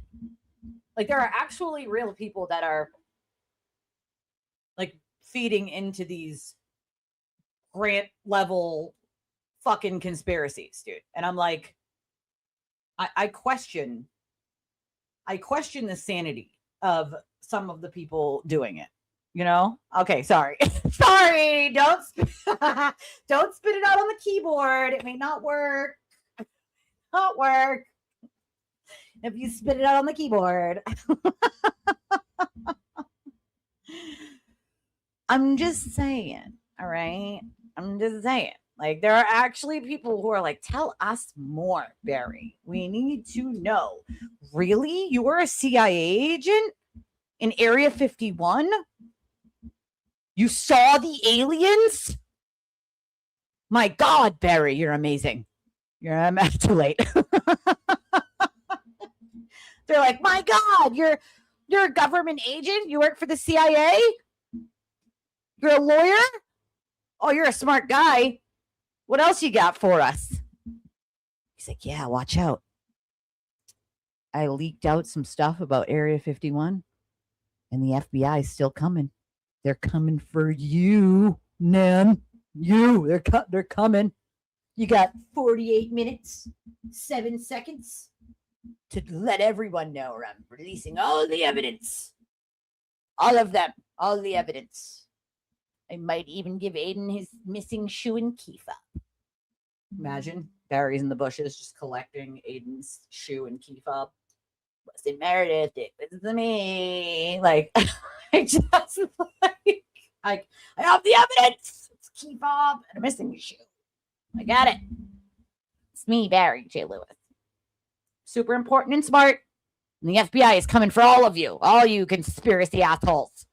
Which is what's so funny to me is he claims all of these wild, bombastic, factually completely false and out of touch with reality conspiracies, and then pretends that they're all real. And then gives like a countdown every like week. You got 27 hours, 3 days, 4 minutes. You only got 4 minutes. Or the FBI will be at your door. They're breaking through the windows from the building next door, and they're going to get you. They're going to get you and Ronald McDonald. Run, Grimace, run! I can't. Like, that's, I mean, I do question the sanity of the people who are behind him. I know, I'm just spilling all the conspiracy secrets. He's coming for me next, you know? Better me than him going after Nan, you know? Right? God, he's going to get all the kids. All your hidden babies from donating your eggs. You know? It doesn't like I have all of his secrets. He's going to call the OGA on me. You know, he's very important. You didn't know he's a lawyer. You know, he transit funds and he works for the OGA. Okay? He can't tell you what that is. It just means other government agency. Okay? It's the OGA. It's very black opsy. Okay, but they take him very seriously. They listen to him. They take all of his evidences, and they're coming. They are coming. They are just given endless countdowns. You know, every 3 days they tell me to give you another countdown, and they never come. But I'm going to give you another countdown, and you're going to take me very seriously because they're coming to get you. I'm going to get you. One day or another. Right? I like silver. Only if I can take my photo at the spa. Do I get to do this when they take my booking photo, Barry? Is that okay? Can I? I'm just cute. I'm just. Do I get to kick my feet too and just do this with them? Just wondering. I'm just asking for a friend. Is this okay? Is the OGA gonna come for me now? Please don't come for me, Barry's Secret Service friends in the OGA. I don't want to be tookened by an other government agency. I will find you. I will hunt you down. I volunteer as a tribute, not WWE beefing unless I'm paid for my services, and it's in writing. Shall the odds ever be in your favor? Make sure he doesn't have your Poshmark account. He'll buy all your old leather pants. Oh my God, imagine. We don't need no underwear sniffers up in this motherfucker, all right? You creepy, Barry. You creep. We don't need all that, all right? Just go call the OGA. You know, maybe they'll give you a loan on your conspiracies. Maybe they'll lend you an alien from Area 51, and then you can prove with that alien how Nan and Aiden Kearney are together and having an affair. I kid you not, when he came out with that one, I was actively taking a sip of my coffee and I freaking spit it out everywhere. I had to change my shirt. It went everywhere, bro, because I was trying to hold it in, but it was so fucking funny. I spit it everywhere. I was like, he didn't actually I can't. He didn't actually just say that. Well, this one time, Aiden was in New Jersey. He was in New Jersey on this date. He was with Nan. That's what he was doing in New Jersey. It's a secret squirrel relationship. It's a secret squirrel relationship. They're together. They've been having an affair since 2023. It's a conspiracy against me. Okay? They're trying to ruin me.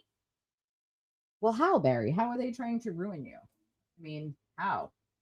Because I was conspiracized? Well, Barry, what's the conspiracy? How exactly is anyone trying to ruin you?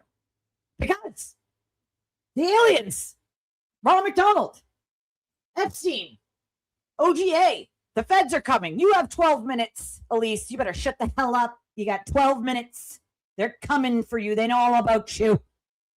How dare you? How dare you? Dare you?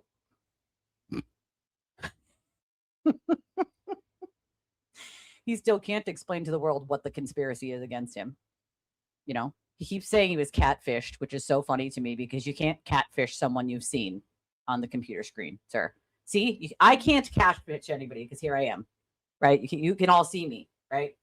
So you can't be catfished because you know what I look like. Also, number one, having contact with someone, just like talking to them, as I talk to many people in DMs, men, women, every day. I talk to people every day in emails, DMs. That doesn't mean I'm in a relationship with them.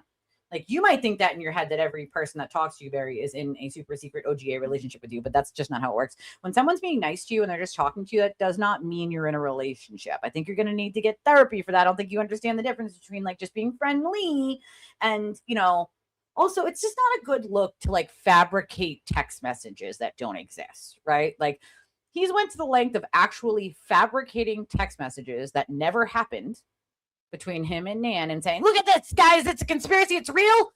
We were sexting, it's sexting. See it. Bro, those aren't even like really, we're gonna make up text messages now. Like, that's, I mean, bro, that's desperate. That's fucking desperate. Listen, when someone's like, hey, yeah, you're getting a little weird, you're being a little bit creepy, I'm gonna just cut contact off. Normal people go, okay, I'm just not gonna talk to that person. They don't want to talk to me. Maybe they don't want to tell me why, but maybe I'm just not going to talk to them. No, not in Barry's world. In Barry's world, it's a great idea to then cyber harass and stalk people who no longer want to talk to you.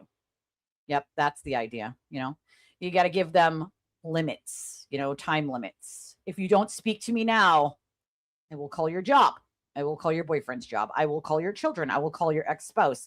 I will then leave really creepy videos screaming and yelling on the interwebs, and you will do as I say or else. Completely proving why no one should have contact with me, but this video is going to scare you enough that you're going to contact me. Like, that's his thinking. Like, I'm sorry, but half the shit he's put out there, I'm like, what sane person would want to have any relationship with you? You're screaming into a camera about conspiracy theories that never happened. And of course, like, again, one of his conspiracy theories is that like Nan and fucking Aiden are having an affair. Like, once again, the next thing I'm going to hear is Nan and Bigfoot are sleeping with a Yeti. Okay. They're having a threesome with a Yeti. All right. And they had a snow baby. And he has uncovered this deep snow baby location in the depths of the Russian wilderness in the snow. They live in an igloo. All right. They live in a fucking igloo. He's going to sell you ice, though, for your igloo. Okay. And also, the feds are coming. They're going to kick your igloo in. You better. We know. He knows. He knows all about the igloo. We better evict ourselves from the wilderness of Russia and our igloo very quickly. We better take our Eskimos and go. All right. We better go. You don't have to always pick a side, especially in cases. Sometimes you don't even know all of the facts until trial. So you're allowed to fence it. Would be smart, you know? yeah, it's a huge lack of social skills in reading nonverbal cues. I mean, he doesn't even understand the word no. To be fair, I see some parallels between him and Grant, like in real life. They don't either like the word no. And then when you tell them no, they don't seem to understand what that word means. And so they go, well, you just don't want to talk about it now. You really do actually like me as a friend, but like you're not ready to talk to me about how you love me as a friend, even though you just said you don't want to talk to me, you don't want to be friends with me, and I should leave you alone. In my brain, I should just keep going and cyber harassing you and just making up wild accusations of shit because I'm mad you don't want to be my friend anymore. Because that makes more sense than just leaving someone alone. Right? You don't get me to do that. That's a great idea. You know, it's an amazing idea. And I know about your igloo, Dan. All right. I know about your hidden igloo in Serbia. You know, Uzbekistan. I found your bunker in Uzbekistan. Don't worry. Don't worry. It is bonkers. Found you, Miss New Booty. I found you, Miss New Booty. Bring it together. Bring it back to me. Yeah, Christmas time. She spends Christmas with the abominable snowman in New Hampshire, you know? And I give them a magical carrot every year. So Frosty the Snowman can come to life. And, you know, it's a fun fact that if you snap that carrot in half and make 2 carrots, you can make a Frosty the Snow bitch, right? She's Frosty the Snowman's girlfriend, Frosty the Snow bitch, you know? So don't be telling my secrets to the world, Barry. Okay. All right. Don't be, I don't know why you're trying to tell all my secrets about Frosty the Snow bitch to the world. I mean, that's just mean, you know, just mean. Mean. Oh yeah. I also have apparently TBDS. Don't we all? Anybody who doesn't like Aiden has TBDS now? TBDS. We all have TBDS. All of you have TBDS. It's your red pill pro brainwash follower. I mean, he was a super fan of Aiden's. Like, I kid you not when I say like a super fan of Aiden's. Like, I'm not kidding. Like, Barry was like the super fan of all super fans of Aiden's. He also told several people that, like, you know, he was an attorney. Then when people realized he wasn't, he went back and was like, well, I went to law school. And then when people realized he had no idea what he was talking about when it came to law at all. Then he went on, well, I own a company and I work with the government, right? He tried that route. Then he tried the route of, well, I have government contacts and the feds are coming for you, right? Like that's been going for like T-3 years now. Every like month or two, he makes like several, you have 48 hours, you have 3 hours, you have 24 hours, you have 1 day. You only got 4 minutes, do what you gotta do. You know, he does like several of those. Like any sane person would know, like if you're threatening people, you know, every week with like, you got 48 hours or else, and there's no or else that ever happens, like they kind of just tune you out at that point, sir. Okay. The feds are not coming. They're not busting through anybody's windows for abominable snowmans or, you know, Area 51 or fucking Nan's non-existent relationship with a sewer turtle that never happened. You know, he literally, his evidence to that was Aiden was in New Jersey and Nan lives in New Jersey. So they were seeing each other around Christmas time. Therefore, they're in a relationship. It's all a conspiracy. They set me up. What was the setup? What'd you get in trouble for? What was the setup? What was the setup?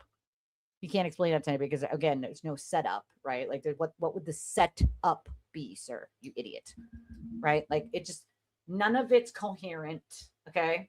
None of it makes sense. Plenty of it is just out and out completely false and bonkers bullshit. And the other half of it is shit he, like, came up with based on, like, his mind connected the fact that Aiden was in New Jersey and Nan lives in New Jersey. The problem is Aiden was visiting his fucking attorney in New Jersey when he was in New Jersey. He had a court date that then was canceled and he was allowed to do it via Zoom, but he still came, right? And he visited his attorney. And so instead of actually looking into the dates and seeing that that's what he was here for in New Jersey, Barry was like, nope, he was in New Jersey because Nan lives in New Jersey, so they must be in a relationship. It's a whole thing. They're in a whole like, what, dude? They don't even like each other. What the fuck are you talking about, dude? Like, what in the actual fuck are you saying right now, sir? Like, I'm not quite, again, I want to know if aliens took him to Jupiter and probed him and brought him back. Like I'm genuinely curious. All right. I need your OGA contacts, Barry. All right. I'm going to need your contacts in the OGA to let me know what actually happened to you. Next thing you know, he'll actually be claiming that, like Whitey Bulger, they experimented on him. You know, he did hard time with mobsters, and they experimented on him with BCP, and that's what happened. You know, and that's how he's now psychic. You know, he can now read minds. Like Aiden, he has a photographic memory. Like Aiden, he can read minds and has a photographic memory. Again, once was a super fan of Aiden. Some of these people are just like, hello, nobody's home. Nobody. Is anybody in there? Not quite. Not quite. Not quite, you know? Oh, absolutely. If you cancel your membership with him, he often will send out like a DM if he knows who you are, being like, why? You supported me for so long. What can I do to make you not membership me anymore? You know, I need you to keep membershiping. I need you to keep turtle chatting. Yeah, he can talk telepathically, you know. He's got all the things the sewer turtle does, you know. They're one and the same, actually. As a matter of fact, Barry is just one of Aiden's alter ego personalities. And, you know, he's not actually a real person. He's just an alter ego personality, you know. Aiden's got many personalities. One's called the Purple Sewer. One's a Wildo. Another is a rat of a chat of some sort. Then we have a Brokeback Baker and a Barry J. Lewis. They're all just alter egos of Aiden's several personalities. They're not even real people. You know, they're just several different personalities that Aiden pretends to be on a daily basis. It's fine. It's totally acceptable. You know, he's a cyborg, right? Like they work, you know, one time at band camp, he fell off a boat and he lost his arm. And so the OGA gave him a cyborg arm, and his cyborg arm shoots lasers. Okay. It shoots lasers, and those lasers, they tracked you, man. They tracked you to New Jersey, and they tracked Aiden, and y'all were just canoodling, okay? Because his cyborg arm said so. It told him. It tracked you. You know, it's a flock arm now. It tracks your every location. It just has a beam out of his flock arm that just chases you around everywhere. He knows it all. You know, all the dirty secrets, the abominable snowman secrets, the bunker in Uzbekistan, all of them. All your secrets, they're not safe anymore. Nope, he knows it all. He's telling them everything. He's going to tell them everything. He's going to tell them all our secrets, all our conspiracies. To infinity and beyond, bitches. I would not be the least bit surprised if all of a sudden his status was to infinity and beyond. Like, well, Infinity didn't want you either, bud. They sent you back. I wouldn't touch that with Baker's dick and Will pushing if you paid me $50 million, dude. No, thank you. No, thank you very much. No, thank you. No. Just, I said no, Scott. No. No. No. Yeah, you know, doesn't matter what your answer is. You will get reached out to directly for an explanation to your cult leader. Okay, Barry, you're gonna need to speak to your cult leader. We can't talk to you or your Buzz Lightyear cyborg flock arm anymore with your lasers and your GPS locations.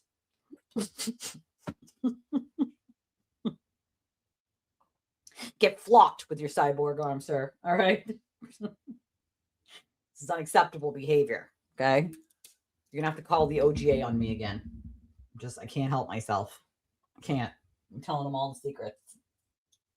All my secret. I'm actually in the Born Identity. Yep. Right now the government's out to get me. So don't tell on me, Barry. Okay. They don't know where I'm located. I'm in hiding. You know, I'm actually in France. I'm at the consulate. This is my consulate. This is my consulate hotel. You know, they gave me a popcorn machine. And the OGA, they're out to get me. Yep. They said you sent them. I'm very sad about this. Very, very upset about this. Your connections at the OGA are stifling my ability to live, sir. You're going to need to cut it out. Okay. I'll meet you in Uzbekistan. All right. I'll meet you at the bunker, and I will give you all of the evidence of all of the conspiracies. Even the one where Marilyn Monroe is still alive.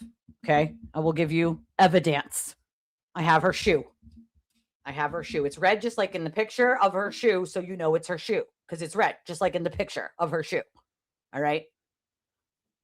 That's the evidence. That's the evidence. You want to dance with the evidence? Be my guest, sir. Be my guest. Be my guest. Be my guest. Put your service to the test. No, he's not successful. People are usually like, why are you messaging me? I can't, or they don't answer at all. The people who do, he tries to convince to come back. They're like, come back to the cult, please. I'll let you know in 5 to 7 business days. I always say that too. Get back to you in 7 to 10 business days. You know, I'll meet you in Uzbekistan in 7 to 10 business days. Fill out the OGI forms, Barry. And in 7 to 10 business days, my complaints department will call you back personally. And you can tell them all about your complaints. But, you know, you have to make sure that you fill out the hurt feelings report.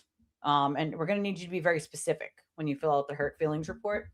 And at the bottom, I'm going to need you to sign your name and also, you know, write in quotes, my fifis are definitely hurt. Okay. If that wasn't clear to everybody already, we're going to need you to make it very clear on this paper so we know that you were not coerced into filling out the hurt feelings form for my complaint department. All right. And they will get back to you in 7 to 10 business days. I cannot promise that it will not be, you know, Colonel Sanders or Trix the Bunny or, you know, Captain Crunch, you know, but the captain, he's a very dear friend of mine, the Captain Crunch. Yeah. He often has berries with him. The berries, they're my favorite. The crunch berries, those guys are solid. They are very solid. So don't mess with the crunch berries. All right. Don't.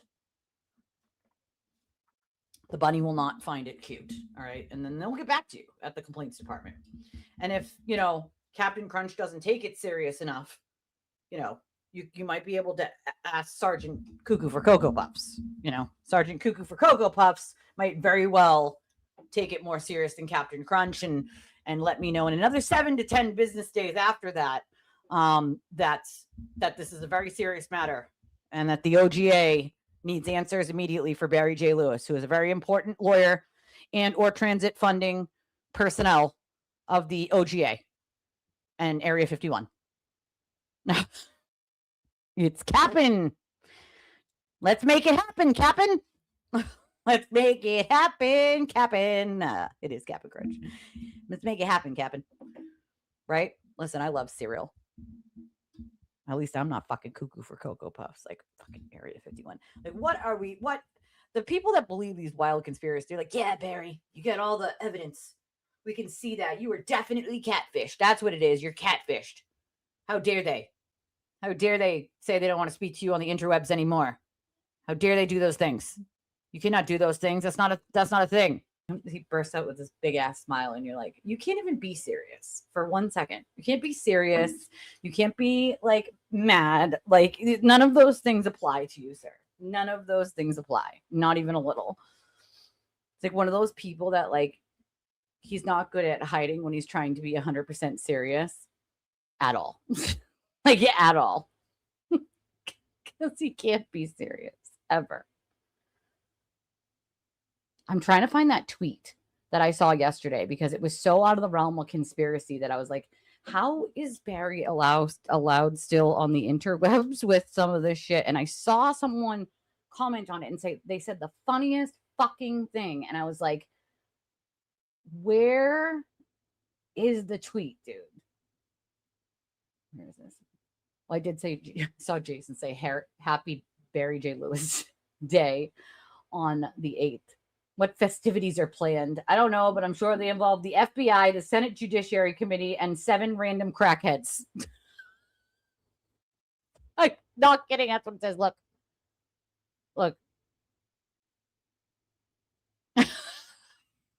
Happy Barry J. Lewis Day. What festivities are planned? I don't know, but I'm sure they involve the FBI, the Senate Judiciary Committee, and 7 random crackheads. See, I told you, he loves the FBI. He loves being like, the FBI. Coming through your window. They're coming. Did you get Dr. Turtleboy his kilo? I can't. I can't. I literally can't.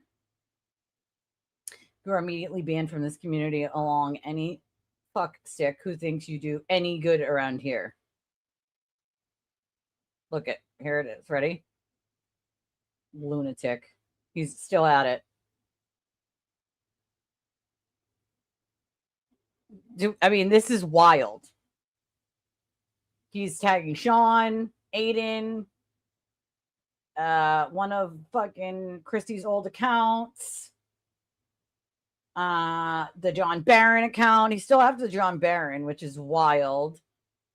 Oh, he's blocked me. Look at hold the line, he tells. Now look at the people he lists off on this. Ready?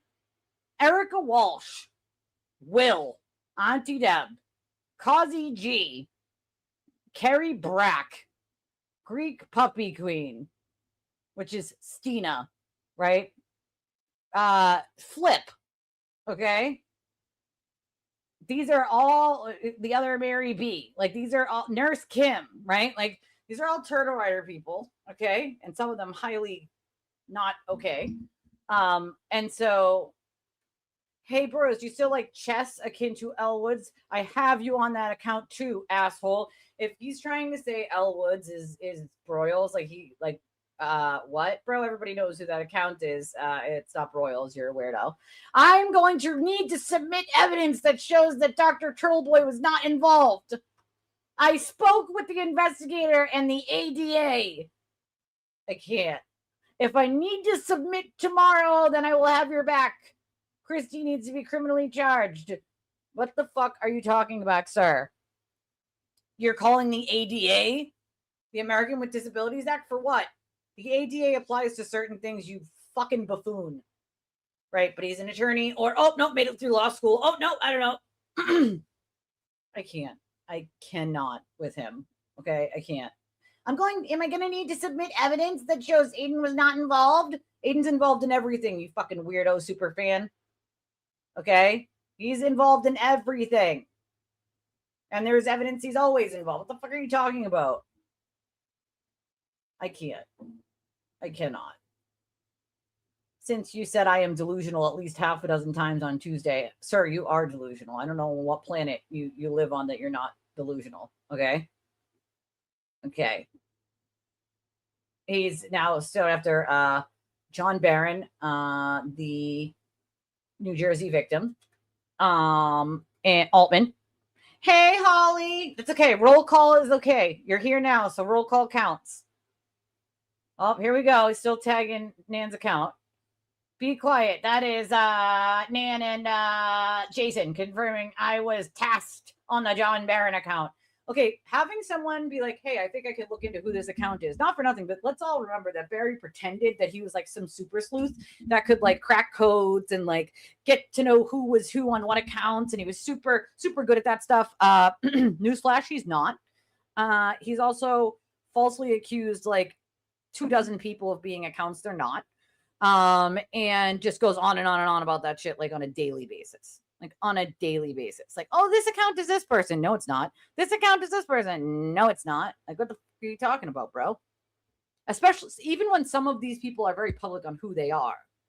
It needs to fit into his conspiracy. It needs to. It needs to. The amount of conspiracies here are wild to me. As a reminder to the free Karen Reed and free Turtleboy community, delegate access for multiple account users continues to apply. He's basically saying that Nan let multiple people use her account. That's not a thing. She's not let anyone use her account but her. Okay? And then I can't with this. I can't. This is wild. I can't. I can't. I fucking cannot. Like, once again, he just constantly is wildly doing these wild conspiracies that just have no truth to them whatsoever. You know, I have no idea what, like, I'm talking specifically about Barry. I don't know what do you mean by those guys, but I'm talking about Barry specifically, like, and his stalking of Nan that is never ending, literally never ending, you know? There is a new YouTube content creator who did a lot of spaces on X and is an IW on YouTube. I forgot her name, but she's really good. Like, she came on YouTube this week. Long brown hair. She's good. Easy. I have no idea who you're talking about. I'd have to. I haven't heard of anyone new. Yeah, but that has nothing to do with what I'm talking about right now. Sanchez has nothing to do with what I'm talking about right now. Also, I don't know Sanchez. I'm not, intertwined into what Sanchez does or doesn't do. I'm talking about Barry because his endless harassment of Nan has been fucking wild.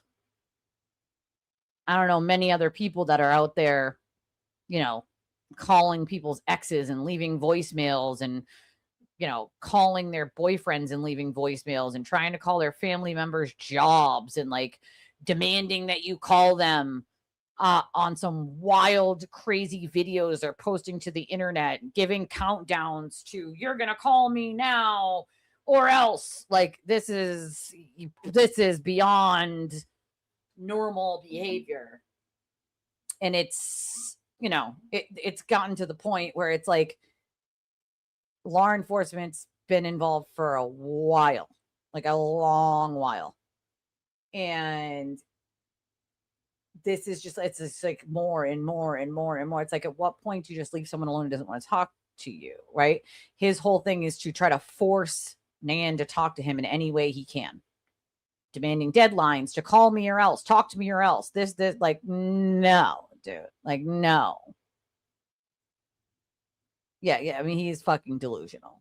He's definitely delusional. There is way too many things that he says with just like certainty that we know are not only not true, but like are pretty clear, are made up for purposes of forcing you to call him, right? Like, on purpose. It's just, I mean, the endless amount of shit on there is like, what the fuck? Like, what are we? He's talking into a void of like, I have evidence of this person and that person, and show me evidence Aiden did this thing. Like, why are you even still sticking up for him? Didn't you just say, like, wasn't it 3 months ago that you and Aiden are having like a fucking affair? Now he's like sticking up for Aiden. Show me evidence Aiden was any part of that. Like, actually, there is evidence Aiden was a huge part of that thing he was talking about. So it's like, what? Why do people still fall into that trap? Like, no, Aiden would never. He would never do such a thing. Like, what? Like, what the fuck, dude? I mean, he just scripts math, not codes. There's no fucking, he doesn't know how to do any sleuthing on the interwebs. Certainly not of cracking who's behind what account, It doesn't. She is. I mean, it is. It does make you feel unsafe that someone is that unwell. Thankfully, they're, of course, states apart, but still, like, when someone's that unhinged and like they're essentially trying to force your hand at any point to call them, talk to them, like, that's not normal. Like, why not just leave someone alone that doesn't want to talk to you? It's not that hard. They don't want to talk to you. They're not engaging with you. Not like, why not just leave them alone? He just simply doesn't know how. For the longest time, she just said nothing. You know what I mean? And he just kept going and going and going, like the fucking Energizer bunny, going and going and going and going and going. Like, dude, at what point does it become deeply concerning? And also, at what point does law enforcement say, okay, this has now been over a year of this shit, right? Like, that's a long ass pattern, right? We can't keep, there's no more passing the buck here. There's no more, oh, it's this jurisdiction. Oh, no, it's that jurisdiction. No, where the victim lives is also the jurisdiction. It can be either the jurisdiction of where the victim lives or where the perpetrator resides. You can choose. But police stations all over the country, even in the same state, love to pass that buck. So, for instance, if you live in a different city than the perpetrator in the case that you're dealing with, so say, for instance, I live in Boston and the perpetrator lives in Quincy. If I go to Boston police, they're going to tell me to go to Quincy police. And if I go to Quincy police, they're going to tell me to go to Boston police. Well, the law says that I can go to either one, and one of them has to take the report. So, like, I mean, this is the part of like passing the buck around that drives me fucking bonkers, which is, they assume that people don't have enough knowledge to know better, so they just pass the buck on to someone else, to a different entity. And it's like, no, we can't allow that, because what happens when you do send people away? I actually sat in a court one time where a victim, I was watching cases that day, and a victim said, the judge said, well, why didn't you call the cops? And the victim said, Your Honor, I did call the cops. And what was said to me was this, and this. And they told me they couldn't help me. And what that woman said was the exact same response I had gotten when I brought my friend into that exact police station for that exact problem, just a week prior to whenever the court date was. I don't know when like the woman had originally went to the police station, but it was like a week prior to when we went. I watched these cases. I went with my friend to that exact police station, and it was the exact same problem. And they said the exact same fucking thing to me and her. And so then the judge says, I don't think they said that to you. The judge literally looked at the victim and goes, I don't think that they told you they couldn't help you. I don't think they said that to you. What? So I like raised my hand. You're not supposed to really like speak out, but I raised my hand.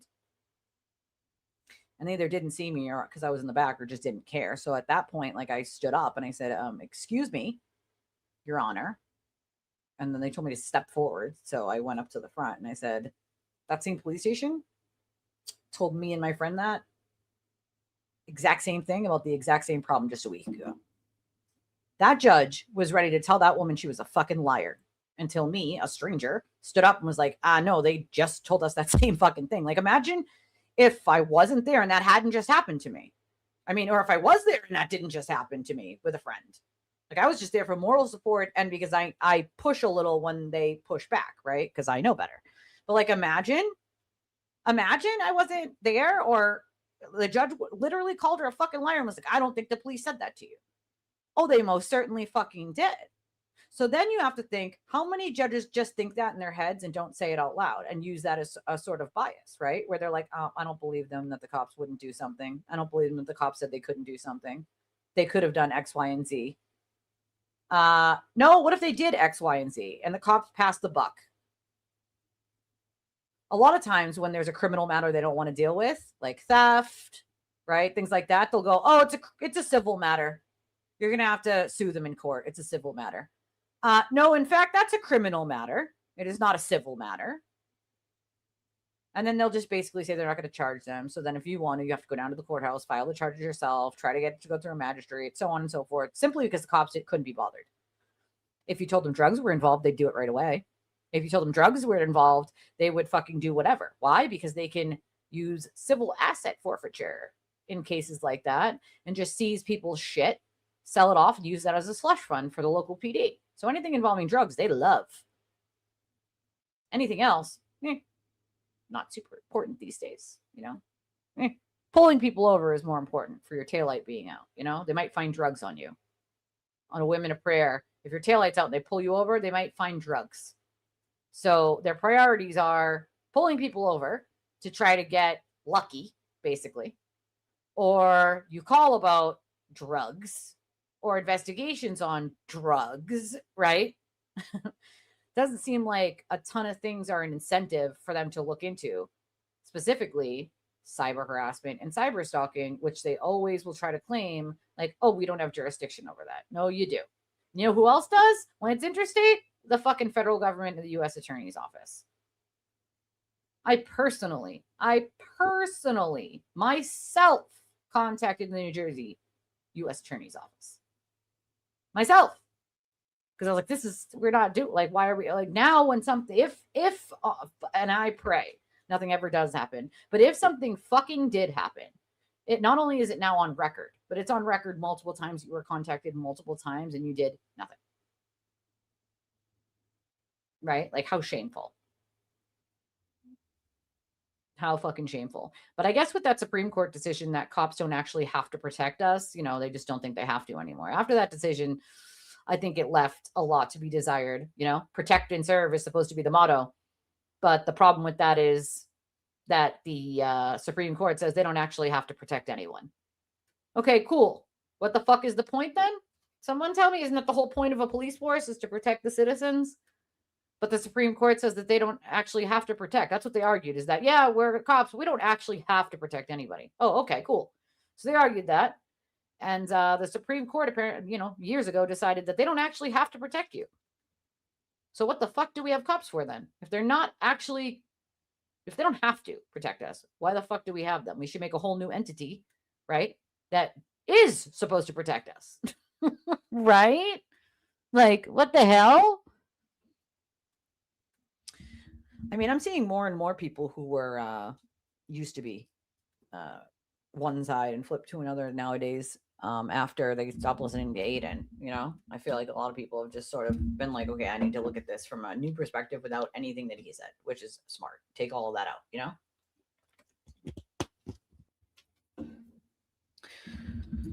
Spaces. I wonder who it is. Just trying to rack my brain on who it would be. Thank you for the sunshine, Lana. I appreciate that. I'm trying to think of who it is.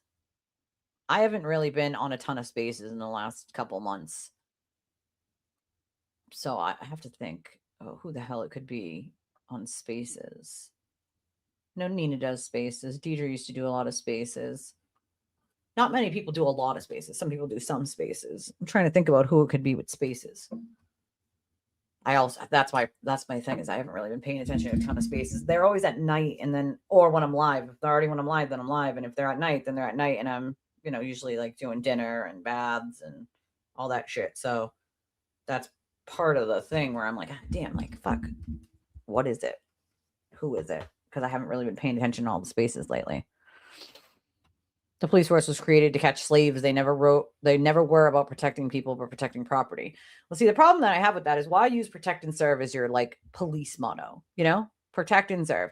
The excuses they always give us for why this new law is enacted or why they have to do something this way or that way, right? Is protect and serve. We're here to protect and serve the community, right? That's always their excuse. We're here to protect you. We're trying to protect you. You know how many times I've heard that from a cop? We're trying to protect you. Well, the Supreme Court says you don't have to protect me. So that's interesting. And you said you don't have to protect me. So what are you protecting exactly? You know what I mean? Like, if that's the case and you don't actually have to protect me, then why the fuck would I have to or would I want to be involved in something like Flock, right? Right? The cameras, they're there to protect you. Well, you don't have to protect me, right? The government says you don't have to protect me, and you guys say you don't have to protect me. So why the fuck do I need Flock?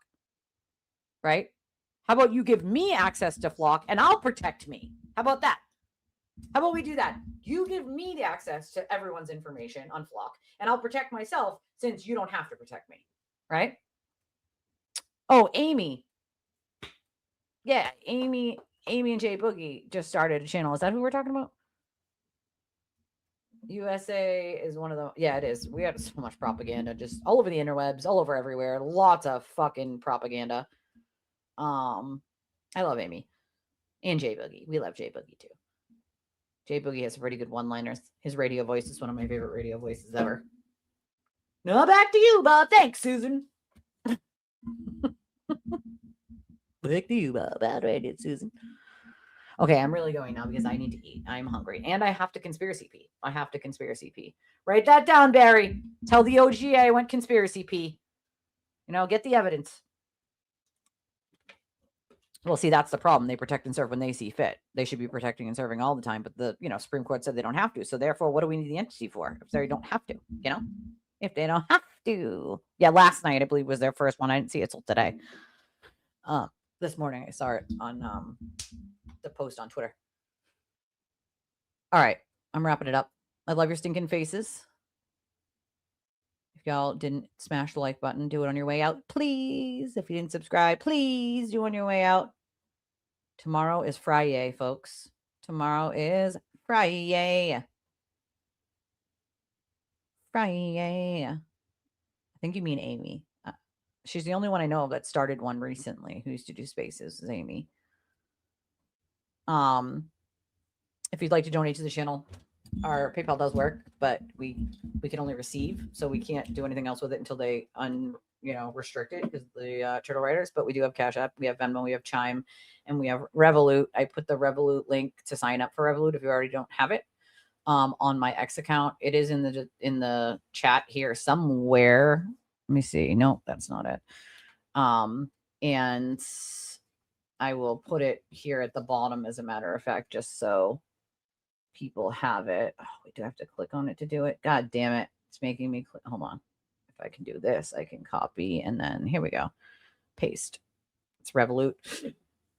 That works in country. It works country to country, or it works outside of country to outside of country, so on and so forth. All right. Love y'all. I'll Love y'all. see y'all. Girl, what are you doing? I'll see y'all tomorrow on Friday. Bye.